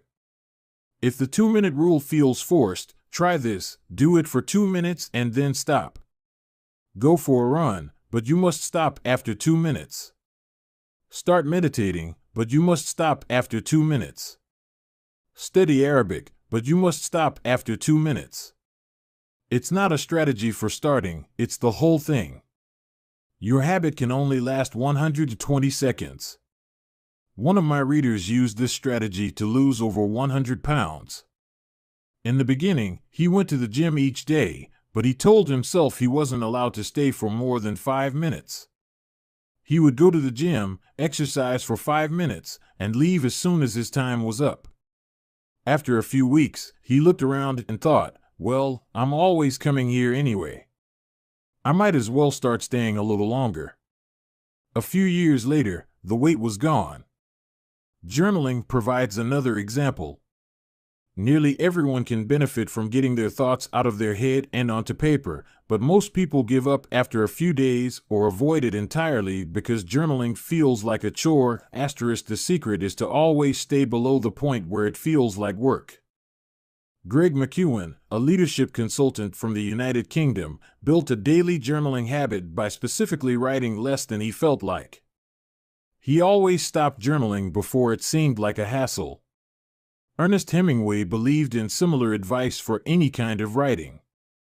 The best way is to always stop when you are going good, he said.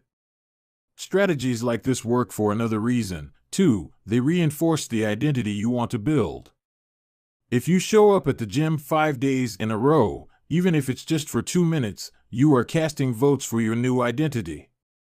You're not worried about getting in shape. You're focused on becoming the type of person who doesn't miss workouts. You're taking the smallest action that confirms the type of person you want to be. We rarely think about change this way because everyone is consumed by the end goal. But one push-up is better than not exercising. 1 minute of guitar practice is better than none at all. 1 minute of reading is better than never picking up a book. It's better to do less than you hope than to do nothing at all. At some point, once you've established the habit and you're showing up each day, you can combine the 2-minute rule with a technique we call habit shaping to scale your habit back up toward your ultimate goal. Start by mastering the first 2 minutes of the smallest version of the behavior. Then, advance to an intermediate step and repeat the process, focusing on just the first 2 minutes and mastering that stage before moving on to the next level. Eventually, you'll end up with the habit you had originally hoped to build while still keeping your focus where it should be, on the first 2 minutes of the behavior. Examples of habit shaping. Becoming an early riser. Phase 1. Be home by 10 p.m. every night. Phase 2. Have all devices, TV, phone, etc., turned off by 10 p.m. every night. Phase 3. Be in bed by 10 p.m. every night, reading a book, talking with your partner. Phase 4. Lights off by 10 p.m. every night. Phase 5. Wake up at 6 a.m. every day. Becoming vegan. Phase 1. Start eating vegetables at each meal. Phase 2. Stop eating animals with 4 legs, cow, pig, lamb, etc. Phase 3. Stop eating animals with 2 legs, chicken, turkey, etc. Phase 4. Stop eating animals with no legs, fish, clams, scallops, etc. Phase 5. Stop eating all animal products, eggs, milk, cheese. Starting to exercise. Phase 1. Change into workout clothes.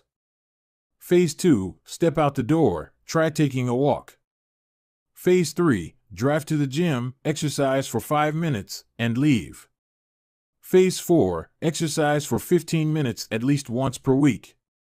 Phase 5. Exercise 3 times per week.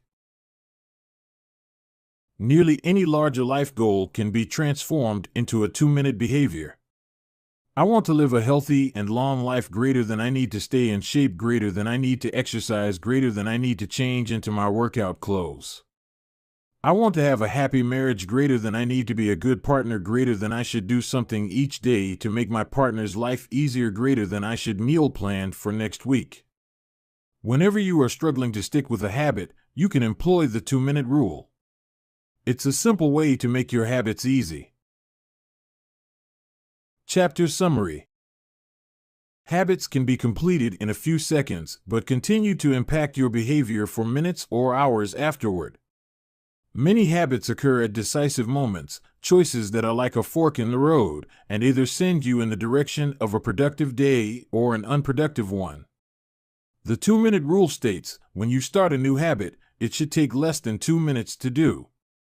The more you ritualize the beginning of a process, the more likely it becomes that you can slip into the state of deep focus that is required to do great things.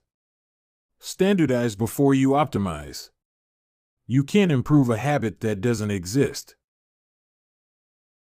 Chapter 14. How to make good habits inevitable and bad habits impossible. In the summer of 1830, Victor Hugo was facing an impossible deadline. 12 months earlier, the French author had promised his publisher a new book. But instead of writing, he spent that year pursuing other projects, entertaining guests, and delaying his work. Frustrated, Hugo's publisher responded by setting a deadline less than 6 months away. The book had to be finished by February 1831. Hugo concocted a strange plan to beat his procrastination. He collected all of his clothes and asked an assistant to lock them away in a large chest. He was left with nothing to wear except a large shawl.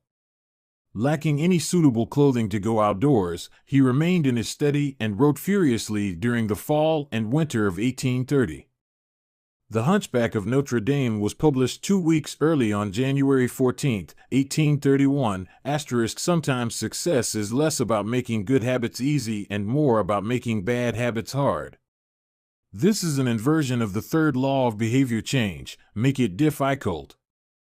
If you find yourself continually struggling to follow through on your plans, then you can take a page from Victor Hugo and make your bad habits more difficult by creating what psychologists call a commitment device.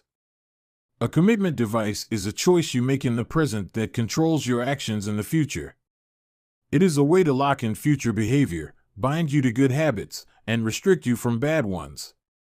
When Victor Hugo shut his clothes away so he could focus on writing, he was creating a commitment device. There are many ways to create a commitment device. You can reduce overeating by purchasing food in individual packages rather than in bulk size. You can voluntarily ask to be added to the banned list at casinos and online poker sites to prevent future gambling sprees. I've even heard of athletes who have to make weight for a competition choosing to leave their wallets at home during the week before weigh-in so they won't be tempted to buy fast food. As another example, my friend and fellow habits expert Nir Eyal purchased an outlet timer, which is an adapter that he plugged in between his internet router and the power outlet. At 10 p.m. each night, the outlet timer cuts off the power to the router. When the internet goes off, everyone knows it is time to go to bed. Commitment devices are useful because they enable you to take advantage of good intentions before you can fall victim to temptation. Whenever I'm looking to cut calories, for example, I will ask the waiter to split my meal and box half of it to go before the meal is served. If I waited until the meal came out and told myself I'll just eat half, it would never work. The key is to change the task such that it requires more work to get out of the good habit than to get started on it.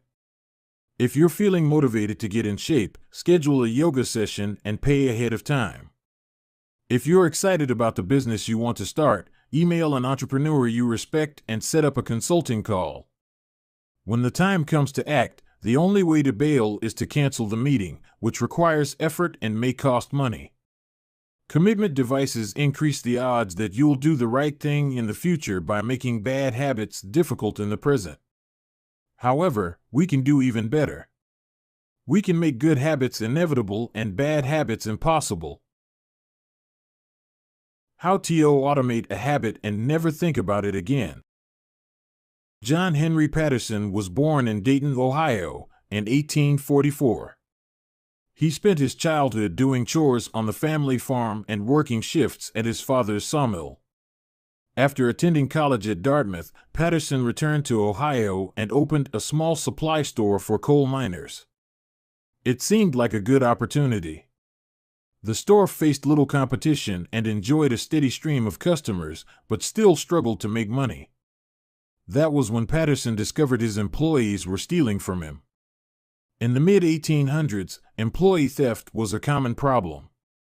Receipts were kept in an open drawer and could easily be altered or discarded. There were no video cameras to review behavior and no software to track transactions. Unless you were willing to hover over your employees every minute of the day, or to manage all transactions yourself, it was difficult to prevent theft.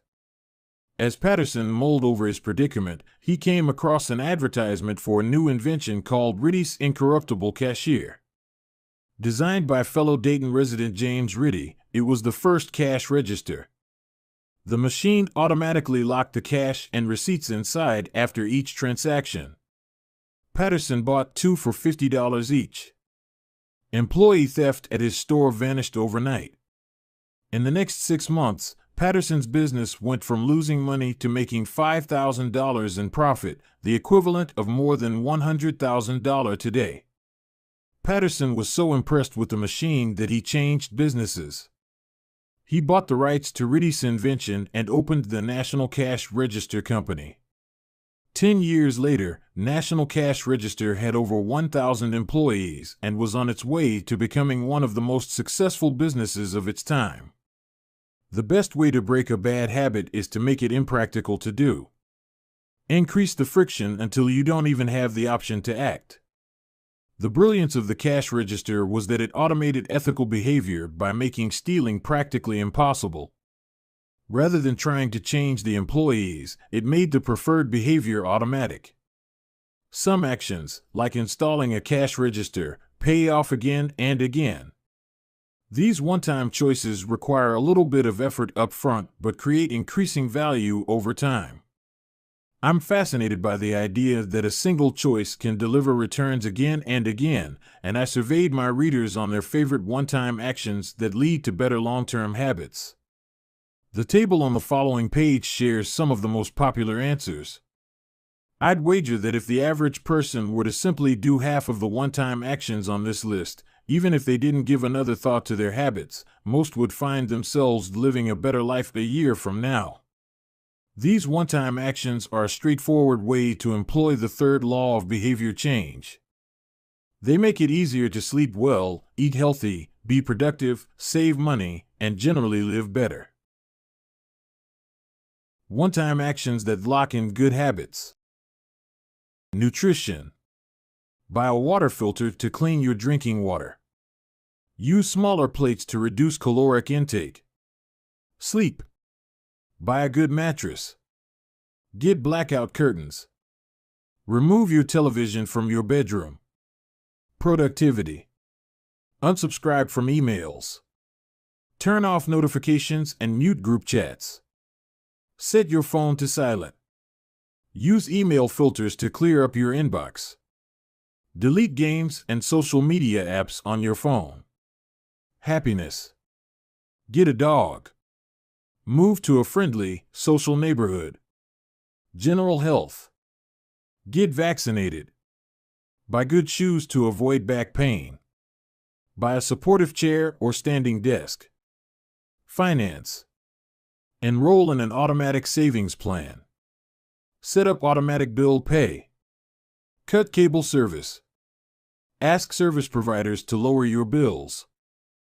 Of course, there are many ways to automate good habits and eliminate bad ones. Typically, they involve putting technology to work for you. Technology can transform actions that were once hard, annoying, and complicated into behaviors that are easy, painless, and simple. It is the most reliable and effective way to guarantee the right behavior. This is particularly useful for behaviors that happen too infrequently to become habitual.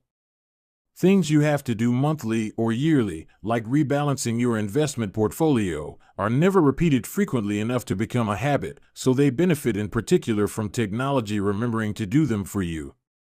Other examples include medicine. Prescriptions can be automatically refilled. Personal finance. Employees can save for retirement with an automatic wage deduction. Cooking. Meal delivery services can do your grocery shopping. Productivity. Social media browsing can be cut off with a website blocker. When you automate as much of your life as possible, you can spend your effort on the tasks machines cannot do yet. Each habit that we hand over to the authority of technology frees up time and energy to pour into the next stage of growth. As mathematician and philosopher Alfred North Whitehead wrote, civilization advances by extending the number of operations we can perform without thinking about them. Of course, the power of technology can work against us as well. Binge watching becomes a habit because you have to put more effort in to stop looking at the screen than to continue doing so. Instead of pressing a button to advance to the next episode, Netflix or YouTube will autoplay it for you. All you have to do is keep your eyes open. Technology creates a level of convenience that enables you to act on your smallest whims and desires. At the mere suggestion of hunger, you can have food delivered to your door. At the slightest hint of boredom, you can get lost in the vast expanse of social media. When the effort required to act on your desires becomes effectively zero, you can find yourself slipping into whatever impulse arises at the moment. The downside of automation is that we can find ourselves jumping from easy task to easy task without making time for more difficult, but ultimately more rewarding, work. I often find myself gravitating toward social media during any downtime. If I feel bored for just a fraction of a second, I reach for my phone. It's easy to write off these minor distractions as just taking a break, but over time they can accumulate into a serious issue. The constant tug of just one more minute can prevent me from doing anything of consequence. I'm not the only one. The average person spends over 2 hours per day on social media. What could you do with an extra 600 hours per year? During the year I was writing this book, I experimented with a new time management strategy. Every Monday, my assistant would reset the passwords on all my social media accounts, which logged me out on each device. All week I worked without distraction. On Friday, she would send me the new passwords. I had the entire weekend to enjoy what social media had to offer until Monday morning when she would do it again. If you don't have an assistant, team up with a friend or family member and reset each other's passwords each week. One of the biggest surprises was how quickly I adapted. Within the first week of locking myself out of social media, I realized that I didn't need to check it nearly as often as I had been, and I certainly didn't need it each day. It had simply been so easy that it had become the default. Once my bad habit became impossible, I discovered that I did actually have the motivation to work on more meaningful tasks. After I removed the mental candy from my environment, it became much easier to eat the healthy stuff. When working in your favor, automation can make your good habits inevitable and your bad habits impossible. It is the ultimate way to lock in future behavior rather than relying on willpower in the moment. By utilizing commitment devices, strategic one-time decisions, and technology, you can create an environment of inevitability, a space where good habits are not just an outcome you hope for but an outcome that is virtually guaranteed. Chapter Summary. The inversion of the third law of behavior change is make it difficult. A commitment device is a choice you make in the present that locks in better behavior in the future. The ultimate way to lock in future behavior is to automate your habits.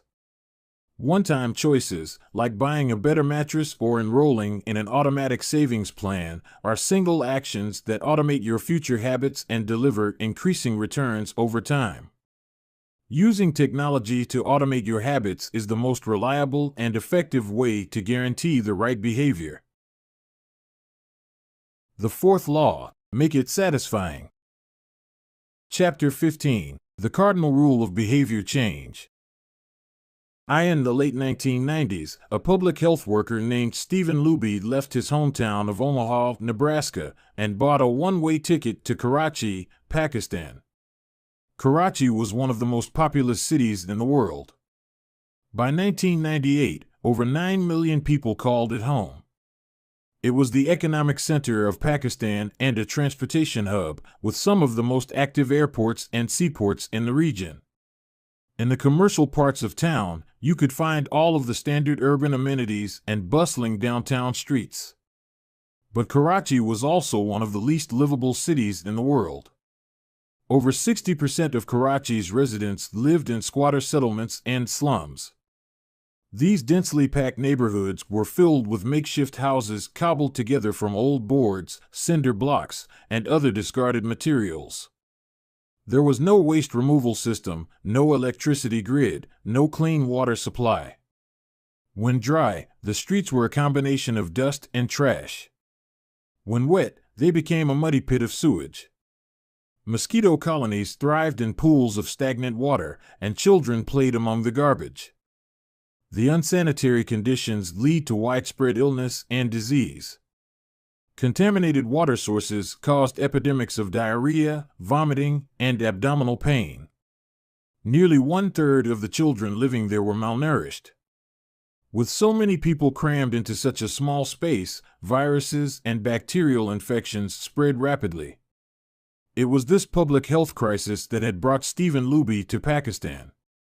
Luby and his team realized that in an environment with poor sanitation, the simple habit of washing your hands could make a real difference in the health of the residents. But they soon discovered that many people were already aware that hand washing was important. And yet, despite this knowledge, many residents were washing their hands in a haphazard fashion. Some people would just run their hands under the water quickly. Others would only wash one hand. Many would simply forget to wash their hands before preparing food. Everyone said hand washing was important, but few people made a habit out of it. The problem wasn't knowledge. The problem was consistency. That was when Luby and his team partnered with Procter & Gamble to supply the neighborhood with Safeguard soap. Compared to your standard bar of soap, using Safeguard was a more enjoyable experience. In Pakistan, Safeguard was a premium soap, Luby told me. The study participants commonly mentioned how much they liked it. The soap foamed easily, and people were able to lather their hands with suds. It smelled great. Instantly, hand washing became slightly more pleasurable. I see the goal of hand washing promotion not as behavior change, but as habit adoption, Luby said. It is a lot easier for people to adopt a product that provides a strong positive sensory signal, for example the mint taste of toothpaste, than it is to adopt a habit that does not provide pleasurable sensory feedback, like flossing one's teeth. The marketing team at Procter & Gamble talked about trying to create a positive hand-washing experience. Within months, the researchers saw a rapid shift in the health of children in the neighborhood. The rate of diarrhea fell by 52%, pneumonia by 48%, and impetigo, a bacterial skin infection, by 35%. The long-term effects were even better. We went back to some of the households in Karachi 6 years after, Luby told me. Over 95% of households who had been given the soap for free and encouraged to wash their hands had a hand-washing station with soap and water available when our study team visited. We had not given any soap to the intervention group for over 5 years, but during the trial they had become so habituated to wash their hands that they had maintained the practice. It was a powerful example of the fourth and final law of behavior change: make it satisfying. We are more likely to repeat a behavior when the experience is satisfying. This is entirely logical. Feelings of pleasure, even minor ones like washing your hands with soap that smells nice and lathers well, are signals that tell the brain, this feels good. Do this again, next time. Pleasure teaches your brain that a behavior is worth remembering and repeating. Take the story of chewing gum. Chewing gum had been sold commercially throughout the 1800s, but it wasn't until Wrigley launched in 1891 that it became a worldwide habit. Early versions were made from relatively bland resins, chewy, but not tasty. Wrigley revolutionized the industry by adding flavors like spearmint and juicy fruit, which made the product flavorful and fun to use. Then they went a step further and began pushing chewing gum as a pathway to a clean mouth. Advertisements told readers to refresh your taste. Tasty flavors and the feeling of a fresh mouth provided little bits of immediate reinforcement and made the product satisfying to use. Consumption skyrocketed, and Wrigley became the largest chewing gum company in the world. Toothpaste had a similar trajectory. Manufacturers enjoyed great success when they added flavors like spearmint, peppermint, and cinnamon to their products. These flavors don't improve the effectiveness of toothpaste. They simply create a clean mouth feel and make the experience of brushing your teeth more pleasurable. My wife actually stopped using Sensodyne because she didn't like the aftertaste. She switched to a brand with a stronger mint flavor, which proved to be more satisfying. Conversely, if an experience is not satisfying, we have little reason to repeat it. In my research, I came across the story of a woman who had a narcissistic relative who drove her nuts. In an attempt to spend less time with this egomaniac, she acted as dull and as boring as possible whenever he was around. Within a few encounters, he started avoiding her because he found her so uninteresting. Stories like these are evidence of the cardinal rule of behavior change: what is rewarded is repeated. What is punished is avoided. You learn what to do in the future based on what you were rewarded for doing or punished for doing in the past. Positive emotions cultivate habits. Negative emotions destroy them. The first 3 laws of behavior change: make it obvious, make it attractive, and make it easy, increase the odds that a behavior will be performed this time. The 4th law of behavior change, make it satisfying, increases the odds that a behavior will be repeated next time. It completes the habit loop. But there is a trick. We are not looking for just any type of satisfaction. We are looking for immediate satisfaction. The mismatch between immediate and delayed rewards. Imagine you're an animal roaming the plains of Africa, a giraffe, or an elephant or a lion. On any given day, most of your decisions have an immediate impact. You are always thinking about what to eat or where to sleep or how to avoid a predator. You are constantly focused on the present or the very near future. You live in what scientists call an immediate return environment because your actions instantly deliver clear and immediate outcomes. Now switch back to your human self. In modern society, many of the choices you make today will not benefit you immediately. If you do a good job at work, you'll get a paycheck in a few weeks. If you exercise today, perhaps you won't be overweight next year. If you save money now, maybe you'll have enough for retirement decades from now. You live in what scientists call a delayed return environment because you can work for years before your actions deliver the intended payoff. The human brain did not evolve for life in a delayed return environment. The earliest remains of modern humans, known as Homo sapiens sapiens, are approximately 200,000 years old. These were the first humans to have a brain relatively similar to ours. In particular, the neocortex, the newest part of the brain and the region responsible for higher functions like language, was roughly the same size 200,000 years ago as today. You are walking around with the same hardware as your Paleolithic ancestors. It is only recently, during the last 500 years or so, that society has shifted to a predominantly delayed return environment. Compared to the age of the brain, modern society is brand new. In the last 100 years, we have seen the rise of the car, the airplane, the television, the personal computer, the internet, the smartphone, and Beyoncé. The world has changed much in recent years, but human nature has changed little. Similar to other animals on the African savanna, our ancestors spent their days responding to grave threats, securing the next meal, and taking shelter from a storm.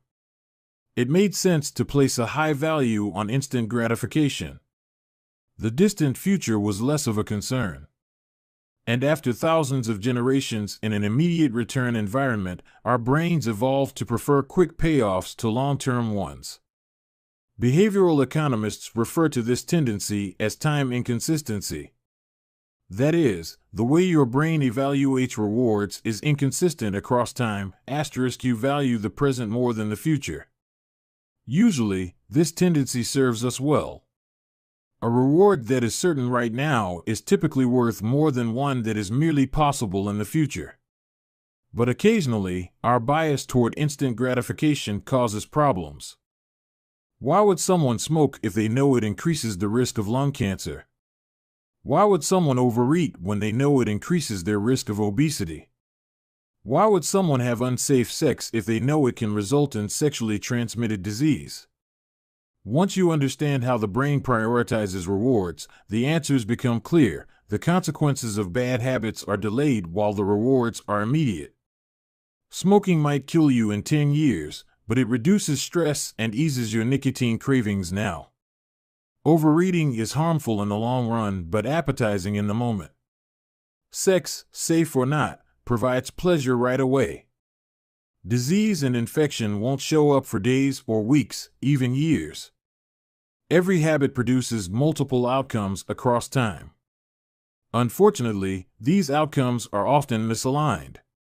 With our bad habits, the immediate outcome usually feels good, but the ultimate outcome feels bad. With good habits, it is the reverse. The immediate outcome is unenjoyable, but the ultimate outcome feels good. The French economist Frédéric Bastiat explained the problem clearly when he wrote, "It almost always happens that when the immediate consequence is favorable, the later consequences are disastrous, and vice versa." Often, the sweeter the first fruit of a habit, the more bitter are its later fruits. Put another way, the costs of your good habits are in the present. The costs of your bad habits are in the future. The brain's tendency to prioritize the present moment means you can't rely on good intentions. When you make a plan to lose weight, write a book, or learn a language, you are actually making plans for your future self. And when you envision what you want your life to be like, it is easy to see the value in taking actions with long-term benefits. We all want better lives for our future selves. However, when the moment of decision arrives, instant gratification usually wins. You are no longer making a choice for future you, who dreams of being fitter or wealthier or happier. You are choosing for present you, who wants to be full, pampered, and entertained. As a general rule, the more immediate pleasure you get from an action, the more strongly you should question whether it aligns with your long-term goals, with a fuller understanding of what causes our brain to repeat some behaviors and avoid others. Let's update the cardinal rule of behavior change. What is immediately rewarded is repeated. What is immediately punished is avoided.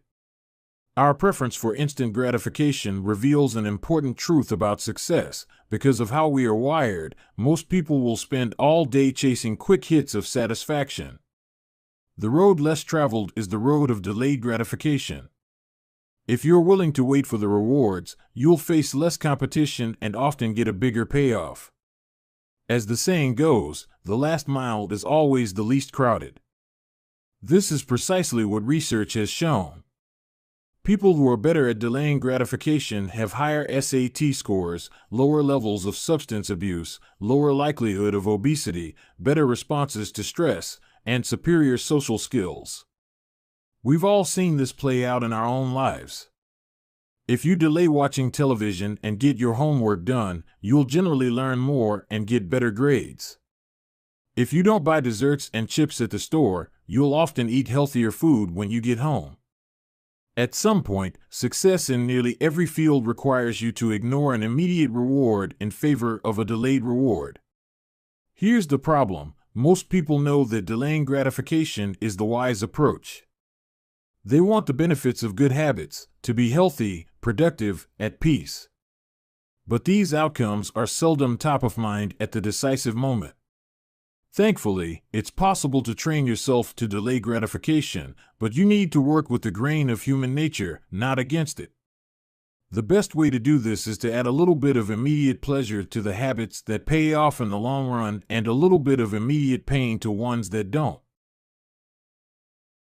How to turn instant gratification to your advantage.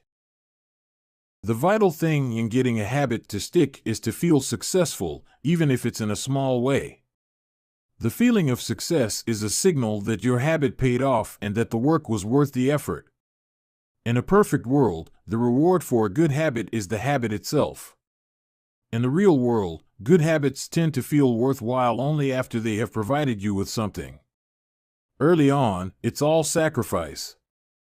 You've gone to the gym a few times, but you're not stronger or fitter or faster, at least, not in any noticeable sense. It's only months later, once you shed a few pounds or your arms gain some definition, that it becomes easier to exercise for its own sake. In the beginning, you need a reason to stay on track. This is why immediate rewards are essential. They keep you excited while the delayed rewards accumulate in the background. What we're really talking about here, when we're discussing immediate rewards, is the ending of a behavior. The ending of any experience is vital because we tend to remember it more than other phases. You want the ending of your habit to be satisfying.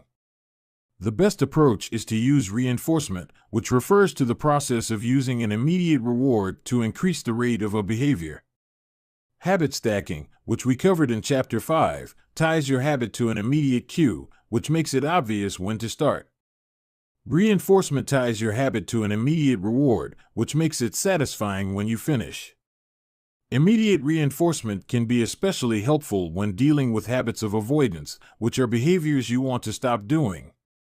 It can be challenging to stick with habits like no frivolous purchases or no alcohol this month because nothing happens when you skip happy hour drinks or don't buy that pair of shoes.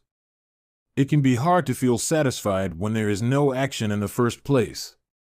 All you're doing is resisting temptation, and there isn't much satisfying about that. One solution is to turn the situation on its head. You want to make avoidance visible. Open a savings account and label it for something you want, maybe leather jacket. Whenever you pass on a purchase, put the same amount of money in the account. Skip your morning latte? Transfer $5. Pass on another month of Netflix? Move $10 over. It's like creating a loyalty program for yourself. The immediate reward of seeing yourself save money toward the leather jacket feels a lot better than being deprived. You are making it satisfying to do nothing. One of my readers and his wife used a similar setup. They wanted to stop eating out so much and start cooking together more. They labeled their savings account Trip to Europe. Whenever they skipped going out to eat, they transferred $50 into the account. At the end of the year, they put the money toward the vacation. It is worth noting that it is important to select short-term rewards that reinforce your identity rather than ones that conflict with it. Buying a new jacket is fine if you're trying to lose weight or read more books, but it doesn't work if you're trying to budget and save money.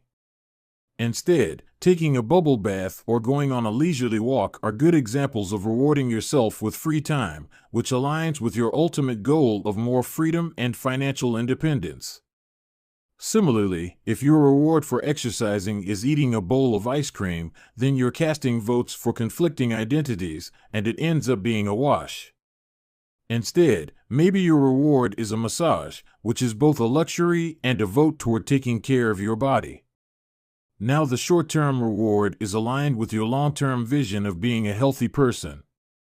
Eventually, as intrinsic rewards like a better mood, more energy, and reduced stress kick in, you will become less concerned with chasing the secondary reward. The identity itself becomes the reinforcer. You do it because it's who you are and it feels good to be you. The more a habit becomes part of your life, the less you need outside encouragement to follow through. Incentives can start a habit. Identity sustains a habit. That said, it takes time for the evidence to accumulate and a new identity to emerge.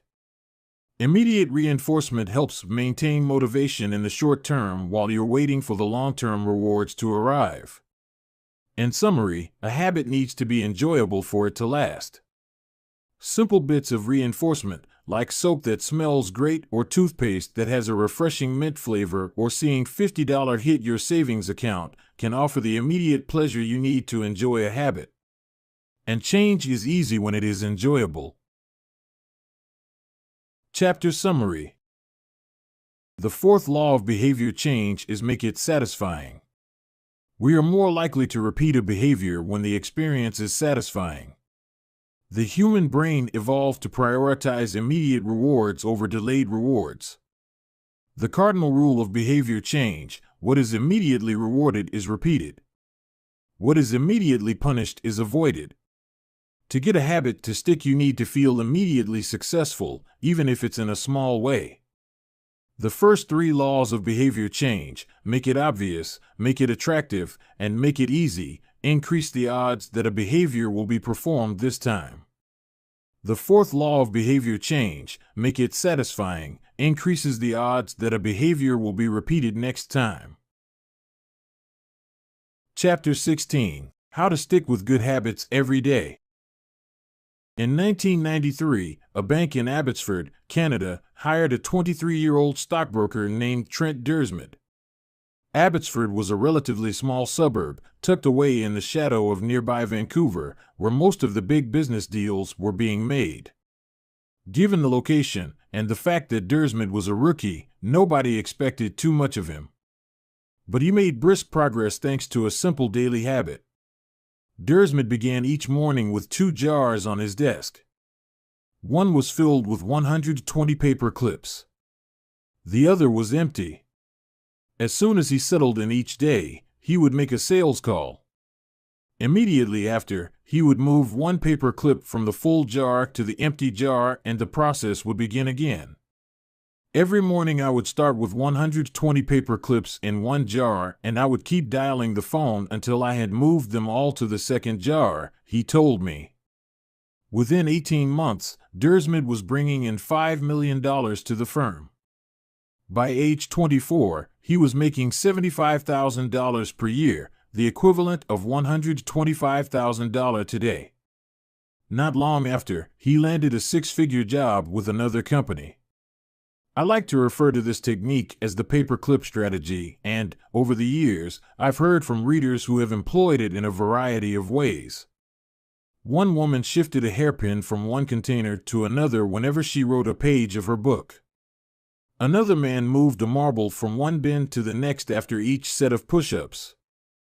Making progress is satisfying, and visual measures, like moving paper clips or hairpins or marbles, provide clear evidence of your progress. As a result, they reinforce your behavior and add a little bit of immediate satisfaction to any activity.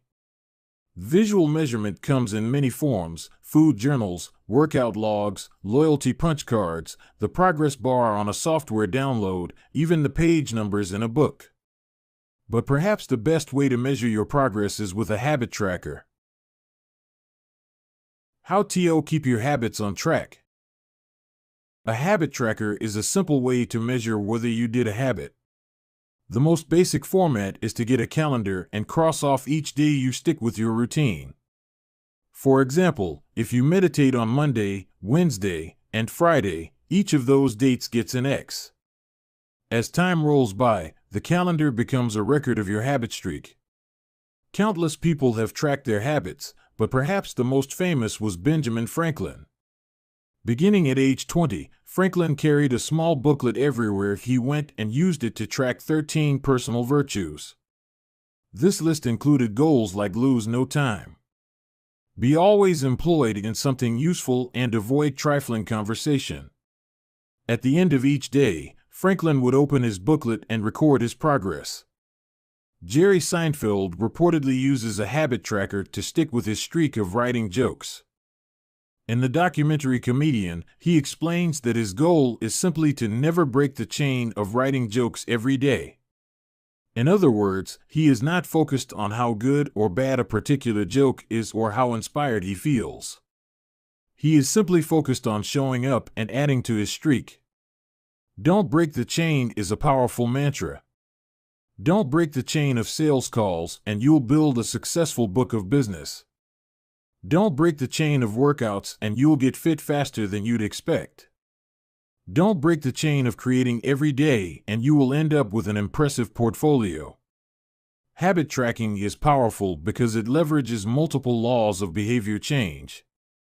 It simultaneously makes a behavior obvious, attractive, and satisfying. Let's break down each one. Benefit number 1: habit tracking is obvious. Recording your last action creates a trigger that can initiate your next one. Habit tracking naturally builds a series of visual cues like the streak of X's on your calendar or the list of meals in your food log. When you look at the calendar and see your streak, you'll be reminded to act again. Research has shown that people who track their progress on goals like losing weight, quitting smoking, and lowering blood pressure are all more likely to improve than those who don't. One study of more than 1,600 people found that those who kept a daily food log lost twice as much weight as those who did not.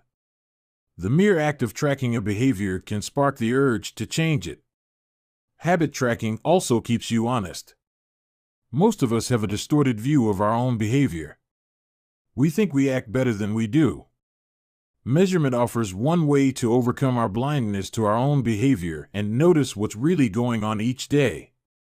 One glance at the paper clips in the container and you immediately know how much work you have, or haven't, been putting in. When the evidence is right in front of you, you are less likely to lie to yourself. Benefit number 2: habit tracking is attractive. The most effective form of motivation is progress. When we get a signal that we are moving forward, we become more motivated to continue down that path. In this way, habit tracking can have an addictive effect on motivation. Each small win feeds your desire. This can be particularly powerful on a bad day. When you're feeling down, it's easy to forget about all the progress you have already made. Habit tracking provides visual proof of your hard work, a subtle reminder of how far you've come. Plus, the empty square you see each morning can motivate you to get started because you don't want to lose your progress by breaking the streak. Benefit number 3: habit tracking is satisfying. This is the most crucial benefit of all. tracking can become its own form of reward. It is satisfying to cross an item off your to-do list, to complete an entry in your workout log, or to mark an X on the calendar. It feels good to watch your results grow, the size of your investment portfolio, the length of your book manuscript, and if it feels good, then you're more likely to endure. Habit tracking also helps keep your eye on the ball. You're focused on the process rather than the result.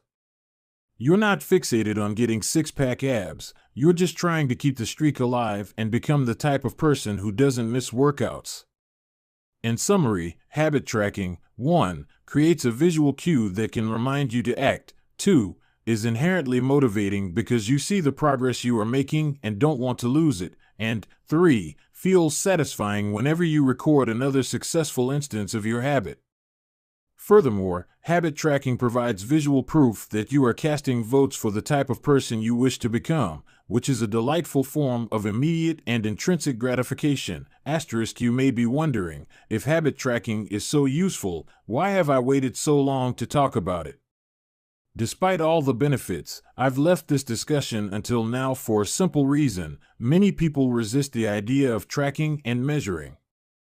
It can feel like a burden because it forces you into two habits, the habit you're trying to build and the habit of tracking it.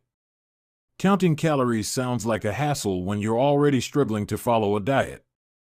Writing down every sales call seems tedious when you've got work to do. It feels easier to say, "I'll just eat less," or "I'll try harder," or "I'll remember to do it." People inevitably tell me things like, "I have a decision journal, but I wish I used it more." Or, "I recorded my workouts for a week, but then quit." I've been there myself. I once made a food log to track my calories. I managed to do it for one meal and then gave up. Tracking isn't for everyone, and there is no need to measure your entire life. But nearly anyone can benefit from it in some form, even if it's only temporary. What can we do to make tracking easier? First, whenever possible, measurement should be automated. You'll probably be surprised by how much you're already tracking without knowing it. Your credit card statement tracks how often you go out to eat. Your Fitbit registers how many steps you take and how long you sleep. Your calendar records how many new places you travel to each year. Once you know where to get the data, add a note to your calendar to review it each week or each month, which is more practical than tracking it every day. Second, manual tracking should be limited to your most important habits. It is better to consistently track one habit than to sporadically track 10. Finally, record each measurement immediately after the habit occurs. The completion of the behavior is the cue to write it down. This approach allows you to combine the habit stacking method mentioned in Chapter 5 with habit tracking. The habit stacking plus habit tracking formula is, after current habit, I will track my habit. After I hang up the phone from a sales call, I will move one paper clip over. After I finish each set at the gym, I will record it in my workout journal. After I put my plate in the dishwasher, I will write down what I ate. These tactics can make tracking your habits easier. Even if you aren't the type of person who enjoys recording your behavior, I think you'll find a few weeks of measurements to be insightful. It's always interesting to see how you've actually been spending your time. That said, every habit streak ends at some point. And, more important than any single measurement, is having a good plan for when your habits slide off track. How to recover quickly when your habits break down. No matter how consistent you are with your habits, it is inevitable that life will interrupt you at some point. Perfection is not possible. Before long, an emergency will pop up, you get sick or you have to travel for work or your family needs a little more of your time. Whenever this happens to me, I try to remind myself of a simple rule: never miss twice. If I miss one day, I try to get back into it as quickly as possible. Missing one workout happens, but I'm not going to miss 2 in a row. Maybe I'll eat an entire pizza, but I'll follow it up with a healthy meal. I can't be perfect, but I can avoid a second lapse. As soon as one streak ends, I get started on the next one. The first mistake is never the one that ruins you. It is the spiral of repeated mistakes that follows. Missing once is an accident. Missing twice is the start of a new habit. This is a distinguishing feature between winners and losers. Anyone can have a bad performance, a bad workout, or a bad day at work.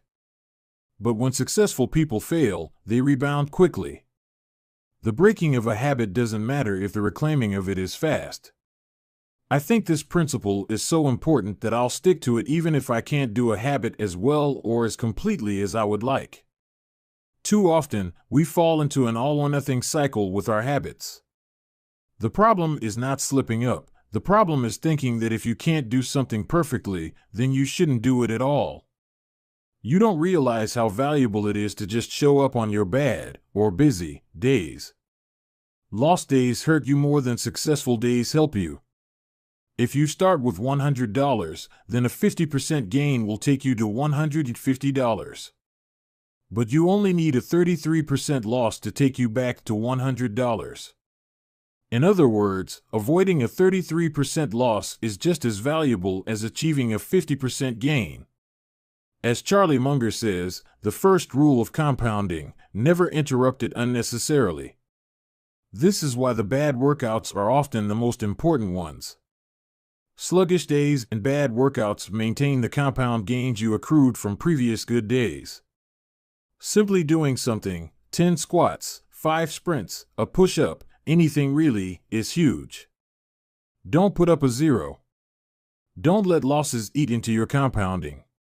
Furthermore, it's not always about what happens during the workout.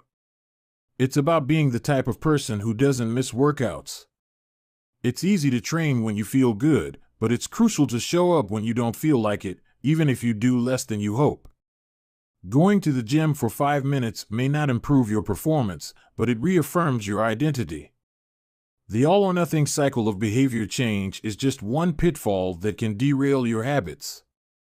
Another potential danger, especially if you are using a habit tracker, is measuring the wrong thing. Knowing when, and when not, to track a habit. Say you're running a restaurant and you want to know if your chef is doing a good job. One way to measure success is to track how many customers pay for a meal each day. If more customers come in, the food must be good. If fewer customers come in, something must be wrong. However, this one measurement, daily revenue, only gives a limited picture of what's really going on. Just because someone pays for a meal doesn't mean they enjoy the meal. Even dissatisfied customers are unlikely to dine and dash. In fact, if you're only measuring revenue, the food might be getting worse, but you're making up for it with marketing or discounts or some other method. Instead, it may be more effective to track how many customers finish their meal or perhaps the percentage of customers who leave a generous tip. The dark side of tracking a particular behavior is that we become driven by the number rather than the purpose behind it. If your success is measured by quarterly earnings, you will optimize sales, revenue, and accounting for quarterly earnings. If your success is measured by a lower number on the scale, you will optimize for a lower number on the scale, even if that means embracing crash diets, juice cleanses, and fat loss pills. The human mind wants to win whatever game is being played. This pitfall is evident in many areas of life. We focus on working long hours instead of getting meaningful work done. We care more about getting 10,000 steps than we do about being healthy.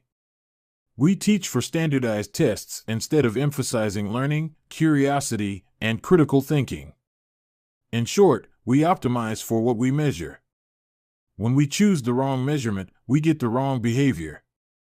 This is sometimes referred to as Goodhart's law. Named after the economist Charles Goodhart, the principle states, when a measure becomes a target, it ceases to be a good measure. Measurement is only useful when it guides you and adds context to a larger picture, not when it consumes you. Each number is simply one piece of feedback in the overall system. In our data-driven world, we tend to overvalue numbers and undervalue anything ephemeral, soft, and difficult to quantify. We mistakenly think the factors we can measure are the only factors that exist. But just because you can measure something doesn't mean it's the most important thing. And just because you can't measure something doesn't mean it's not important at all. All of this to say, it's crucial to keep habit tracking in its proper place. It can feel satisfying to record a habit and track your progress, but the measurement is not the only thing that matters. Furthermore, there are many ways to measure progress, and sometimes it helps to shift your focus to something entirely different. This is why non-scale victories can be effective for weight loss. The number on the scale may be stubborn, so if you focus solely on that number, your motivation will sag. But you may notice that your skin looks better, or you wake up earlier, or your sex drive got a boost. All of these are valid ways to track your improvement. If you're not feeling motivated by the number on the scale, perhaps it's time to focus on a different measurement, one that gives you more signals of progress. No matter how you measure your improvement, habit tracking offers a simple way to make your habits more satisfying. Each measurement provides a little bit of evidence that you're moving in the right direction and a brief moment of immediate pleasure for a job well done. Chapter Summary. One of the most satisfying feelings is the feeling of making progress. A habit tracker is a simple way to measure whether you did a habit, like marking an X on a calendar. Habit trackers and other visual forms of measurement can make your habits satisfying by providing clear evidence of your progress. Don't break the chain. Try to keep your habit streak alive. Never miss twice. If you miss one day, try to get back on track as quickly as possible. Just because you can measure something doesn't mean it's the most important thing. Chapter 17. How an accountability partner can change everything. After serving as a pilot in World War II, Roger Fisher attended Harvard Law School and spent 34 years specializing in negotiation and conflict management. He founded the Harvard Negotiation Project and worked with numerous countries and world leaders on peace resolutions, hostage crises, and diplomatic compromises. But it was in the 1970s and 1980s, as the threat of nuclear war escalated, that Fisher developed perhaps his most interesting idea. At the time, Fisher was focused on designing strategies that could prevent nuclear war, and he had noticed a troubling fact. Any sitting president would have access to launch codes that could kill millions of people but would never actually see anyone die because he would always be thousands of miles away. My suggestion was quite simple, he wrote in 1981. Put that nuclear code number in a little capsule and then implant that capsule right next to the heart of a volunteer. The volunteer would carry with him a big, heavy butcher knife as he accompanied the president. If ever the president wanted to fire nuclear weapons, the only way he could do so would be for him first, with his own hands, to kill one human being. The president says, "George, I'm sorry, but tens of millions must die." He has to look at someone and realize what death is, what an innocent death is. Blood on the White House carpet. It's reality brought home. When I suggested this to friends in the Pentagon, they said, "My God, that's terrible. Having to kill someone would distort the president's judgment. He might never push the button." Throughout our discussion of the fourth law of behavior change, we have covered the importance of making good habits immediately satisfying. Fisher's proposal is an inversion of the fourth law, make it immediately unsatisfying. Just as we are more likely to repeat an experience when the ending is satisfying, we are also more likely to avoid an experience when the ending is painful. Pain is an effective teacher. If a failure is painful, it gets fixed. If a failure is relatively painless, it gets ignored. The more immediate and more costly a mistake is, the faster you will learn from it. The threat of a bad review forces a plumber to be good at his job. The possibility of a customer never returning makes restaurants create good food. The cost of cutting the wrong blood vessel makes a surgeon master human anatomy and cut carefully. When the consequences are severe, people learn quickly. The more immediate the pain, the less likely the behavior. If you want to prevent bad habits and eliminate unhealthy behaviors, then adding an instant cost to the action is a great way to reduce their odds. We repeat bad habits because they serve us in some way, and that makes them hard to abandon. The best way I know to overcome this predicament is to increase the speed of the punishment associated with the behavior. There can't be a gap between the action and the consequences. As soon as actions incur an immediate consequence, behavior begins to change. Customers pay their bills on time when they are charged a late fee. Students show up to class when their grade is linked to attendance. We'll jump through a lot of hoops to avoid a little bit of immediate pain. There is, of course, a limit to this. If you're going to rely on punishment to change behavior, then the strength of the punishment must match the relative strength of the behavior it is trying to correct. To be productive, the cost of procrastination must be greater than the cost of action. To be healthy, the cost of laziness must be greater than the cost of exercise. Getting fined for smoking in a restaurant or failing to recycle adds consequence to an action. Behavior only shifts if the punishment is painful enough and reliably enforced. In general, the more local, tangible, concrete, and immediate the consequence, the more likely it is to influence individual behavior. The more global, intangible, vague, and delayed the consequence, the less likely it is to influence individual behavior. Thankfully, there is a straightforward way to add an immediate cost to any bad habit. Create a habit contract. The habit contract. The first seatbelt law was passed in New York on December 1, 1984.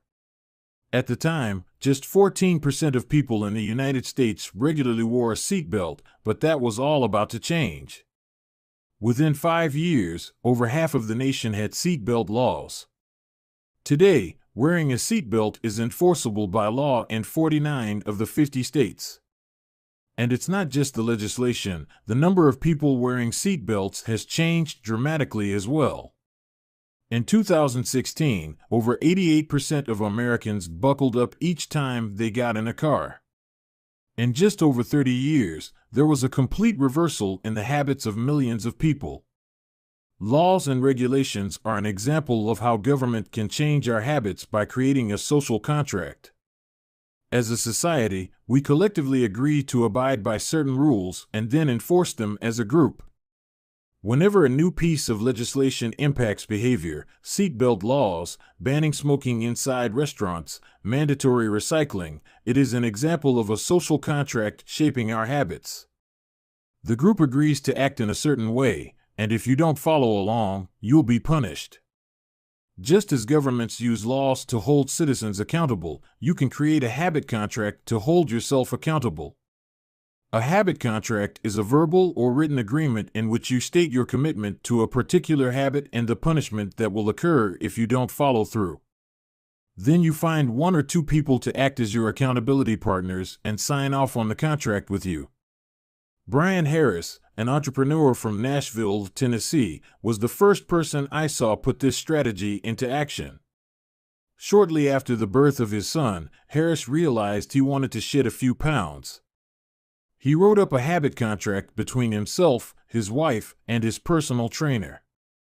The first version read, Brian's number 1 objective for Q1 of 2017 is to start eating correctly again so he feels better, looks better, and is able to hit his long-term goal of 200 pounds at 10% body fat.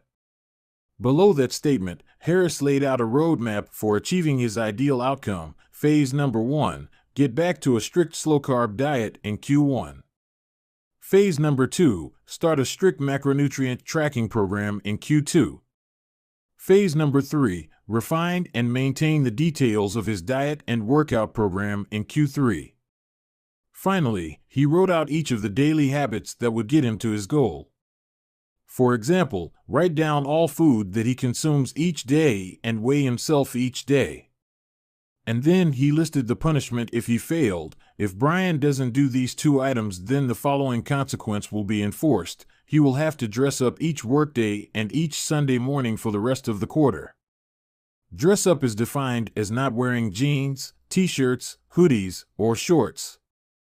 He will also give Joey, his trainer, $200 to use as he sees fit if he misses one day of logging food.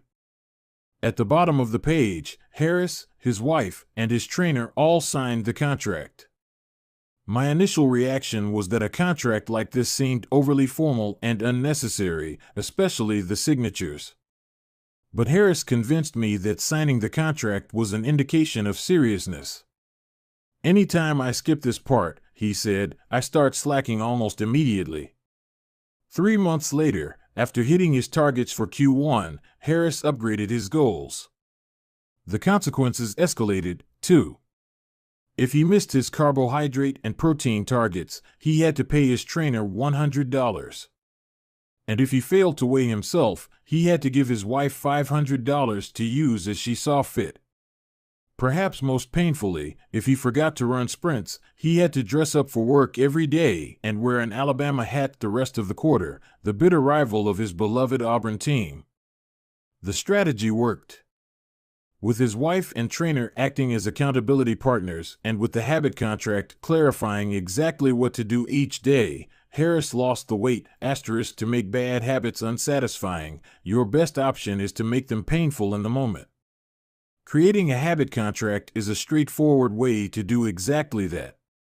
Even if you don't want to create a full-blown habit contract, simply having an accountability partner is useful. The comedian Margaret Cho writes a joke or song every day. She does the Song a Day challenge with a friend, which helps them both stay accountable. Knowing that someone is watching can be a powerful motivator. You are less likely to procrastinate or give up because there is an immediate cost. If you don't follow through, perhaps they'll see you as untrustworthy or lazy. Suddenly, you are not only failing to uphold your promises to yourself, but also failing to uphold your promises to others. You can even automate this process. Thomas Frank, an entrepreneur in Boulder, Colorado, wakes up at 5:55 each morning. And if he doesn't, he has a tweet automatically scheduled that says, "It's 6:10 and I'm not up because I'm lazy." Reply to this for $5 via PayPal, limit 5, assuming my alarm didn't malfunction. We are always trying to present our best selves to the world. We comb our hair and brush our teeth and dress ourselves carefully because we know these habits are likely to get a positive reaction. We want to get good grades and graduate from top schools to impress potential employers and mates and our friends and family. We care about the opinions of those around us because it helps if others like us. This is precisely why getting an accountability partner or signing a habit contract can work so well. Chapter Summary. The inversion of the fourth law of behavior change is make it unsatisfying. We are less likely to repeat a bad habit if it is painful or unsatisfying. An accountability partner can create an immediate cost to inaction. We care deeply about what others think of us, and we do not want others to have a lesser opinion of us. A habit contract can be used to add a social cost to any behavior. It makes the costs of violating your promises public and painful. Knowing that someone else is watching you can be a powerful motivator. Advanced Tactics: How to go from being merely good to being truly great. Chapter 18. The Truth About Talent, When Genes Matter and When They Don't. Many people are familiar with Michael Phelps, who is widely considered to be one of the greatest athletes in history. Phelps has won more Olympic medals not only than any swimmer but also more than any Olympian in any sport. Fewer people know the name Hisham El Guru, but he was a fantastic athlete in his own right.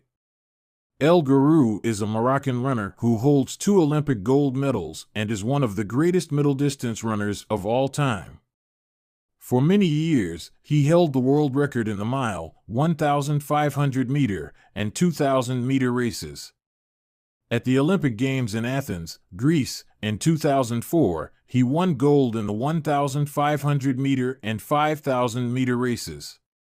These two athletes are wildly different in many ways. For starters, one competed on land and the other in water. But most notably, they differ significantly in height.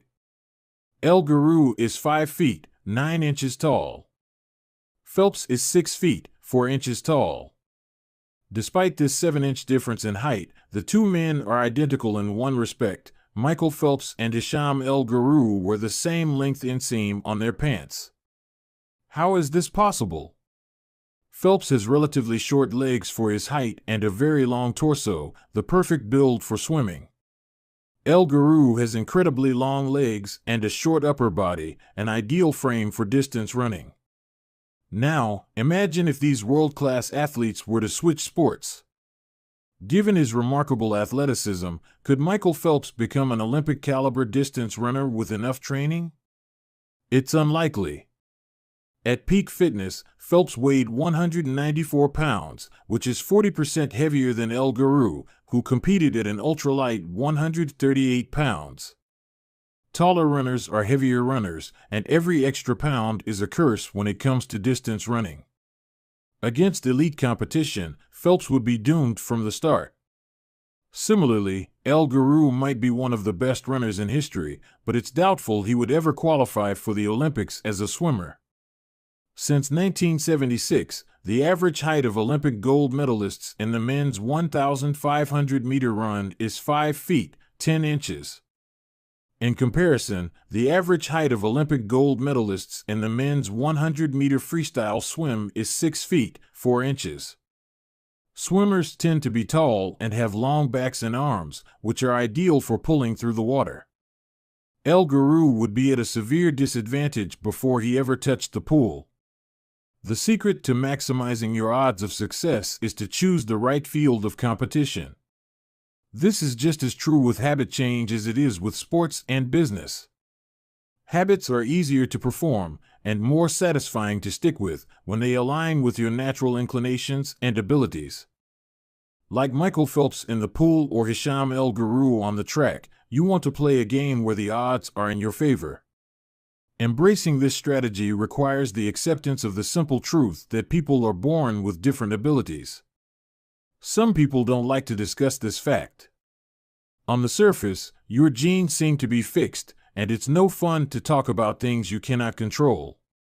Plus, phrases like biological determinism makes it sound like certain individuals are destined for success and others doomed to failure. But this is a short-sighted view of the influence of genes on behavior. The strength of genetics is also their weakness. Genes cannot be easily changed, which means they provide a powerful advantage in favorable circumstances and a serious disadvantage in unfavorable circumstances. If you want to dunk a basketball, being 7 feet tall is very useful. If you want to perform a gymnastics routine, being 7 feet tall is a great hindrance.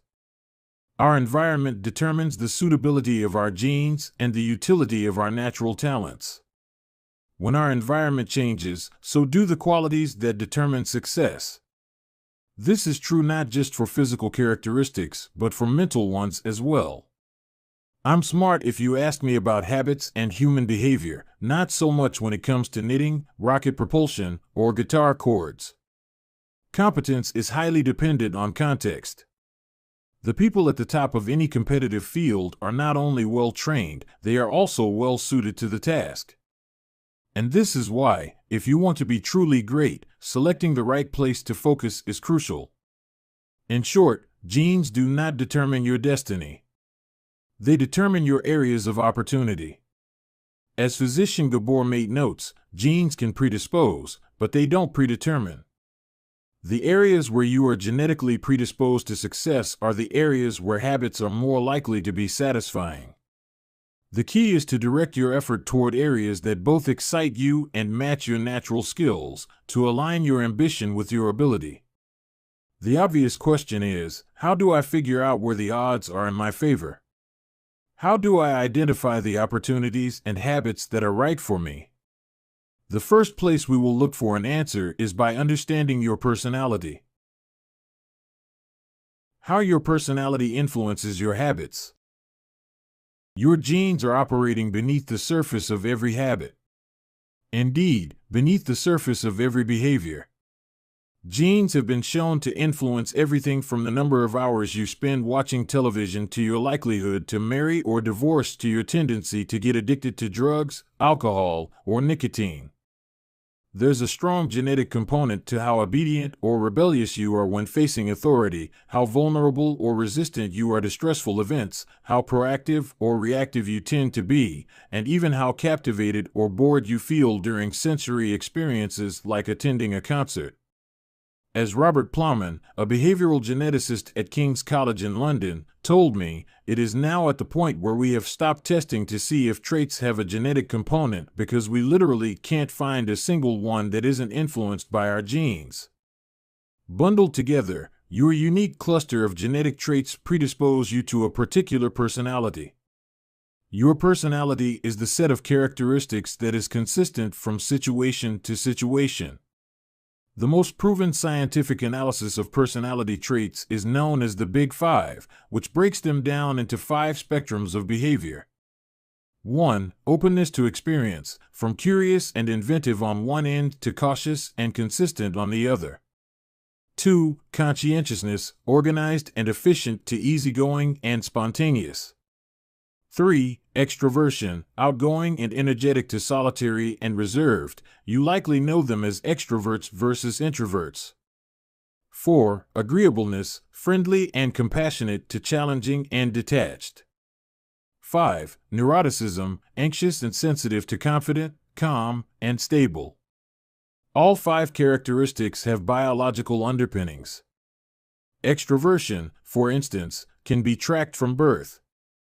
If scientists play a loud noise in the nursing ward, some babies turn toward it while others turn away. When the researchers tracked these children through life, they found that the babies who turned toward the noise were more likely to grow up to be extroverts. Those who turned away were more likely to become introverts. People who are high in agreeableness are kind, considerate, and warm. They also tend to have higher natural oxytocin levels, a hormone that plays an important role in social bonding, increases feelings of trust, and can act as a natural antidepressant. You can easily imagine how someone with more oxytocin might be inclined to build habits like writing thank you notes or organizing social events.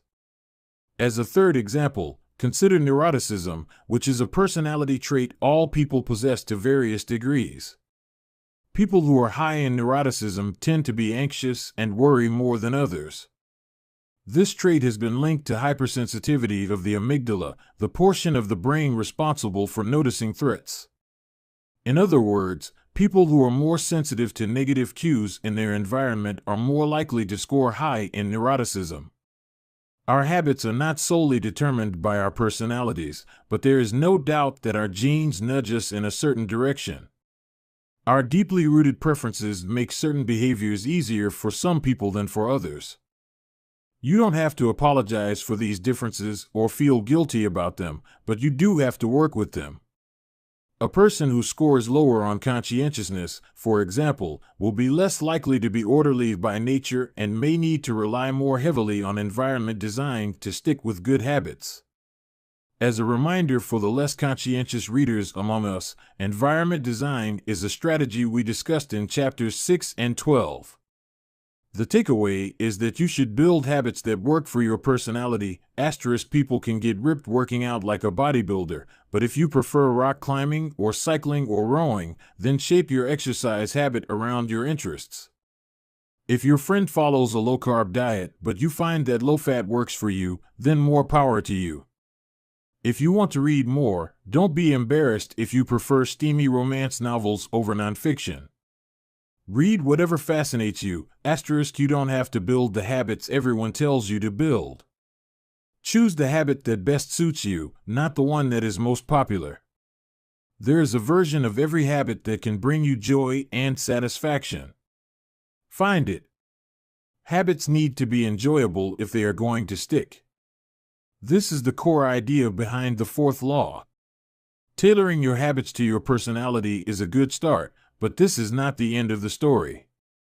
Let's turn our attention to finding and designing situations where you're at a natural advantage. How to find a game where the odds are in your favor. Learning to play a game where the odds are in your favor is critical for maintaining motivation and feeling successful. In theory, you can enjoy almost anything. In practice, you are more likely to enjoy the things that come easily to you. People who are talented in a particular area tend to be more competent at that task and are then praised for doing a good job. They stay energized because they are making progress where others have failed, and because they get rewarded with better pay and bigger opportunities, which not only makes them happier but also propels them to produce even higher quality work. It's a virtuous cycle. Pick the right habit and progress is easy. Pick the wrong habit and life is a struggle. How do you pick the right habit? The first step is something we covered in the third law: make it easy. In many cases, when people pick the wrong habit, it simply means they picked a habit that was too difficult. When a habit is easy, you are more likely to be successful. When you are successful, you are more likely to feel satisfied. However, there is another level to consider. In the long run, if you continue to advance and improve, any area can become challenging. At some point, you need to make sure you're playing the right game for your skill set. How do you figure that out? The most common approach is trial and error. Of course, there's a problem with this strategy: life is short. You don't have time to try every career, date every eligible bachelor, or play every musical instrument. Thankfully, there is an effective way to manage this conundrum, and it is known as the explore/exploit trade-off. In the beginning of a new activity, there should be a period of exploration. In relationships, it's called dating. In college, it's called the liberal arts. In business, it's called split testing. The goal is to try out many possibilities, research a broad range of ideas, and cast a wide net. After this initial period of exploration, shift your focus to the best solution you've found, but keep experimenting occasionally. The proper balance depends on whether you're winning or losing. If you are currently winning, you exploit, exploit, exploit. If you are currently losing, you continue to explore, explore, explore. In the long run, it is probably most effective to work on the strategy that seems to deliver the best results about 80 to 90% of the time and keep exploring with the remaining 10 to 20%.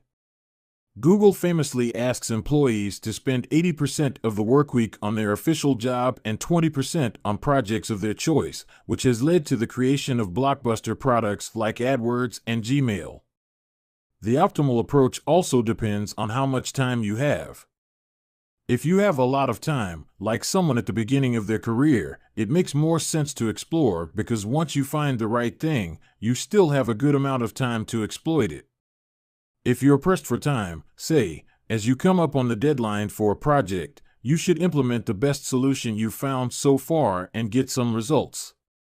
As you explore different options, there are a series of questions you can ask yourself to continually narrow in on the habits and areas that will be most satisfying to you. What feels like fun to me, but work to others?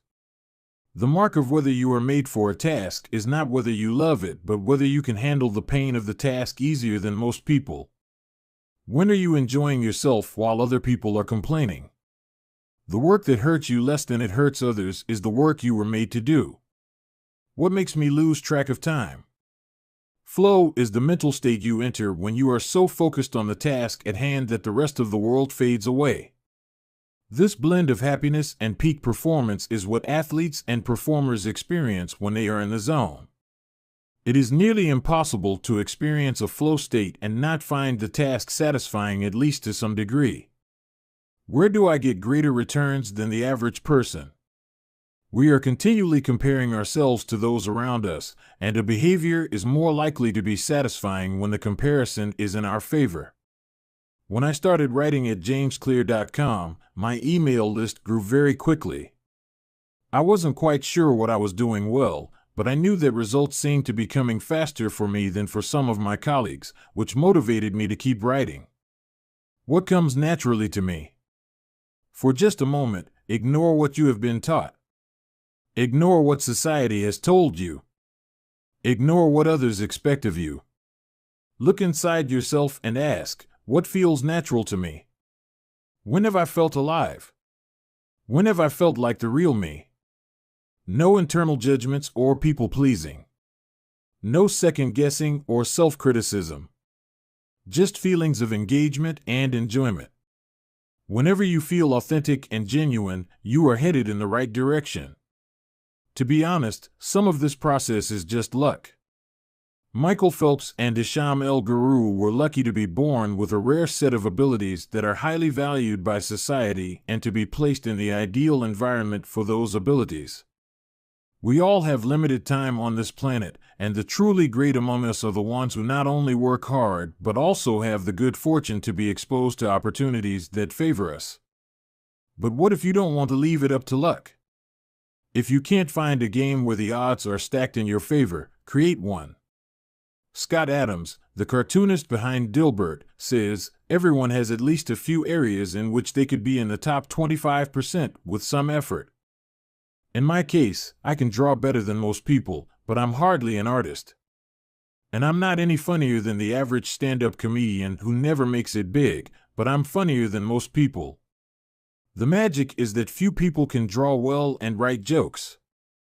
It's the combination of the two that makes what I do so rare. And when you add in my business background, suddenly I had a topic that few cartoonists could hope to understand without living it. When you can't win by being better, you can win by being different. By combining your skills, you reduce the level of competition, which makes it easier to stand out. You can shortcut the need for a genetic advantage or for years of practice by rewriting the rules. A good player works hard to win the game everyone else is playing. A great player creates a new game that favors their strengths and avoids their weaknesses. In college, I designed my own major, biomechanics, which was a combination of physics, chemistry, biology, and anatomy. I wasn't smart enough to stand out among the top physics or biology majors, so I created my own game. And because it suited me, I was only taking the courses I was interested in. Studying felt like less of a chore. It was also easier to avoid the trap of comparing myself to everyone else. After all, nobody else was taking the same combination of classes, so who could say if they were better or worse? Specialization is a powerful way to overcome the accident of bad genetics. The more you master a specific skill, the harder it becomes for others to compete with you. Many bodybuilders are stronger than the average arm wrestler, but even a massive bodybuilder may lose at arm wrestling because the arm wrestling champ has very specific strength. Even if you're not the most naturally gifted, you can often win by being the best in a very narrow category. Boiling water will soften a potato but harden an egg. You can't control whether you're a potato or an egg, but you can decide to play a game where it's better to be hard or soft. If you can find a more favorable environment, you can transform the situation from one where the odds are against you to one where they are in your favor. How to get the most out of your genes. Our genes do not eliminate the need for hard work. They clarify it. They tell us what to work hard on. Once we realize our strengths, we know where to spend our time and energy.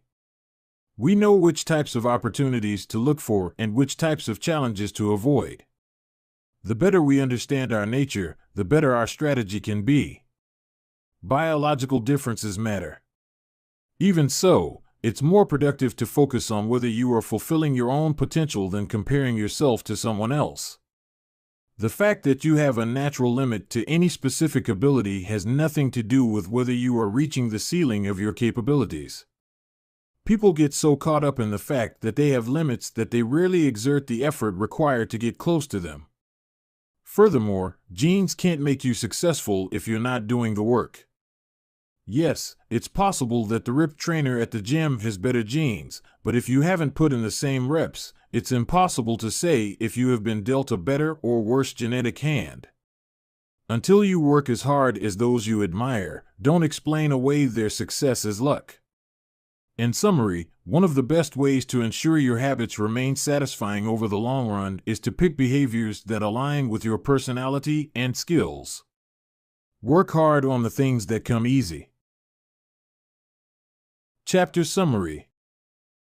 The secret to maximizing your odds of success is to choose the right field of competition. Pick the right habit and progress is easy. Pick the wrong habit and life is a struggle. Genes cannot be easily changed, which means they provide a powerful advantage in favorable circumstances and a serious disadvantage in unfavorable circumstances. Habits are easier when they align with your natural abilities. Choose the habits that best suit you. Play a game that favors your strengths. If you can't find a game that favors you, create one. Genes do not eliminate the need for hard work. They clarify it. They tell us what to work hard on. Chapter 19. The Goldilocks Rule: How to Stay Motivated in Life and Work.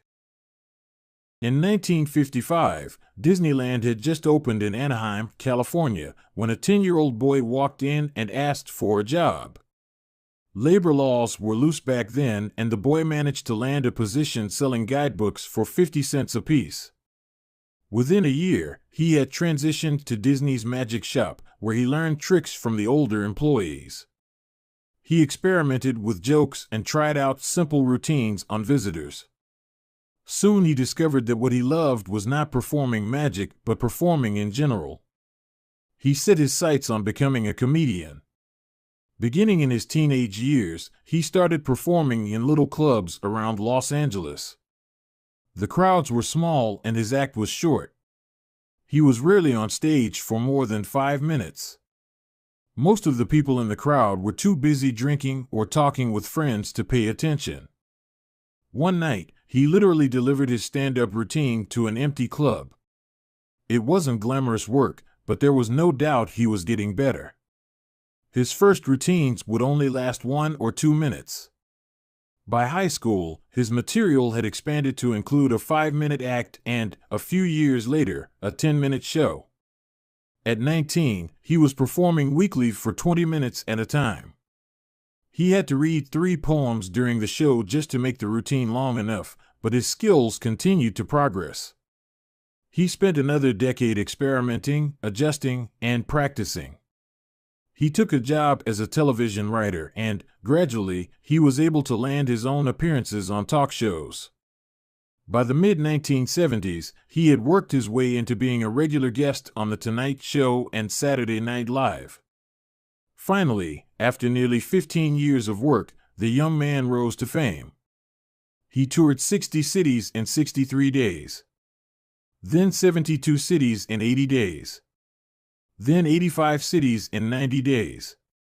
He had 18,695 people attend one show in Ohio. Another 45,000 tickets were sold for his 3-day show in New York. He catapulted to the top of his genre and became one of the most successful comedians of his time. His name is Steve Martin. Martin's story offers a fascinating perspective on what it takes to stick with habits for the long run. Comedy is not for the timid.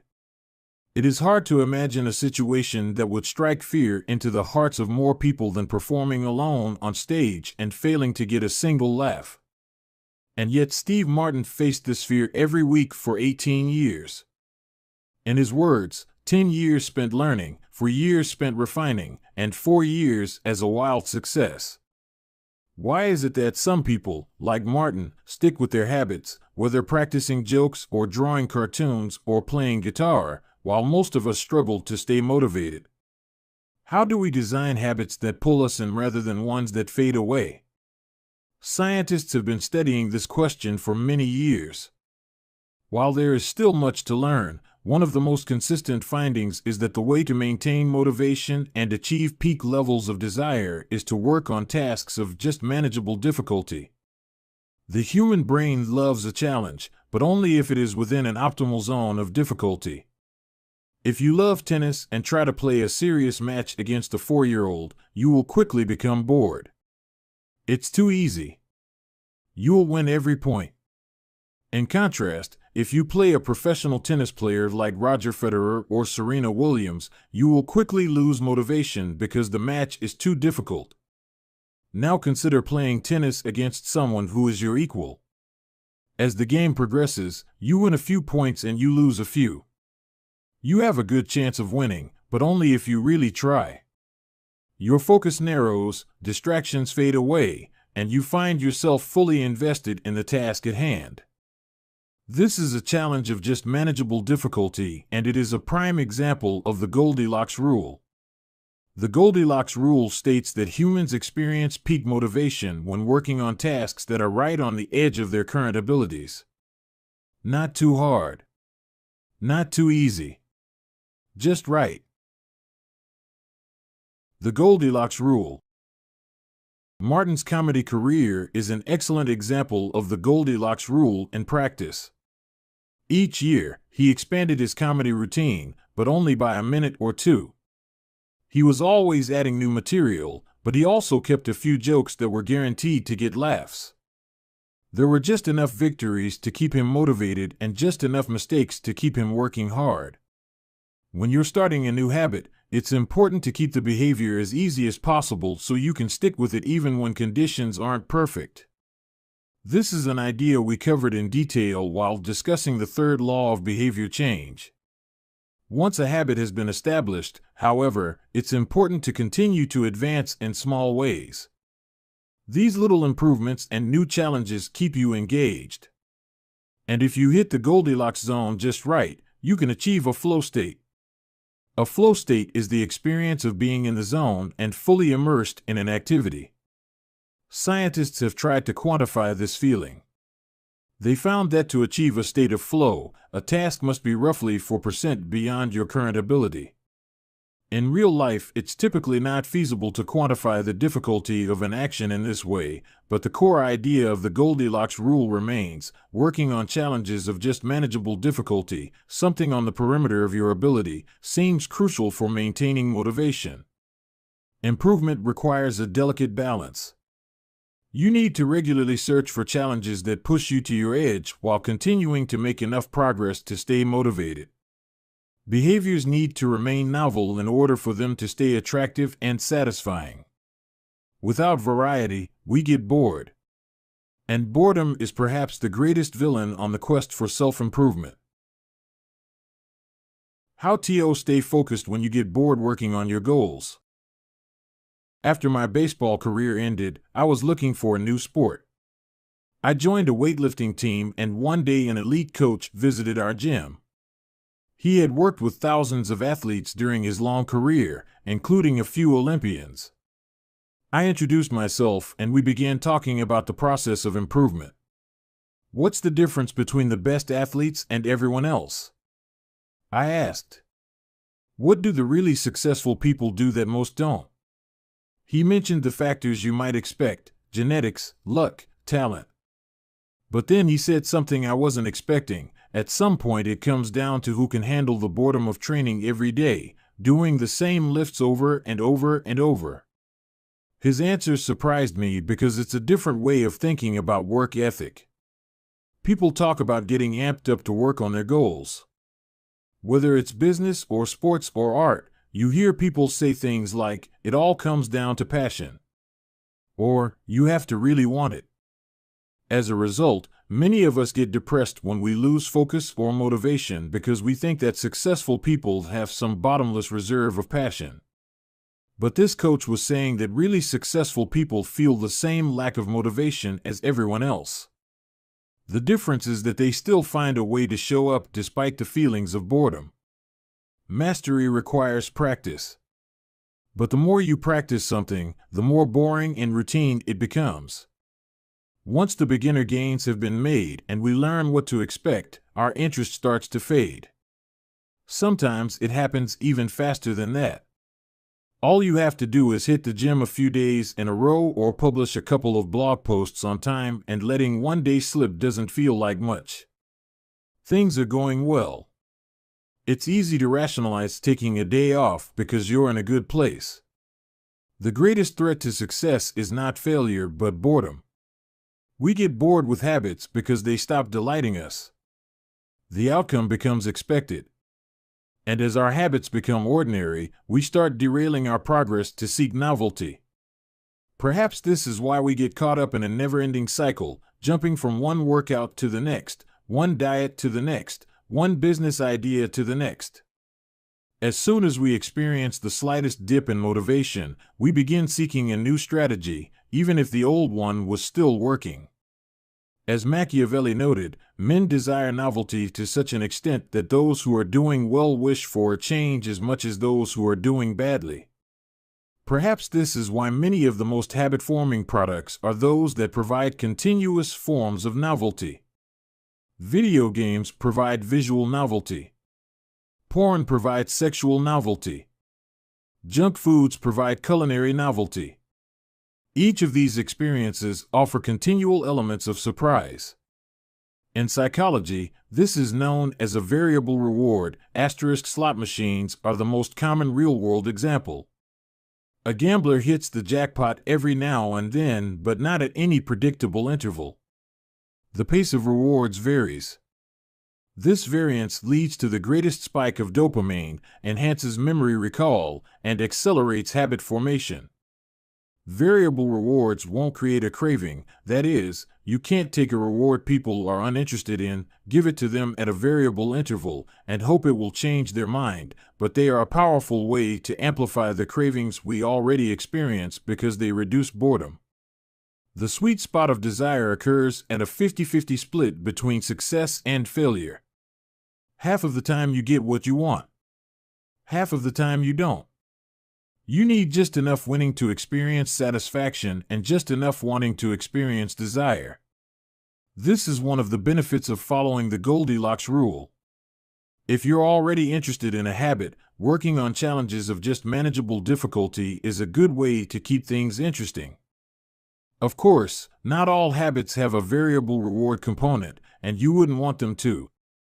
If Google only delivered a useful search result some of the time, I would switch to a competitor pretty quickly. If Uber only picked up half of my trips, I doubt I'd be using that service much longer.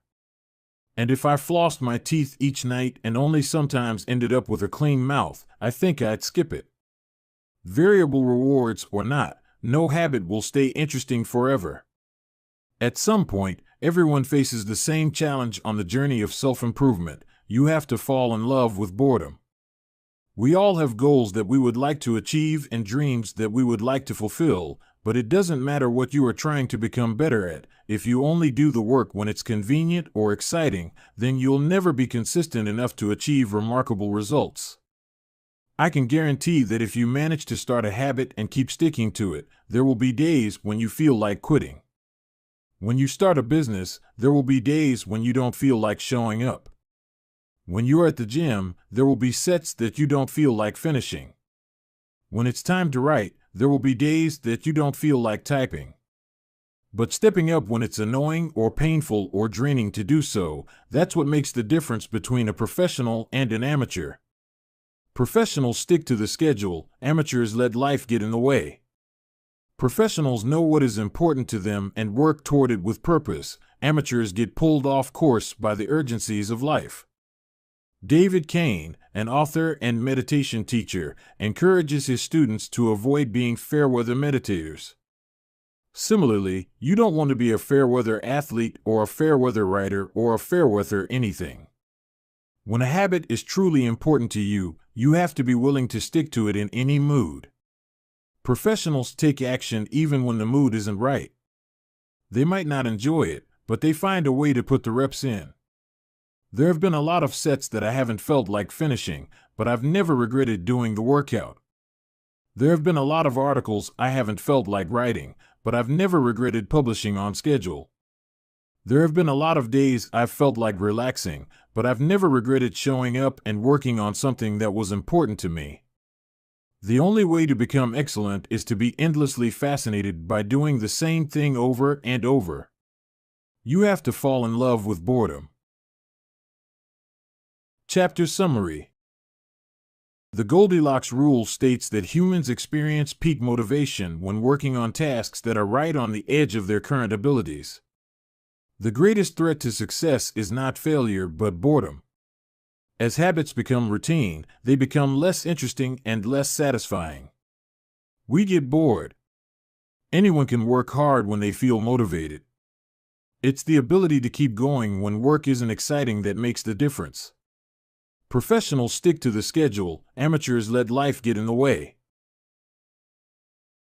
Chapter 20: The Downside of Creating Good Habit. Habits create the foundation for mastery. In chess, it is only after the basic movements of the pieces have become automatic that a player can focus on the next level of the game. Each chunk of information that is memorized opens up the mental space for more effortful thinking. This is true for any endeavor. When you know the simple movements so well that you can perform them without thinking, you are free to pay attention to more advanced details. In this way, habits are the backbone of any pursuit of excellence. However, the benefits of habits come at a cost. At first, each repetition develops fluency, speed, and skill. But then, as a habit becomes automatic, you become less sensitive to feedback. You fall into mindless repetition. It becomes easier to let mistakes slide. When you can do it good enough on autopilot, you stop thinking about how to do it better. The upside of habits is that we can do things without thinking. The downside of habits is that you get used to doing things a certain way and stop paying attention to little errors. You assume you're getting better because you're gaining experience. In reality, you are merely reinforcing your current habits, not improving them. In fact, some research has shown that once a skill has been mastered, there is usually a slight decline in performance over time. Usually, this minor dip in performance is no cause for worry. You don't need a system to continuously improve how well you brush your teeth or tie your shoes or make your morning cup of tea. With habits like these, good enough is usually good enough. The less energy you spend on trivial choices, the more you can spend it on what really matters. However, when you want to maximize your potential and achieve elite levels of performance, you need a more nuanced approach. You can't repeat the same things blindly and expect to become exceptional. Habits are necessary, but not sufficient for mastery. What you need is a combination of automatic habits and deliberate practice. Habits plus deliberate practice equals mastery. To become great, certain skills do need to become automatic.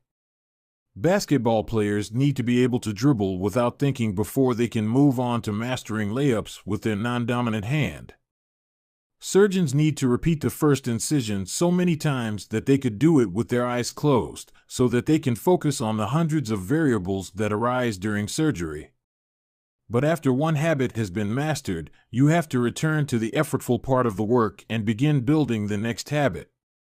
Mastery is the process of narrowing your focus to a tiny element of success, repeating it until you have internalized the skill, and then using this new habit as the foundation to advance to the next frontier of your development.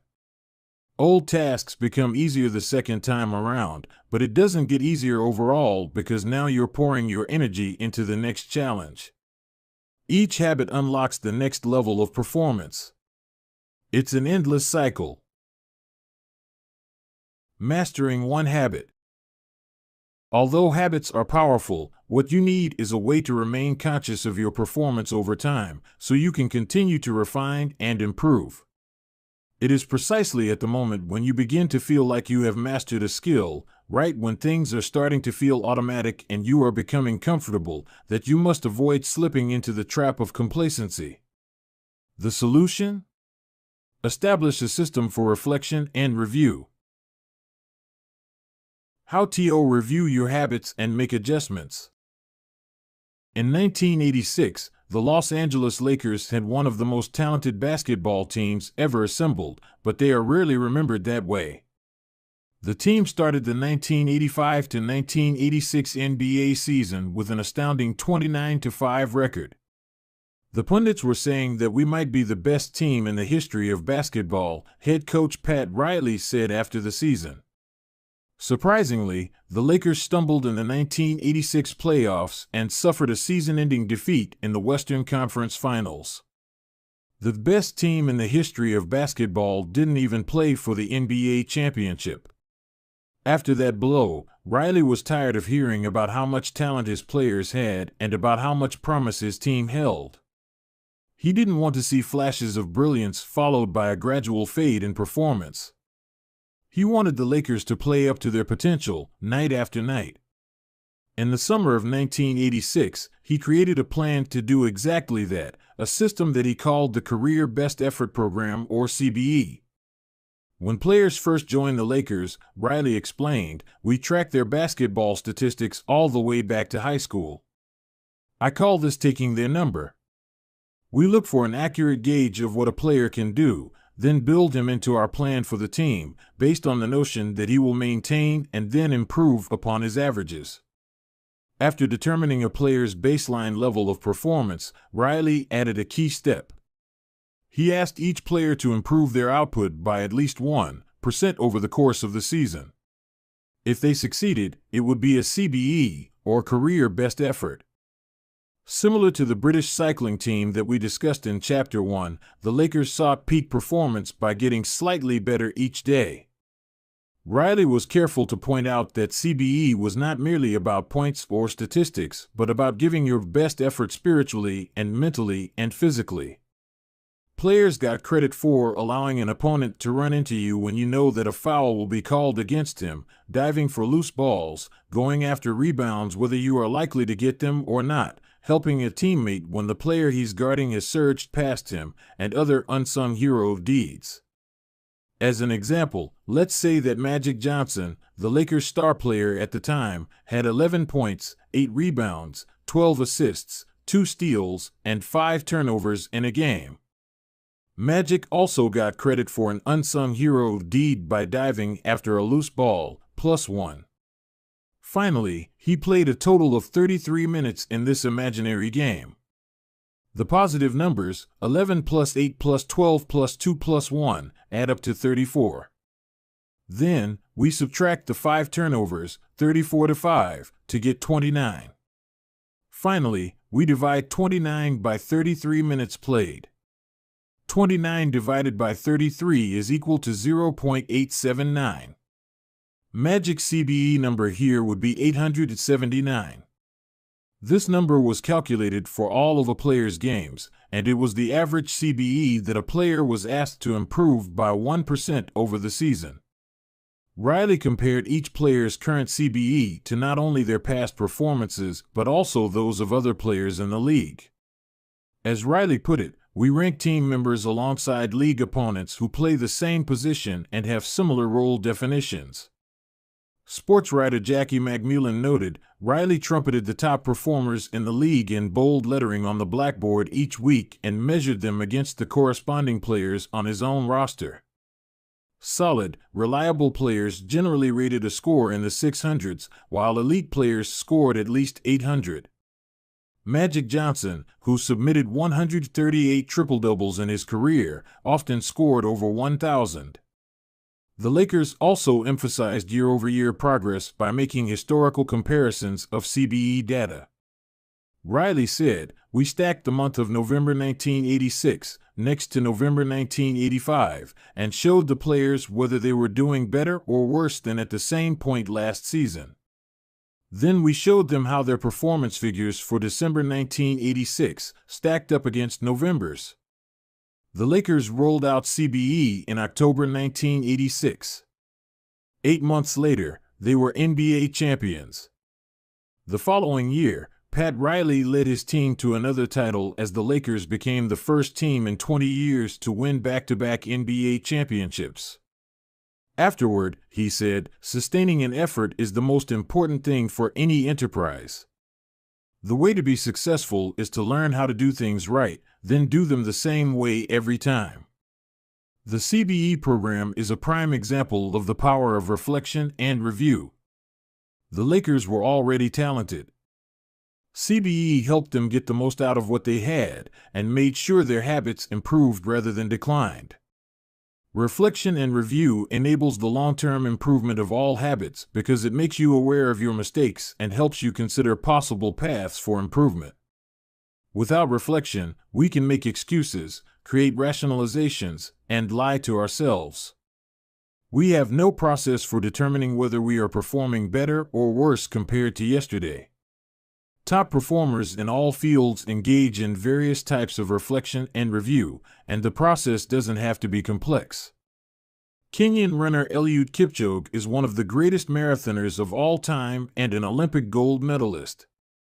He still takes notes after every practice in which he reviews his training for the day and searches for areas that can be improved. Similarly, gold medal swimmer Katie Ledecky records her wellness on a scale of 1 to 10 and includes notes on her nutrition and how well she slept. She also records the times posted by other swimmers. At the end of each week, her coach goes over her notes and adds his thoughts. It's not just athletes either. When comedian Chris Rock is preparing fresh material, he will first appear at small nightclubs dozens of times and test hundreds of jokes. He brings a notepad on stage and records which bits go over well and where he needs to make adjustments. The few killer lines that survive will form the backbone of his new show. I know of executives and investors who keep a decision journal in which they record the major decisions they make each week, why they made them, and what they expect the outcome to be. They review their choices at the end of each month or year to see where they were correct and where they went wrong. Improvement is not just about learning habits, it's also about fine-tuning them. Reflection and review ensures that you spend your time on the right things and make course corrections whenever necessary, like Pat Riley adjusting the effort of his players on a nightly basis. You don't want to keep practicing a habit if it becomes ineffective. Personally, I employ two primary modes of reflection and review. Each December, I perform an annual review, in which I reflect on the previous year. I tally my habits for the year by counting up how many articles I published, how many workouts I put in, how many new places I visited, and more. Then, I reflect on my progress, or lack thereof, by answering 3 questions. 1. What went well this year? 2. What didn't go so well this year? 3. What did I learn? 6 months later, when summer rolls around, I conduct an integrity report. Like everyone, I make a lot of mistakes. My integrity report helps me realize where I went wrong and motivates me to get back on course. I use it as a time to revisit my core values and consider whether I have been living in accordance with them. This is when I reflect on my identity and how I can work toward being the type of person I wish to become. My yearly integrity report answers 3 questions. 1. What are the core values that drive my life and work? 2. How am I living and working with integrity right now? 3. How can I set a higher standard in the future? These 2 reports don't take very long, just a few hours per year, but they are crucial periods of refinement. They prevent the gradual slide that happens when I don't pay close attention. They provide an annual reminder to revisit my desired identity and consider how my habits are helping me become the type of person I wish to be. They indicate when I should upgrade my habits and take on new challenges, and when I should dial my efforts back and focus on the fundamentals. Reflection can also bring a sense of perspective. Daily habits are powerful because of how they compound, but worrying too much about every daily choice is like looking at yourself in the mirror from an inch away. You can see every imperfection and lose sight of the bigger picture. There is too much feedback. Conversely, never reviewing your habits is like never looking in the mirror. You aren't aware of easily fixable flaws, a spot on your shirt, a bit of food in your teeth. There is too little feedback. Periodic reflection and review is like viewing yourself in the mirror from a conversational distance. You can see the important changes you should make without losing sight of the bigger picture. You want to view the entire mountain range, not obsess over each peak and valley. Finally, reflection and review offers an ideal time to revisit one of the most important aspects of behavior change, identity. How to break the beliefs that hold you back. In the beginning, repeating a habit is essential to build up evidence of your desired identity. As you latch onto that new identity, however, those same beliefs can hold you back from the next level of growth. When working against you, your identity creates a kind of pride that encourages you to deny your weak spots and prevents you from truly growing. This is one of the greatest downsides of building habits. The more sacred an idea is to us, that is, the more deeply it is tied to our identity, the more strongly we will defend it against criticism. You see this in every industry. The schoolteacher who ignores innovative teaching methods and sticks with her tried-and-true lesson plans. The veteran manager who is committed to doing things his way. The surgeon who dismisses the ideas of her younger colleagues. The band who produces a mind-blowing first album and then gets stuck in a rut. The tighter we cling to an identity, the harder it becomes to grow beyond it. One solution is to avoid making any single aspect of your identity an overwhelming portion of who you are. In the words of investor Paul Graham, keep your identity small. The more you let a single belief define you, the less capable you are of adapting when life challenges you. If you tie everything up in being the point guard or the partner at the firm or whatever else, then the loss of that facet of your life will wreck you. If you're a vegan and then develop a health condition that forces you to change your diet, you'll have an identity crisis on your hands. When you cling too tightly to one identity, you become brittle. Lose that one thing and you lose yourself. For most of my young life, being an athlete was a major part of my identity. After my baseball career ended, I struggled to find myself. When you spend your whole life defining yourself in one way and that disappears, who are you now? Military veterans and former entrepreneurs report similar feelings. If your identity is wrapped up in a belief like "I'm a great soldier," what happens when your period of service ends? For many business owners, their identity is something along the lines of "I'm the CEO" or "I'm the founder." If you have spent every waking moment working on your business, how will you feel after you sell the company? The key to mitigating these losses of identity is to redefine yourself such that you get to keep important aspects of your identity even if your particular role changes. "I'm an athlete" becomes "I'm the type of person who is mentally tough and loves a physical challenge."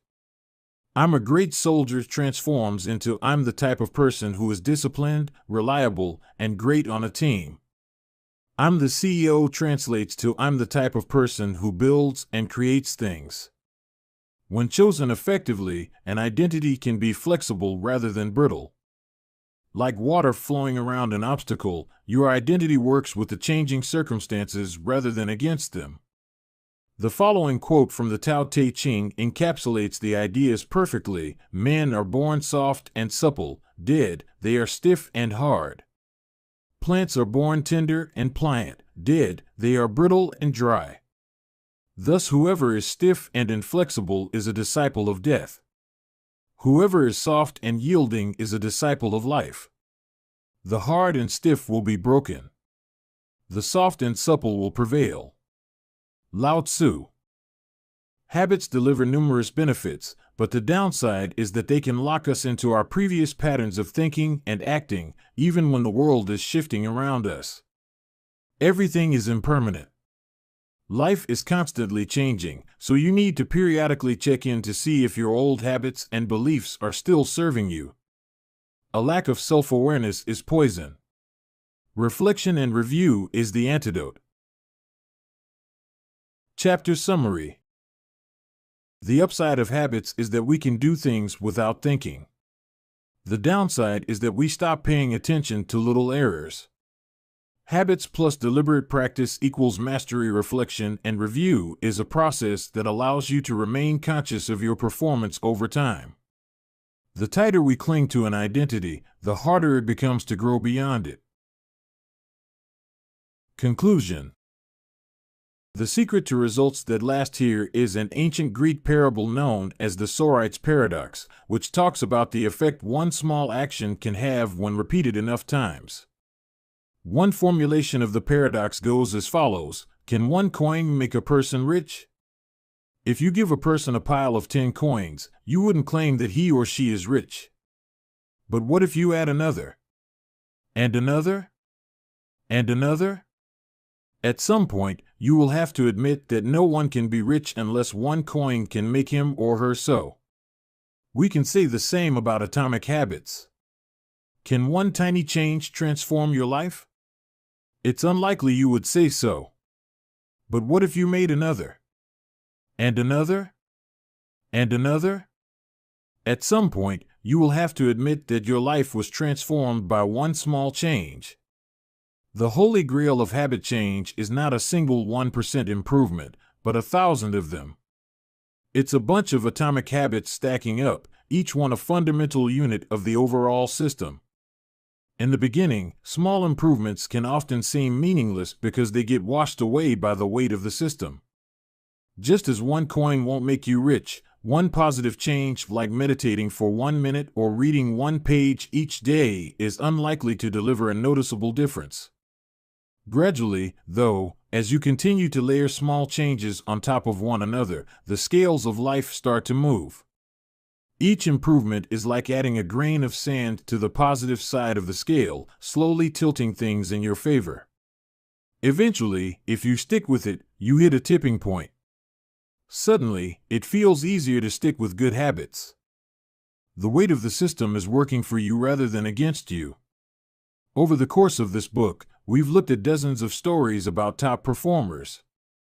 We've heard about Olympic gold medalists, award-winning artists, business leaders, life-saving physicians, and star comedians who have all used the science of small habits to master their craft and vault to the top of their field. Each of the people, teams, and companies we have covered has faced different circumstances, but ultimately progressed in the same way, through a commitment to tiny, sustainable, unrelenting improvements. Success is not a goal to reach or a finish line to cross. It is a system to improve, an endless process to refine. In Chapter 1, I said, if you're having trouble changing your habits, the problem isn't you. The problem is your system.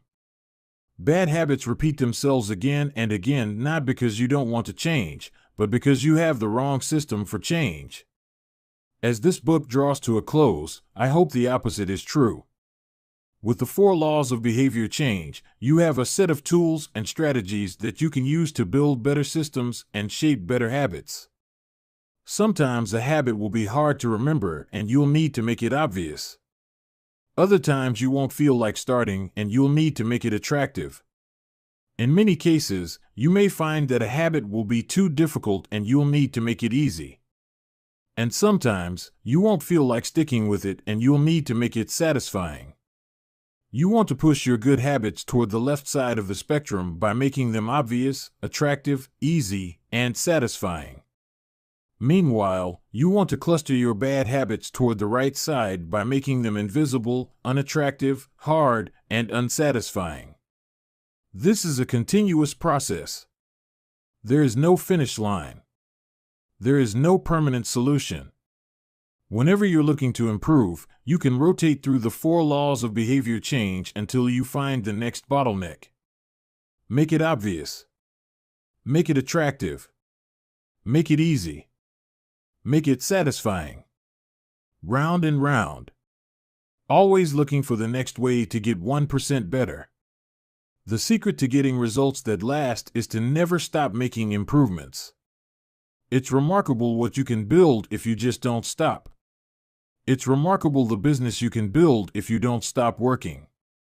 It's remarkable the body you can build if you don't stop training.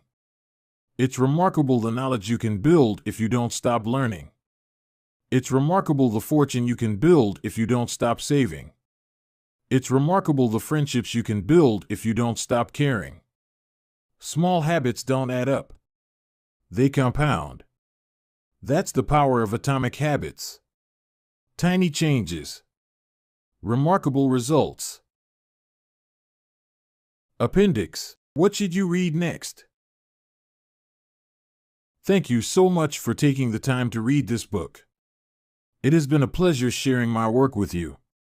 If you are looking for something to read next, allow me to offer a suggestion.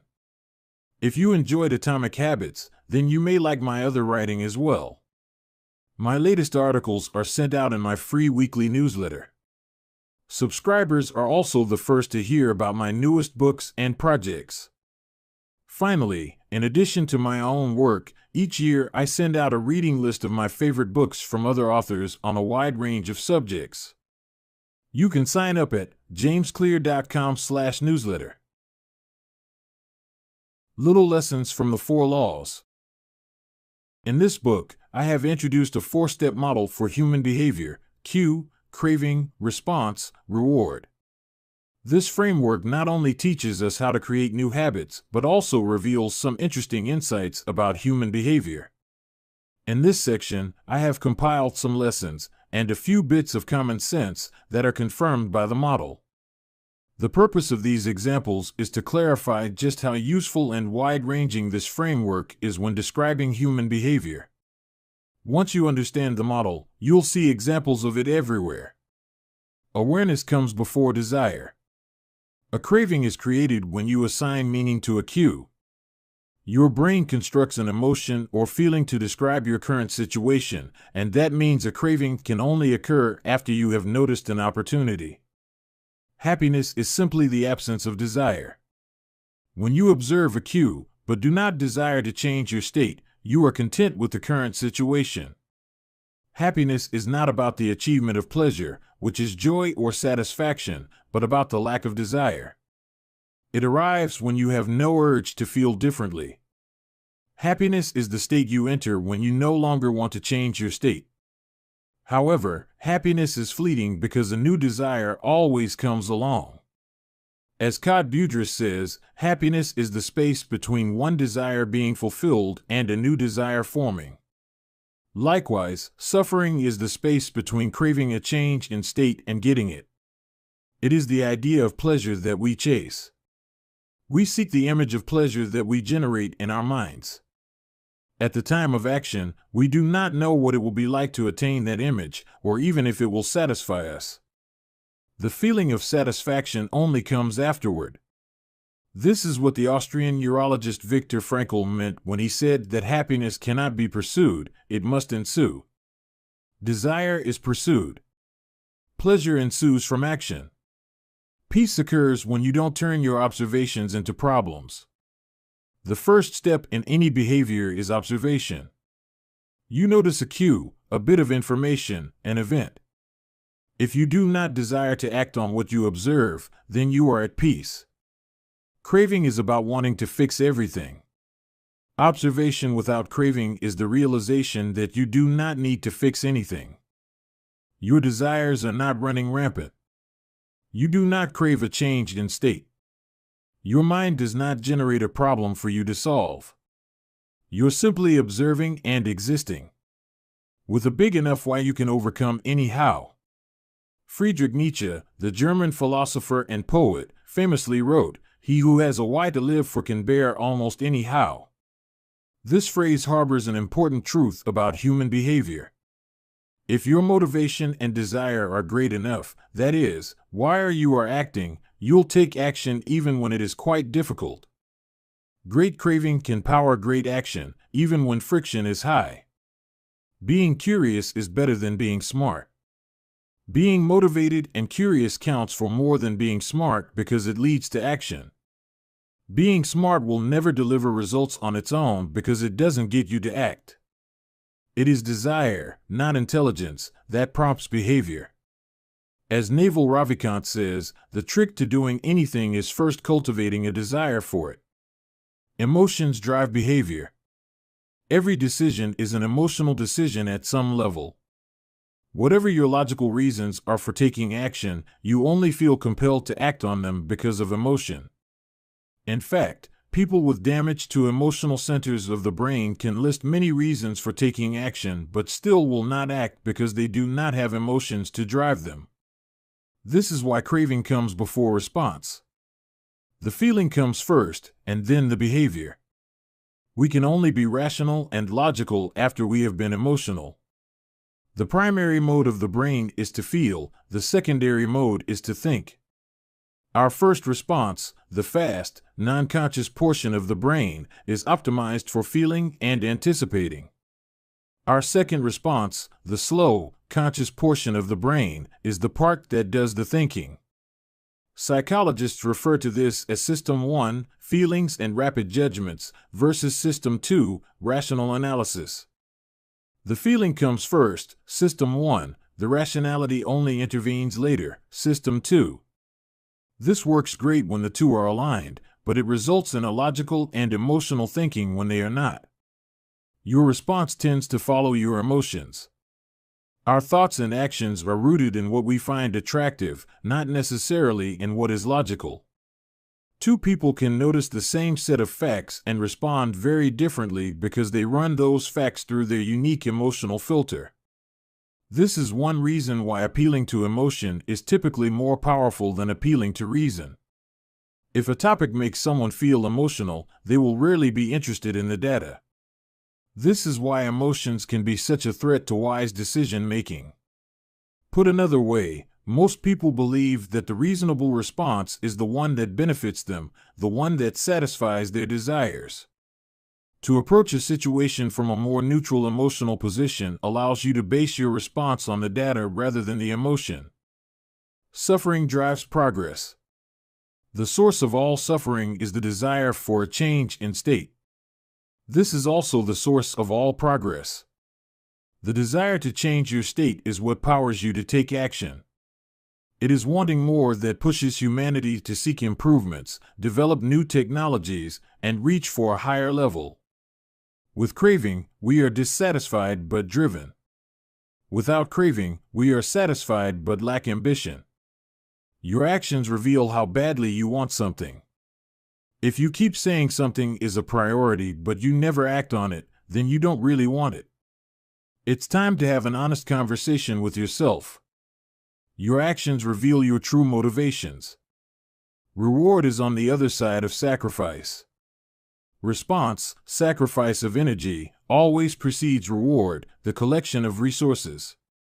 The runner's high only comes after the hard run. The reward only comes after the energy is spent. Self-control is difficult because it is not satisfying. A reward is an outcome that satisfies your craving.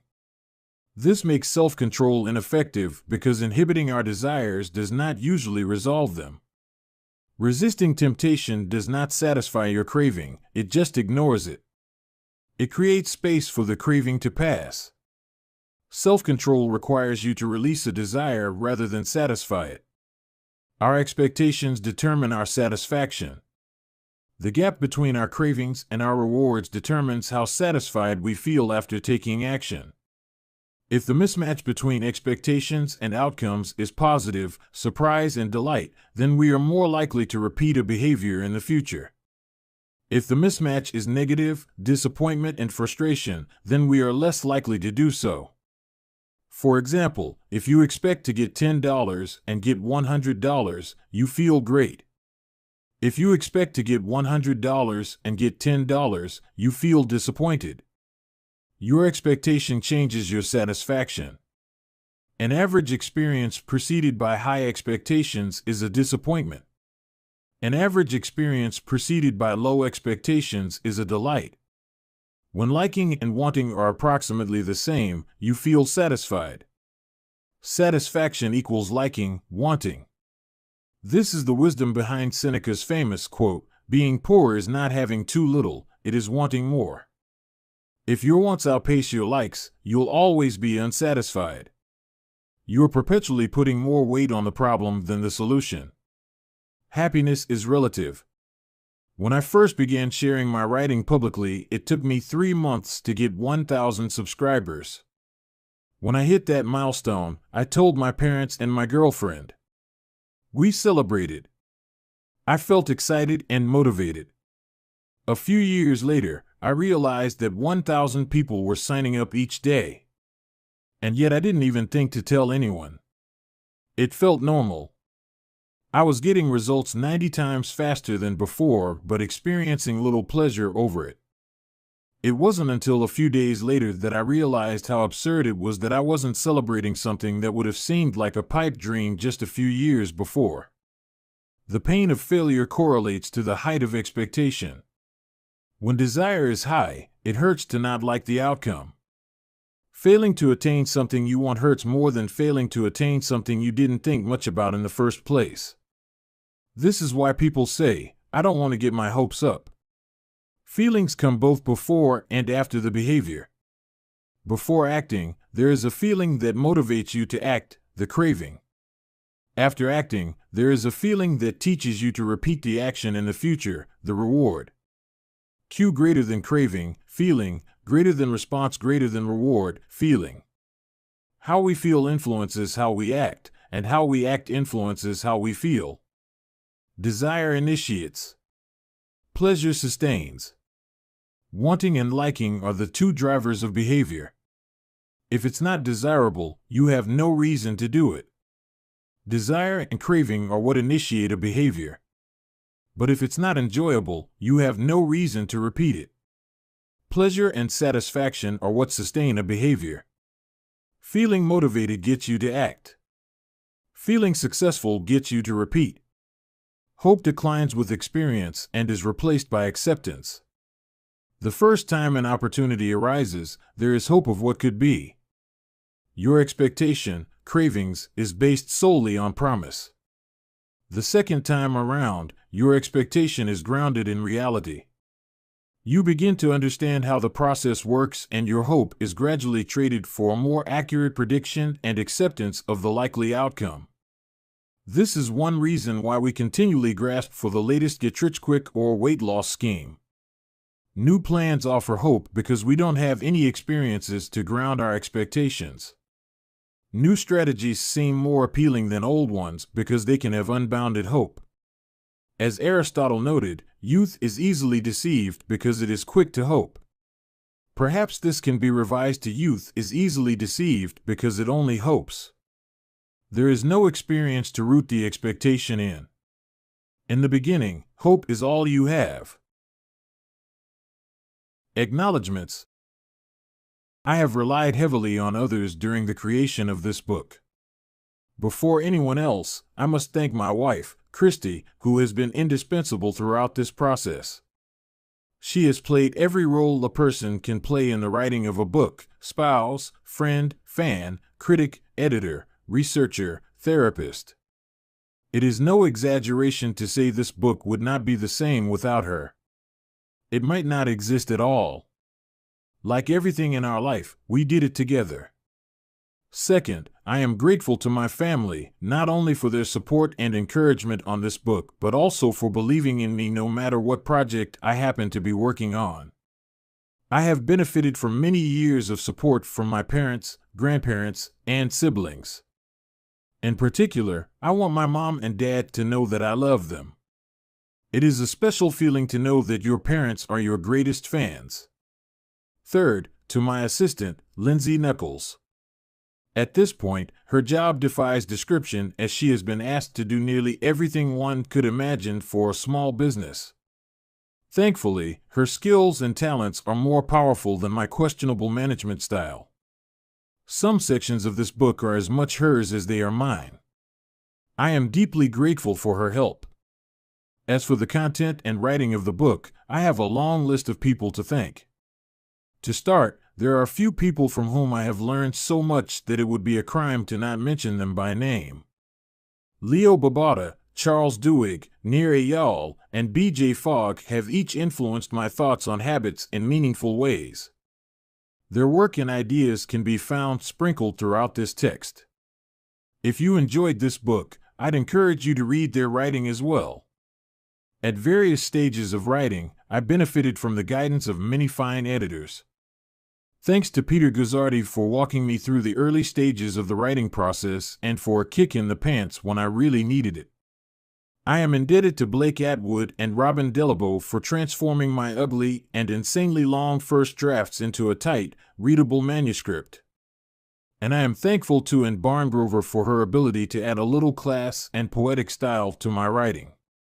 I'd like to thank the many people who read early versions of the manuscript, including Bruce Ammons, Darcy Ansell, Tim Ballard, Vishal Bardwaj, Charlotte Blank, Jerome Burt, Sim Campbell, Alabama Carlos, Nikki Case, Julie Chang, Jason Collins, Deborah Croy, Roger Dooley, Tiago Forte, Matt Gartland, Andrew Girer, Randy Giffen, John Gigante, Adam Gilbert, Stephen Guyanet, Jeremy Hendon, Jane Horvath, Joachim Jansen, Josh Kaufman, and Kavanaugh, Chris Klaus, Zeke Lopez, Katie Macon, Sid Matson, Kira McGrath, Amy Mitchell, Anna Moise, Stacy Morris, Tara Nicole Nelson, Taylor Pearson, Max Shank, Trey Shelton, Jason Shen, Jacob Zangelitis, and Ari Zelmano. The book benefited greatly from your feedback. To the team at Avery and Penguin Random House who made this book a reality, thank you. I owe a debt of special thanks to my publisher, Megan Newman, for her endless patience as I continually pushed back deadlines. She gave me the space I needed to create a book I was proud of and championed my ideas at every step. To Nina, for her ability to transform my writing while still retaining my original message. To Lindsay, Farron, Casey, and the rest of the PRH team for spreading the message of this book to more people than I could ever reach on my own. To Pete Garceau, for designing a beautiful cover for this book. And to my agent, Lisa DeMona, for her guidance and insight at every step of the publishing process. To the many friends and family members who asked how's the book going and offered a word of encouragement when I inevitably replied slowly, thank you. Every author faces a few dark moments when writing a book, and one kind word can be enough to get you to show up again the next day. I am sure there are people I have forgotten, but I keep an updated list of anyone who has influenced my thinking in meaningful ways at jamesclear.com/thanks. And finally, to you. Life is short and you have shared some of your precious time with me by reading this book. Thank you.